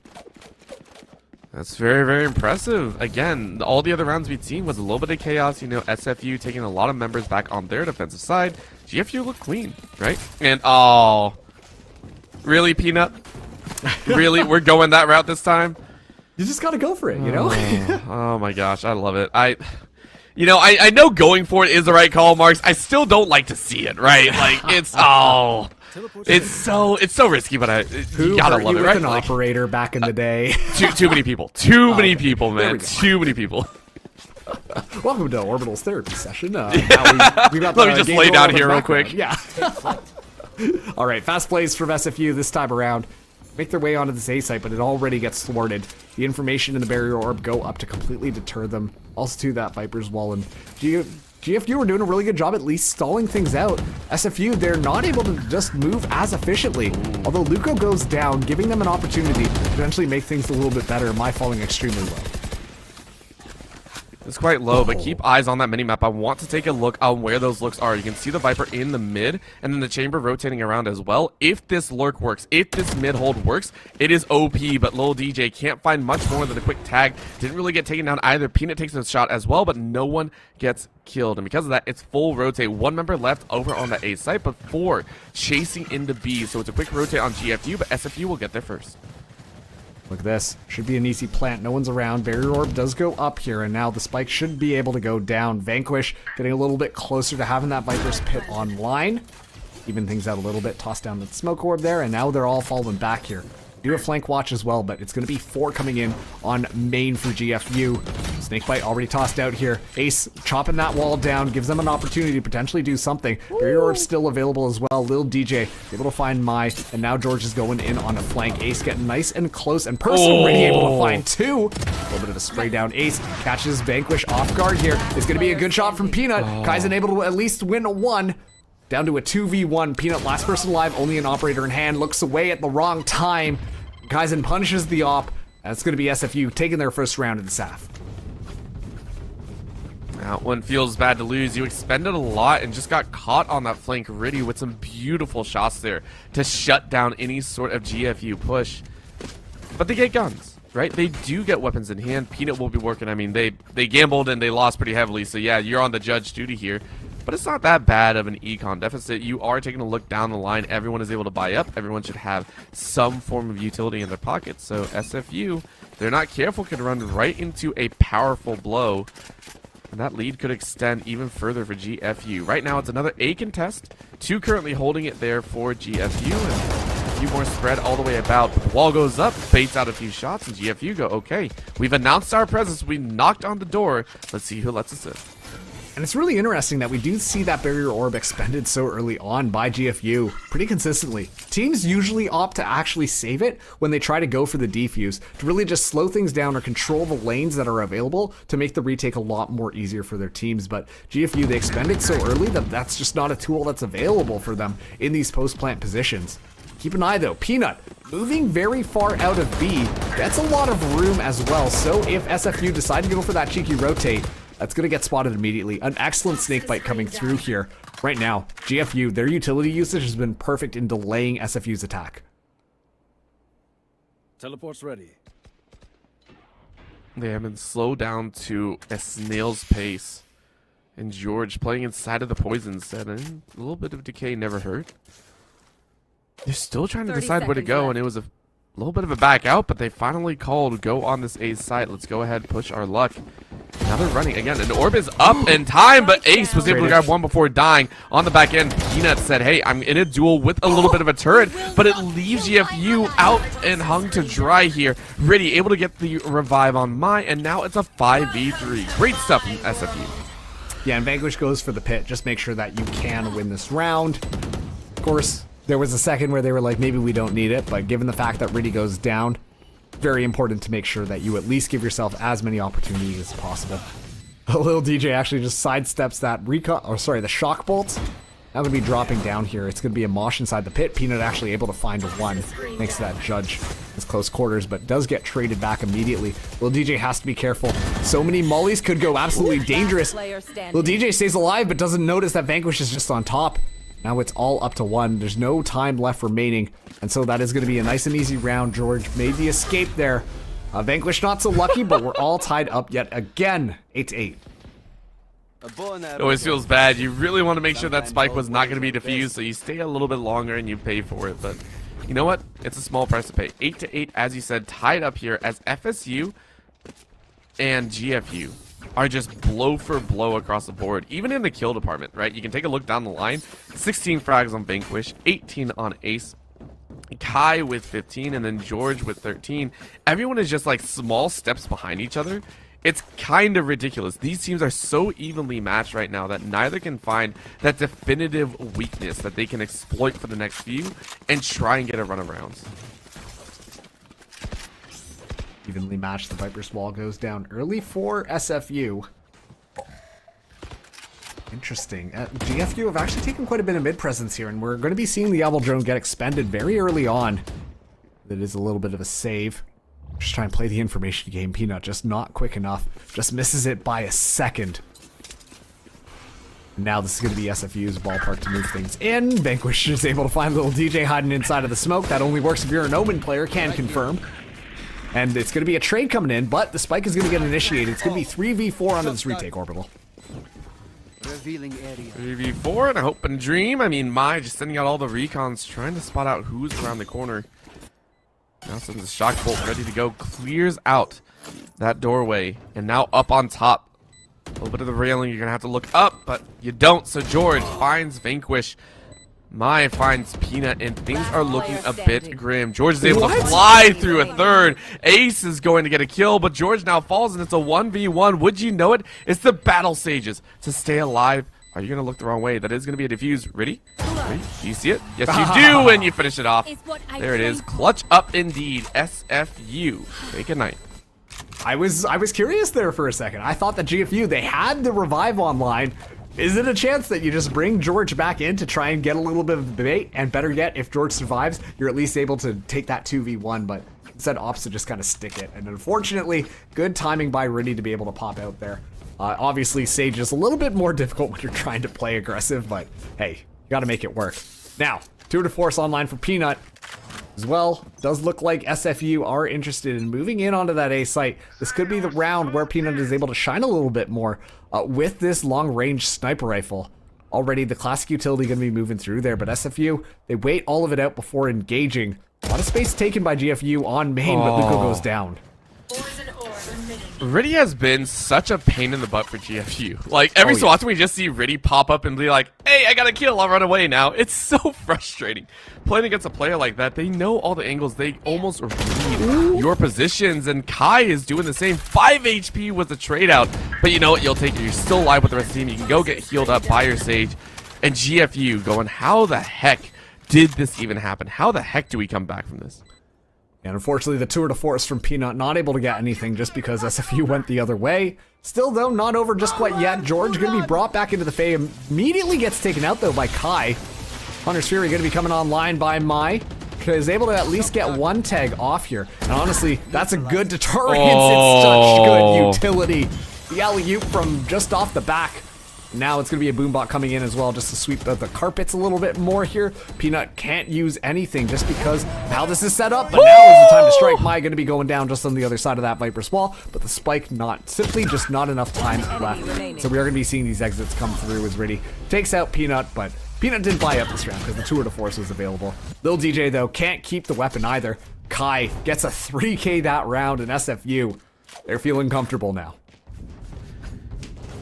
And for as good as the Chamber has been able to get into these fights and get into some of that util, they, as you said, has fallen short of what we expected. And, you know, we didn't expect too much. The Chamber, of course, like you said, has been out of the meta, but they've been playing okay. For GFU to push this hard to a 10-8 and is now going to use a timeout, is now going to try and figure out a different way to shut down SFU. It's a lot of questions, right? Number one, you do have the ultis on your side, but Riddy, you have to find a way to lock down Riddy. Riddy has been in your face at every single moment, either taking out the Chamber or, you know, even the Reyna. This has been a consistent issue for them, and if they do not know how to remedy it, this is all just game number one. This could continue on to game number two, and Riddy could just be a pain there as well. Yeah, and quite frankly, like, when we look at these agent compositions, I want to just bring up the point that GFU, they look very good when they're on the attack. And that was the half that they were able to get a lot of the rounds together. They wanted to keep that momentum moving forwards here. Obviously, though, on the defense, you can tell that it's just lacking a little bit more. They're relying very heavily on the walls to do all of the deterrence. They don't have a lot of mollies to play off of or things to really clear corners out. Basically, it's just going to be the snake bite as well as the shock bolts if you are good with the spacing. Meanwhile, SFU, it's just so easy for them to push in. They've got the paint shells to clear things out when they need to be, and then of course they can use their mollies to try and play a little bit further back, but quite frankly, this attack has just been spectacular coming in from SFU, and they're showing us why they're an undefeated team thus far. I also feel SFU are just using their util to just flush people out. They're not chasing behind it. They're not using it as the perfect cover to all in or anything like that. It's used just to be like, hey, this corner I think has someone around here. Can we just push them out real quick?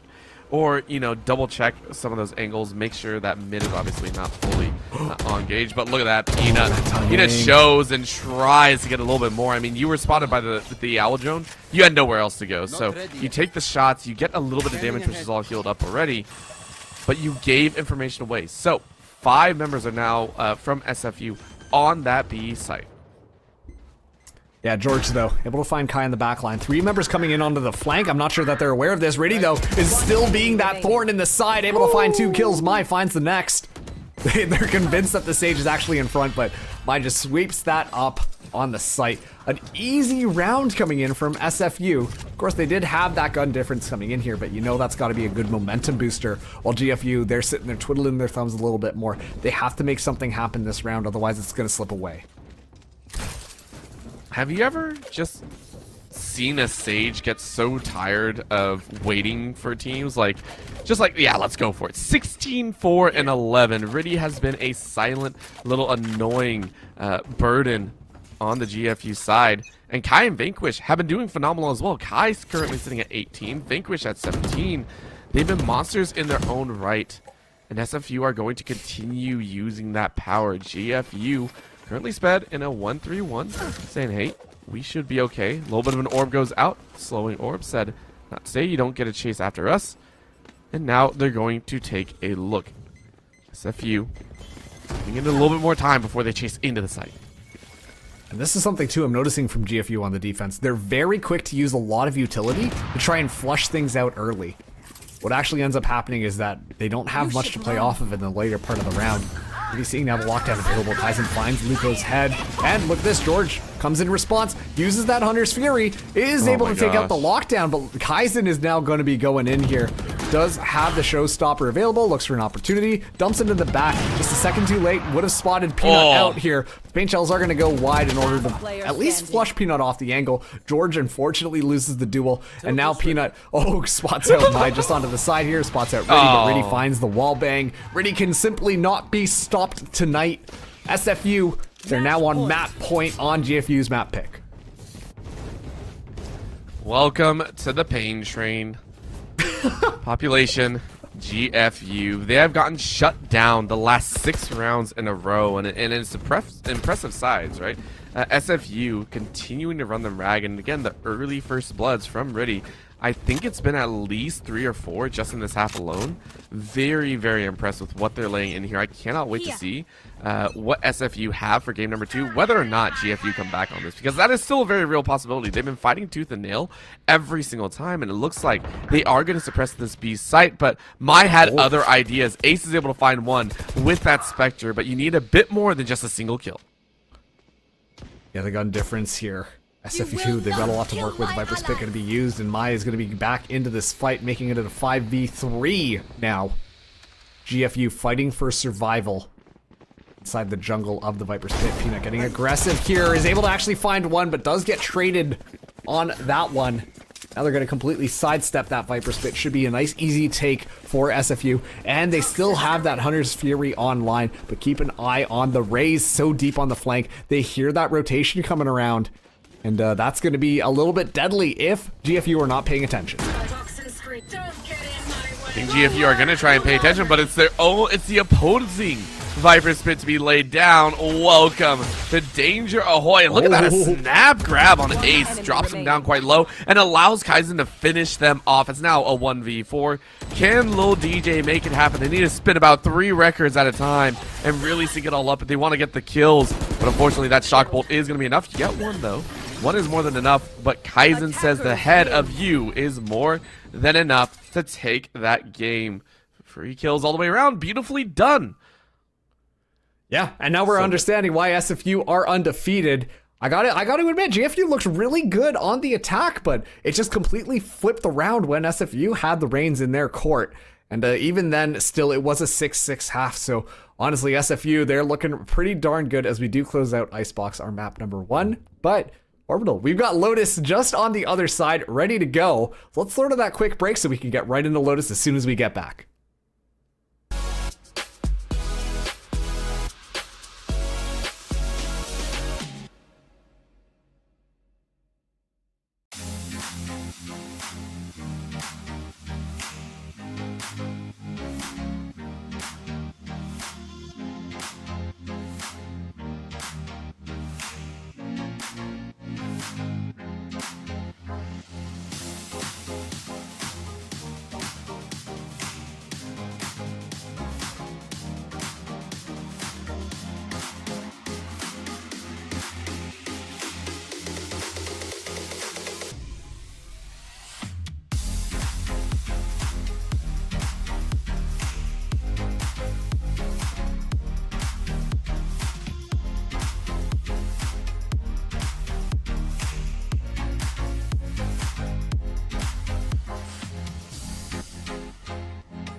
Welcome back, everybody, to the NECC Champions West Division. I guess it's technically Pacific, but you know what? That's all good. Time differences. That's tough. Daylight savings time. Woo! But my name is still Marks. This is still Orbital. We've got SFU going up against GFU, and quite a interesting first map there, wouldn't you say, Orbital? I would. We saw some very low tier picks that, you know, tried to work things out, and, you know, it held on for the first half. We got a 6-6, which looked promising, and then at the end of it, SFU just, I think, took off right there. It was they took control, and Riddy, number one, Riddy was not the highest kill player, by the way. I don't want to say they fragged out, but the frags that they got were such an absolute pain in the butt to deal with. They could not shut down Riddy. Riddy was all over the place, and GFU just kind of folded under the pressure, right? They just didn't have an answer. So, you know, SFU looking to try and take this 2-0. Yeah, and now if we can bring up the map picks and bans, we are going to be moving to our next map, which is actually going to be Lotus. And SFU are bringing us here. And Lotus is a very interesting pick because if teams have not prepared for Lotus, it's a very difficult map to just try and learn on the fly. We know that there's 3 spike sites, very close quarters, and on top of that too, you got those big rotating doors that make a lot of noise. It's just such an interesting map, and the fact that SFU are bringing us to this map means that they should have something prepared for us, means that they've been practicing this a little bit, and so I think the ball's going to be in GFU's court to show us what they've done to prep for this Lotus pick. I mean, there's also the other side of things, which is they say, you know what? We have nothing prepped. Let's just send it. And that is, that's like, you know, a 5% chance, maybe. Like, I just like the thought of that. Honestly, though, I do agree. It is that option of, you know what? No one else has practiced it.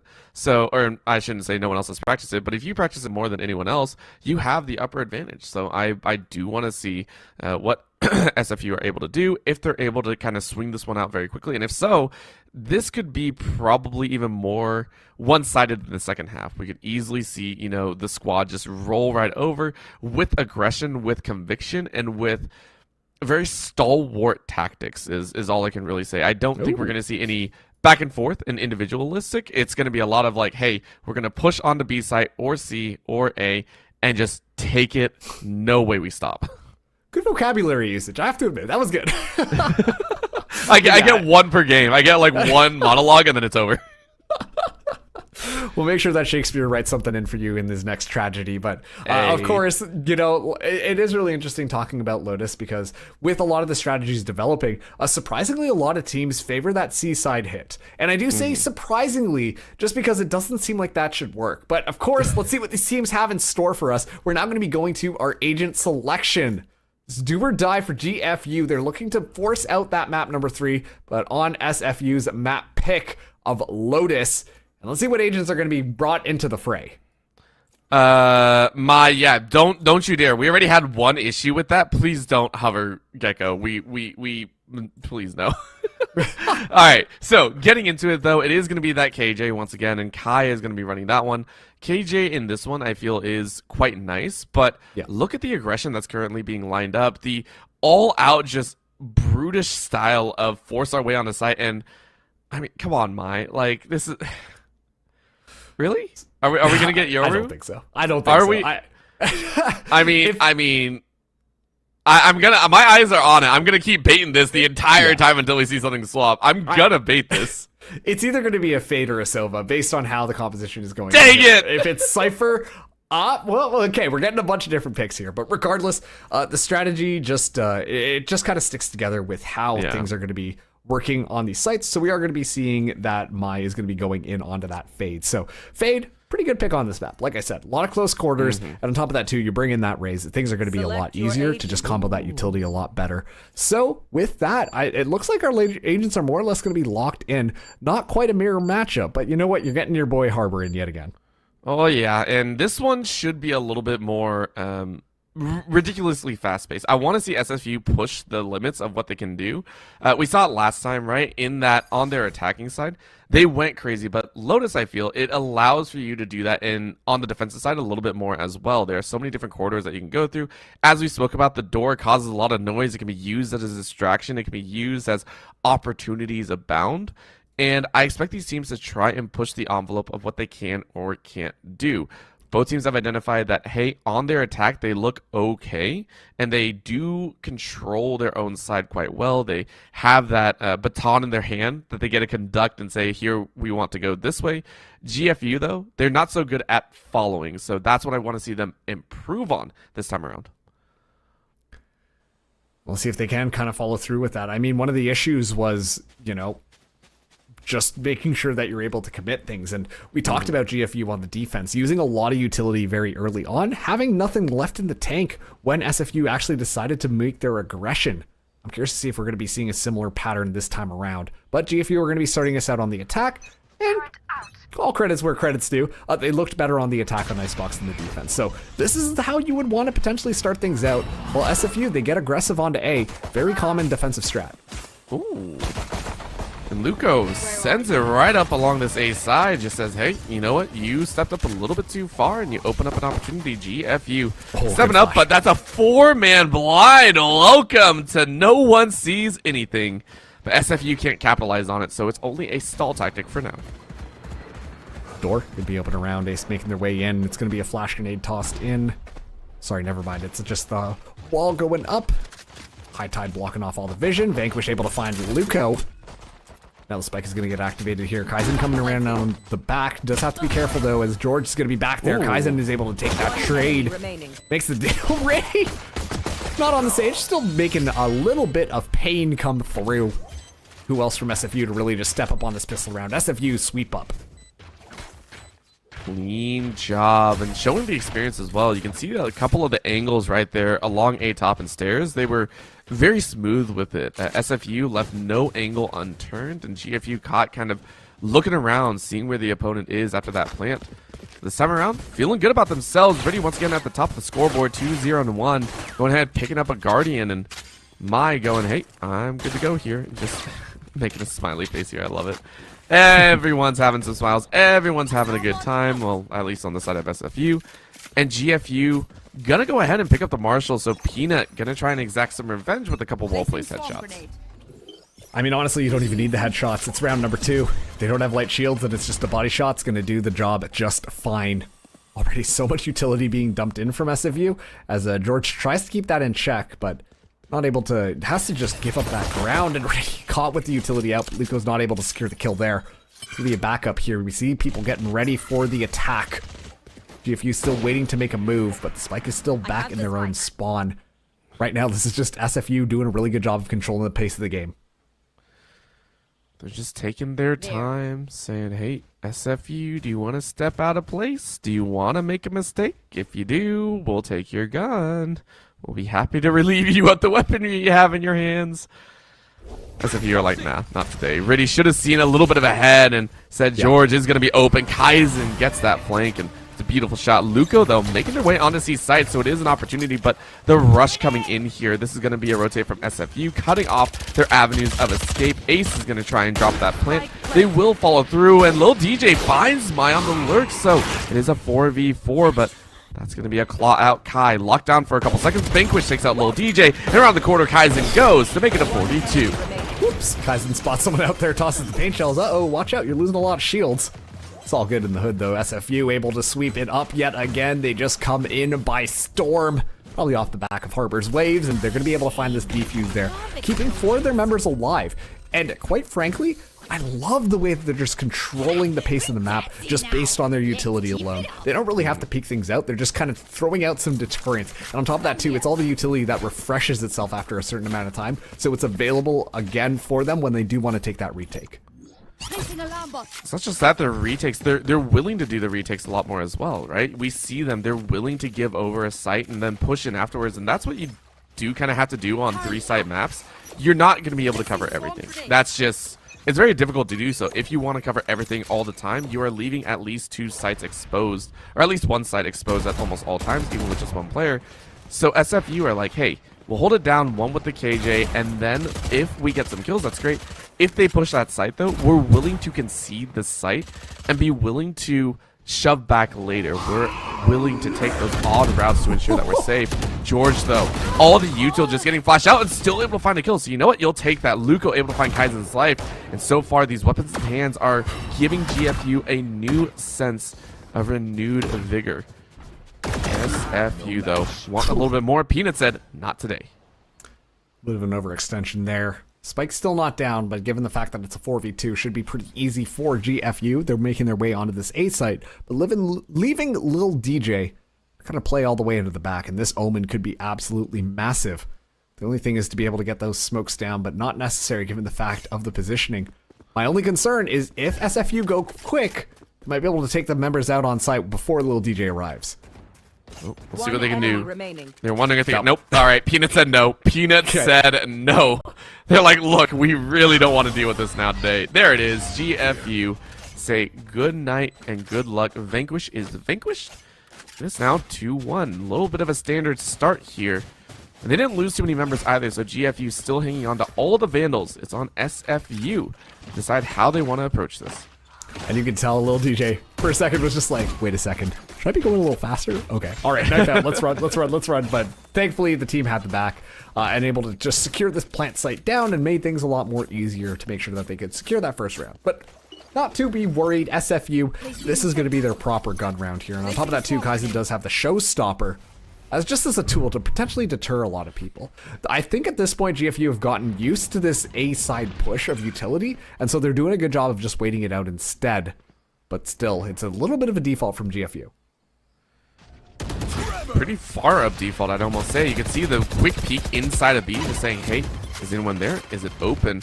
Paint Shell throws them off, and they are looking towards that C site once again, but it is the opening. SFU said, hey, we heard noise on B, let's push. Trying to find an item over on A site, and you can see in lobby, the poor KJ's just like, bruh, really? You're gonna do this? Up goes the wall, slows them all down, and SFU lock off their line of sight once again. So, for GFU, as he said, default play, they tried to push in deep, but so far no luck. Everyone playing softly and calmly. Luco. Oh. Up here. Vanquish with the timing. Vanquish is able to escape. And look at that. Riddy goes down, but Kaizen trades it right back here. Doesn't matter. Mine's going to be taken out here. Kaizen goes for the show. Oh my finally gosh. go into the back. Finally falls apart. It's now a 3v3 scenario here. Never mind. Kai makes it a 3v2. You now know that they are going to be going in onto the C site. Vanquish just hanging around outside. Still has a bit of utility left to go, but Kaizen tosses in the paint shells there, and it's going to be good. The blast pack just to finish things off. Add insult to injury. Kaizen makes sure that they get round number 3 on the board. You don't see that very often. You don't see the cheeky satchel to kill Kaizen, making it look good. And although it was expensive, you're happy to take the lead. Again, on your map pick, we did say GFU looked okay on their own attack, but this time you want to shut it down. For SFU, they know they can control the attack later, or at least they hope they can. And for right now, it's just run up as many rounds as you can. So far, all 3 rounds have been defusals, though. So GFU have at least done a good job there, getting the plants, trying to stack up econ on that side, and charging those ults a little bit quicker. They now have 2 in their own advantage, the lockdown on their end, as well as the rolling thunder. Both of these can be used to clear out sites as quickly as possible. So SFU are going to look to push and try and shut them down early before they can get any sort of game plan going. Old DJ standing out here with the paranoia. Comes up massive. So many people goes down. A flash is used in response here, but now it's just very fast gameplay from GFU. Mai, though, able to find 2 headshots. Gets a lot of damage onto George. The wall is going to be coming through. Oh my gosh, again! Slow. It is the blast pack that just relocates people, but it's down to a 2v2. A brawl just in front of A main. And still, Rolling Thunder online for GFU. The tops in the aftershock as they make their quick exit around the door. I like that, just like very quickly, go, go, go, go, go, open the door, open the door, open the door. It was a get out of there quickly, and the long route is where SFU had to go, but they did the job, right? Yes, the 2 ultis are online, but how much are they really going to commit? At this point, it is a gun duel.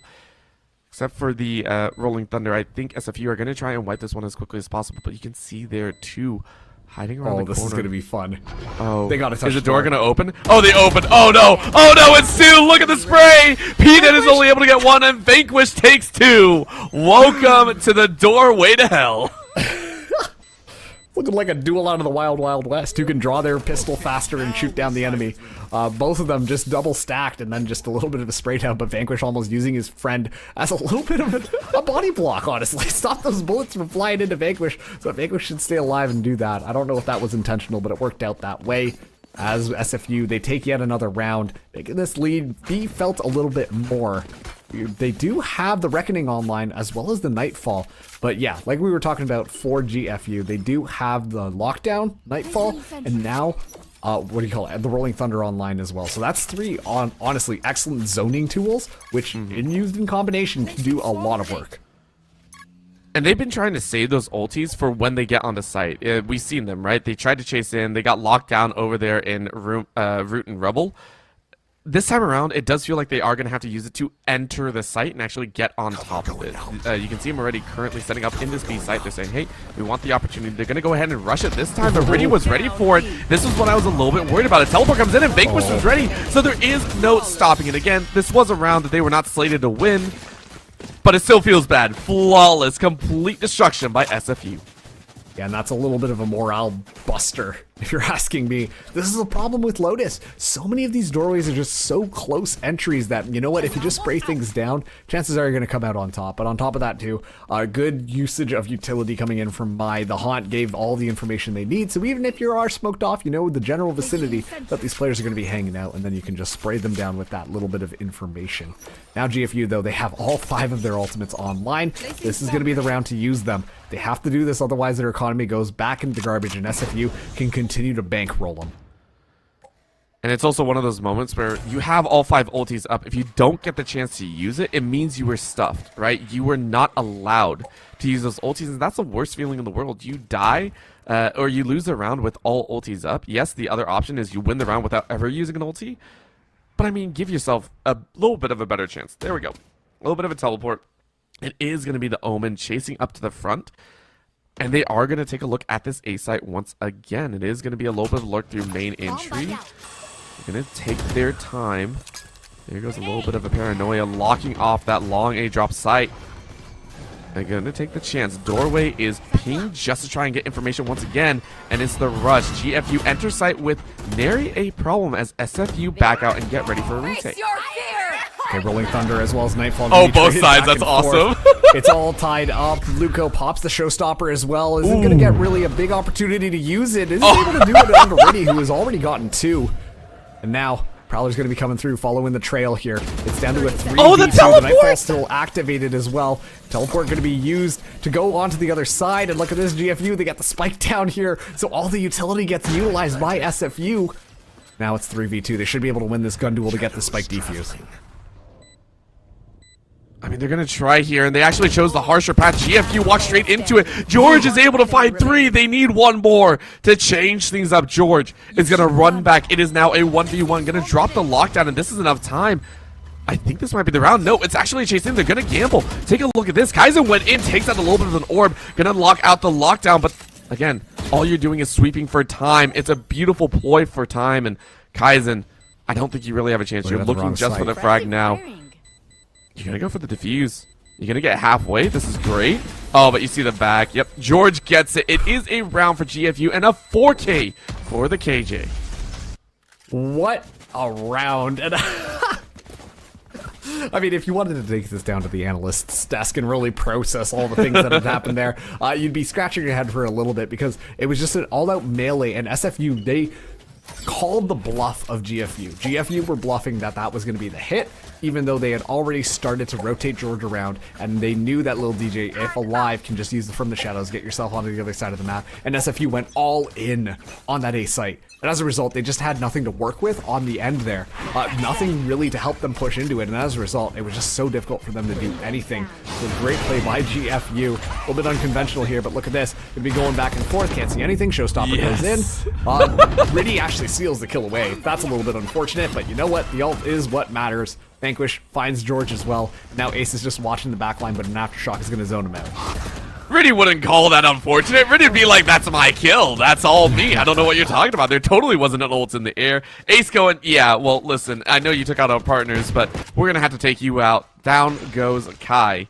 Still a 4v3, though. And remember, GFU expended a lot to try and take that last round. And because of that, they are on util stink. This is not an area that they want to be in. And Vanquish is popping off right now. 3 kills so far, but you walk straight through the smoke and eat the bullet from Lil DJ. It's still a 3v1, and because of that, Mai finishes it off. SFU have now landed at 6 rounds, the golden number to feel safe in the first half. And you know what? Can we just comment? It sucks when you get shot and you can't walk as fast anymore, you know? You can tell little DJ was just like, oh, I can escape, I can, nope, all right, I'm stuck, and I'm dead. So, a little unfortunate there, but still, great stuff coming in from SFU. Like you said, they're at that safe number. Now the question is going to be, how much further do they want to take this? Because they look very comfortable at playing this aggression coming in. We're seeing rushes come out of A, and GFU are struggling to contain them a little bit. I think that GFU just needs to punish them a little bit more, play some of those rattier angles, and be able to just make sure that they capitalize off of them. Flush the utility out of SFU, which they have been doing pretty darn well, and then it's so much easier to play this retake. Now, they're going to be actually rushing things down onto C. Let's see how this one plays out. Already the swarm grenades activate. I love it. You know what? Change up the pace. Change up your tactics and it works. You are on site once again, but this is the real challenge. Remember, SFU are so used to giving the site. It's their retake that is extremely scary. So GFU are ready for it. All of them posted up with one lurker on the back. My, though, Kai and Vanquish all say a no deal. And again, it was that save round. George, just with the pistol in hand, goes, yeah, I'm not going to get too much. They know where they are. They know where George is, hiding around this sand bucket. It was a good attempt, though. I like it. GFU rush it. They knew they didn't really have too much to work with, and they tried as best they could. Cove used as well, just for good measure. As Riddy's going to be the one who takes it. Now one away from getting that Rolling Thunder back online. A flawless round from SFU. Like you said, the retake, phenomenal. And you can see that every single time that they, like, even when you take a look at the round differential there, right now, 5 of their 7 rounds are because they were able to get that retake. And so it just looks clean every single time. That's not to take away from GFU, though. They've been very successful at least getting the spike down. It's just they're having issues dealing with the SFU retake. Of course, we see what the ideas are, like the glimmers of the playbook. The playbook is currently laid out in front of GFU, and they're like, okay, we're starting to figure out what we can use and what we can't use. Yes, it's a little bit late into the second game, but it's a possibility. So they're going to try and move a little bit quicker once again, but look at that, the Rolling Thunder going out. Peanut saying, hey, I can't wait at all. Lil DJ is going to find Kaiser, but look at the util. It is util city as Luco's able to find Riddy. This is a massive swing in power for GFU, and Maya's completely blinded out. Of all times, they brute force their way through as SFU is cleaned up. A Kai, oh, trigger discipline. Trigger discipline is open. That's gonna be 1, 2. Do you get a third? Yes, you do. No way. Kai makes it expensive. Holy crap, though. GFU fight their way through. I love that. That actually, to me, was such a fun play coming in from GFU. They're like, you know what? We know you like pushing out here. We'll just let you use all that utility, and then we know that you're going to be flying in right into the Hornet's Nest, right into that Rolling Thunder, and then just a fault line for good measure. They toss out the Paranoia, too. They used everything in that push, and were rewarded with 4 kills as a result. Great stuff coming in from GFU to match that aggression from SFU. Now I wonder if SFU are going to try those same old tricks. I think they're going to second guess themselves this time because it's too readable now. I mean, you also have to think GFU expended the Rolling Thunder, right? The same util that was up to start that off is not there. So SFU going to say, okay, what do we want to do? They are spreading themselves thin, though. C site is completely open, so they'll get the quick plant once again.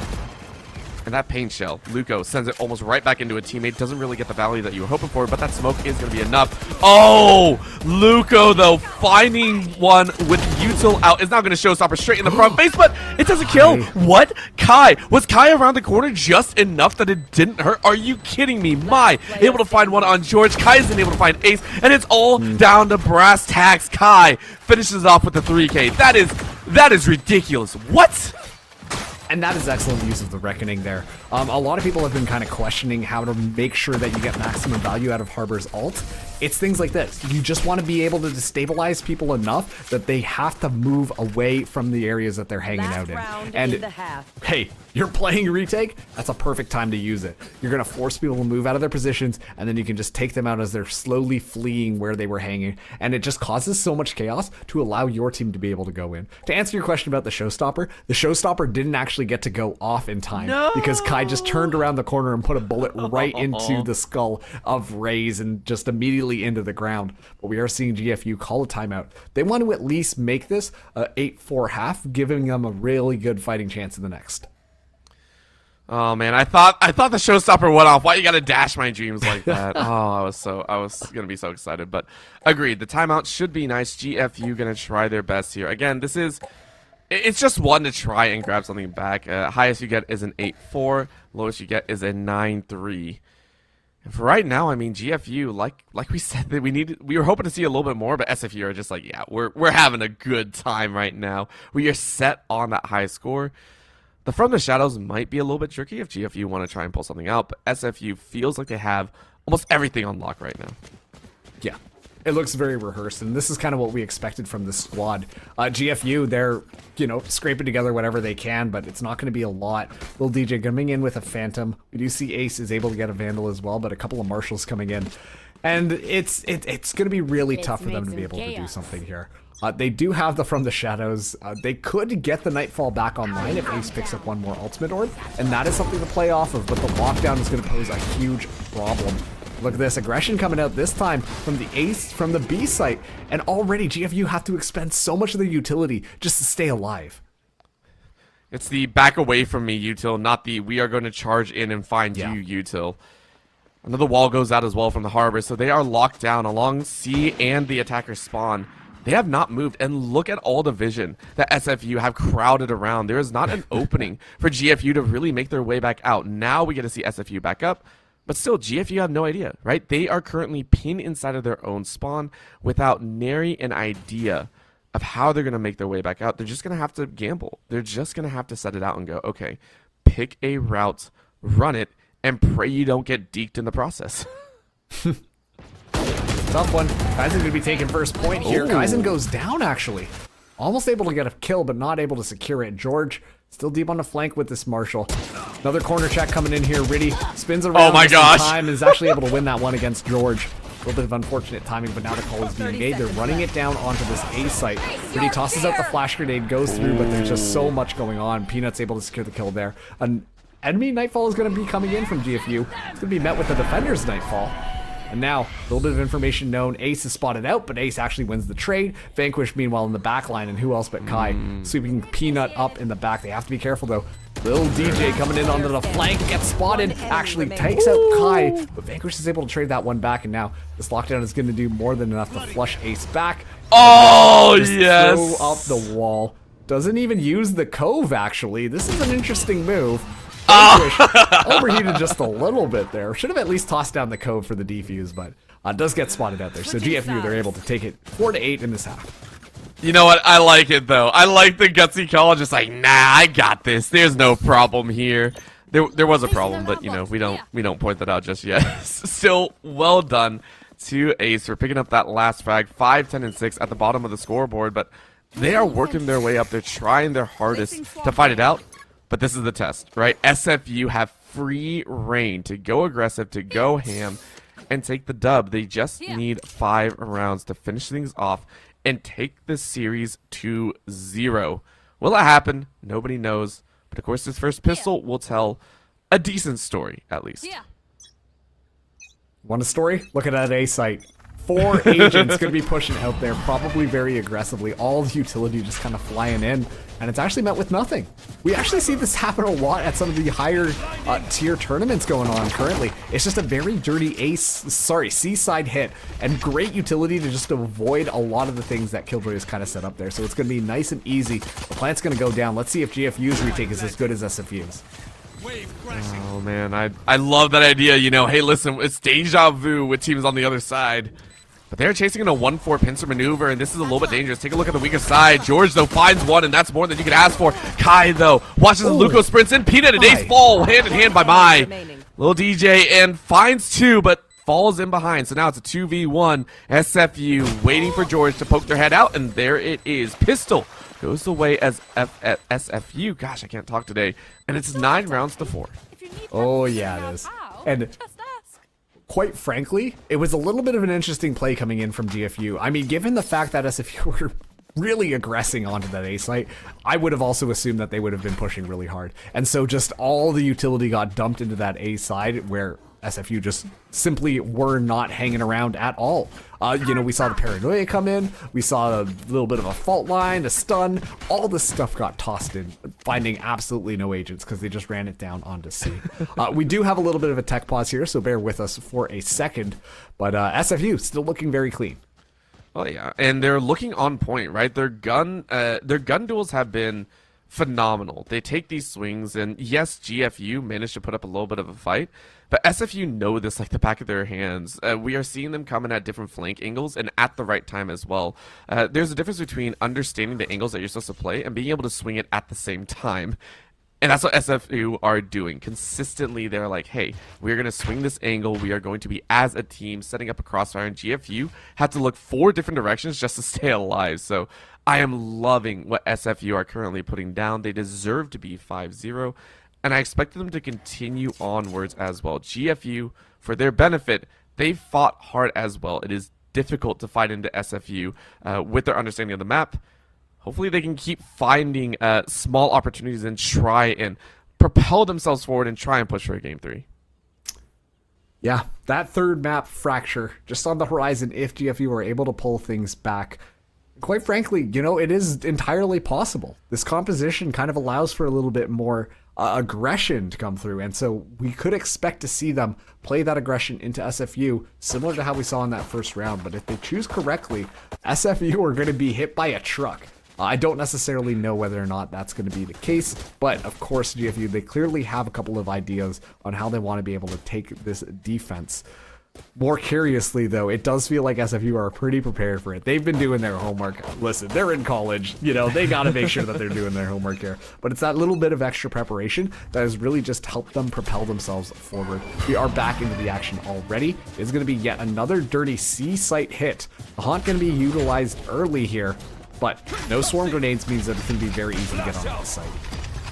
And the wall as well completely corridors everything off. So if GFU want to go in, they're going to have to take a little bit of time, wait for that wall to drop, and re-prep themselves. You can see a 3-2 entry from the back site, as well as in the connector, but a deep fall back. SFU willing to give sight and just going to try and battle it out on the other end. They want to also make sure there are no flanks, but there it is. Fight breaks out. Luco able to grab one, but still falls behind. And again, it's a sweep out, but guns are hot. Peanut, with the Spectre in hand, is going to try and take this 1v2. And I mean, it's an opportunity for Peanut. You're looking the wrong way, and that's a shot by Riddy. It's a team ace by SFU, as in their own gun round, they do take the dub. 2 rounds so far in the second half. But this is tough because they lost so many of their members in the last round. The bonus can still come through, but it's going to be a little bit more expensive this time around, and I wonder whether or not the call is going to be made to just buy up those rifles if you can. I think that will throw a couple of curveballs at GFU's direction because they might be expecting just a couple of SMGs, walk into it nice and easy. But this time around, it's going to be a couple of Guardians actually coming in. And I'm curious, if you're SFU, do you hit C site again? I imagine GFU got to be like, nah, they're definitely coming A this time. They're putting all those bodies there. All the utility not necessarily coming out. And it is yet another dirty C site hit. Marks the absolute profit right now. It's the exact same pattern as well. Look at this. It's the wall up, a little bit of a breach util, and they just rush it. And you know what? If it ain't broke, don't fix it. The difference is they set 4 and they set a deep lurk as well, just in case. But it's still a 2-3 entry by GFU. It's the only one that they know. And as the wall goes down, another wall goes up, and they're taking a chance. Luco chases in. George is able to find Kaizen. But of course, Luco is looking around the back corner. That's going to be the satchel. They spray down, and George is able to find 2, but Kai and Vanquish fire right back. It's a 1v3 situation. Kai is looking up and down, finds one down, finds another, and Kai was able to get the swarm, but can't find Peanut. That was almost a clutch 4K, but GFU take the round and push to 5. Yeah, they pushed to 5, but it's such an expensive round for GFU. They lose every single rifle except for Peanuts in it. And on top of that, too, so much utility gets expended. This next round is going to be a little bit of a scattered buy from them. It's not going to be as clean as they necessarily wanted, which is going to be difficult because SFU, I mean, this is going to be their time to shine. They should be able to buy up pretty consistently across the board. Sorry, I take that back. That's right. They didn't really go for that bonus because of just how weird the buy was there. So this is going to be a mixed bag coming in from both these teams, but the rifle advantage pretty securely with SFU, I would imagine. I'm looking at little DJ bringing in that judge there. So far, it's been this seaside hit. I wonder if SFU do it again. I mean, if it ain't broke, why fix it? But last time around, it did break. Fair enough. As we go ahead and take a look here, it's once again towards that C site. I think we're a little bit frozen here, so we'll hopefully get the same action here. SFU praying for a chance. I mean, if they do, I mean, that's huge, right? They move to 11, and right now GFU just chasing the possibility of 6. I mean, Yeah. I'm staring at Kaizen right now, just looking at the orb right now. It looks so juicy. You know it. Yeah, I'm seeing the exact same thing here. We're going to be going back to the desk quickly as we get some of those tech issues sorted out there. But you know what? With how this map has been going, I've been impressed by SFU's performance. Like we said, Lotus, a little bit of a niche pick. It's pretty new still. A lot of people are making very strong opinions about it, but that kind of is the case whenever a Valorant map kind of comes out. And of course, I do think that SFU look pretty prepared. Those C-side executes are fast and furious, but they're able to actually pull things back together. And that's kind of what's important on that front. Of course, GFU have been struggling a little bit with trying to properly contest with that attack, but I think that kind of comes down to them mostly just kind of picking the wrong site to dump a lot of this utility into. So that's kind of the issue that we're seeing between these two teams. It's also we're seeing the inexperience come out more and more as we watch this game go on, right? SFU look very practiced and GFU are trying to find the pace, but they're picking up on the aggression. I do like this. Again, we saw it in the first half. GFU are like, oh man, this is how they re-aggress. Cool, we'll try and space it out. The problem is they aren't able to set up as well as SFU were, right? We saw actually in the last 2 rounds, I think it was kind of fun to watch. They went for the same exact retake pattern. They sent 2-3, and they were like, hey, it should work the second time. They didn't send anyone on the flank, so maybe if they try it this time around, they could win the gun duel on that edge. But again, SFU are also waiting for that. So it's the mind games of, where is everyone? How does this play out? And it's such a difficult choice for them. They have to kind of keep beating their head against a brick wall and pray they crack the wall somewhere, right? Like that's what it really feels like for them. Yeah, you're not wrong. And hey, the breakable wall is actually on the A site, and there's 2 movable walls on Lotus. So, if you want to beat your head against something, maybe those 2 will work out here. But what's interesting to me is we're only seeing the C side hit, and how SFU has kind of played things. They do like to stick a lot to their same strategies. I mean, we saw that so often when they were playing Lotus on the defense. You can expect to see that utility always going out there. But in a way, this kind of works out really well for this team, because this allows SFU to kind of, when they adapt their strategies, GFU are completely just kind of taken off guard. So I think that it kind of works in like programming and getting GFU to expect what they wanted. But okay, so we do have a little bit of a tech issue coming in here. We're just waiting for that to clear up here. We're just going to be throwing to a quick break while we get that all sorted out. And then once we get back, we'll head right back into the match. But it is still happening, so don't go anywhere.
You want to just close it out? Yeah, we can.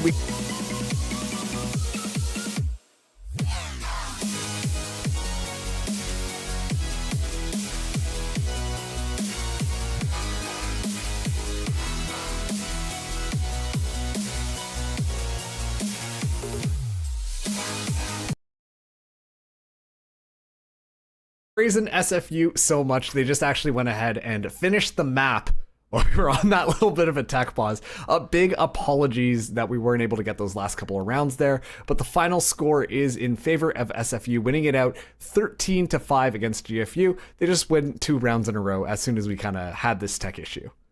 Yeah, they and we expected nothing else, right? We were just discussing, how strong SFU looked, even with the basic game plan of, as you were calling it, and very rightly so, the dirty seaside hit.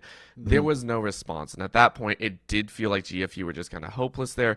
I do expect GFU, though, to come back and try and fight harder. At this point, they are now 3-3, still a very large chance to make it into playoffs, so I'm excited to see what they can do. You just don't want to run into SFU in the bracket. That's what you're hoping to not happen.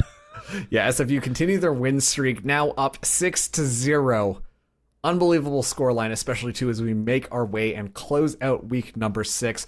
I once again want to apologize for some of the tech issues and we couldn't broadcast the last bit of that game. But we appreciate you guys sticking around and sticking through all of this stuff because, these things do happen and you sticking around and giving us the support is what's important there. So thank you so much for sticking through it. But Orbital, I think that just about wraps things up for tonight on NECC. Do you have any final thoughts before we close things out? I love Lotus and I love Harbor. That's it. That's my quote. Sounds good. Big congratulations, SFU, once again. Win 2-0 against GFU Varsity. My name has been Marks. This has been Orbital. And hey, we got Valorant continuing on NECC, so make sure that you're following the channel. But we'll catch you guys next time and have a good night, everybody.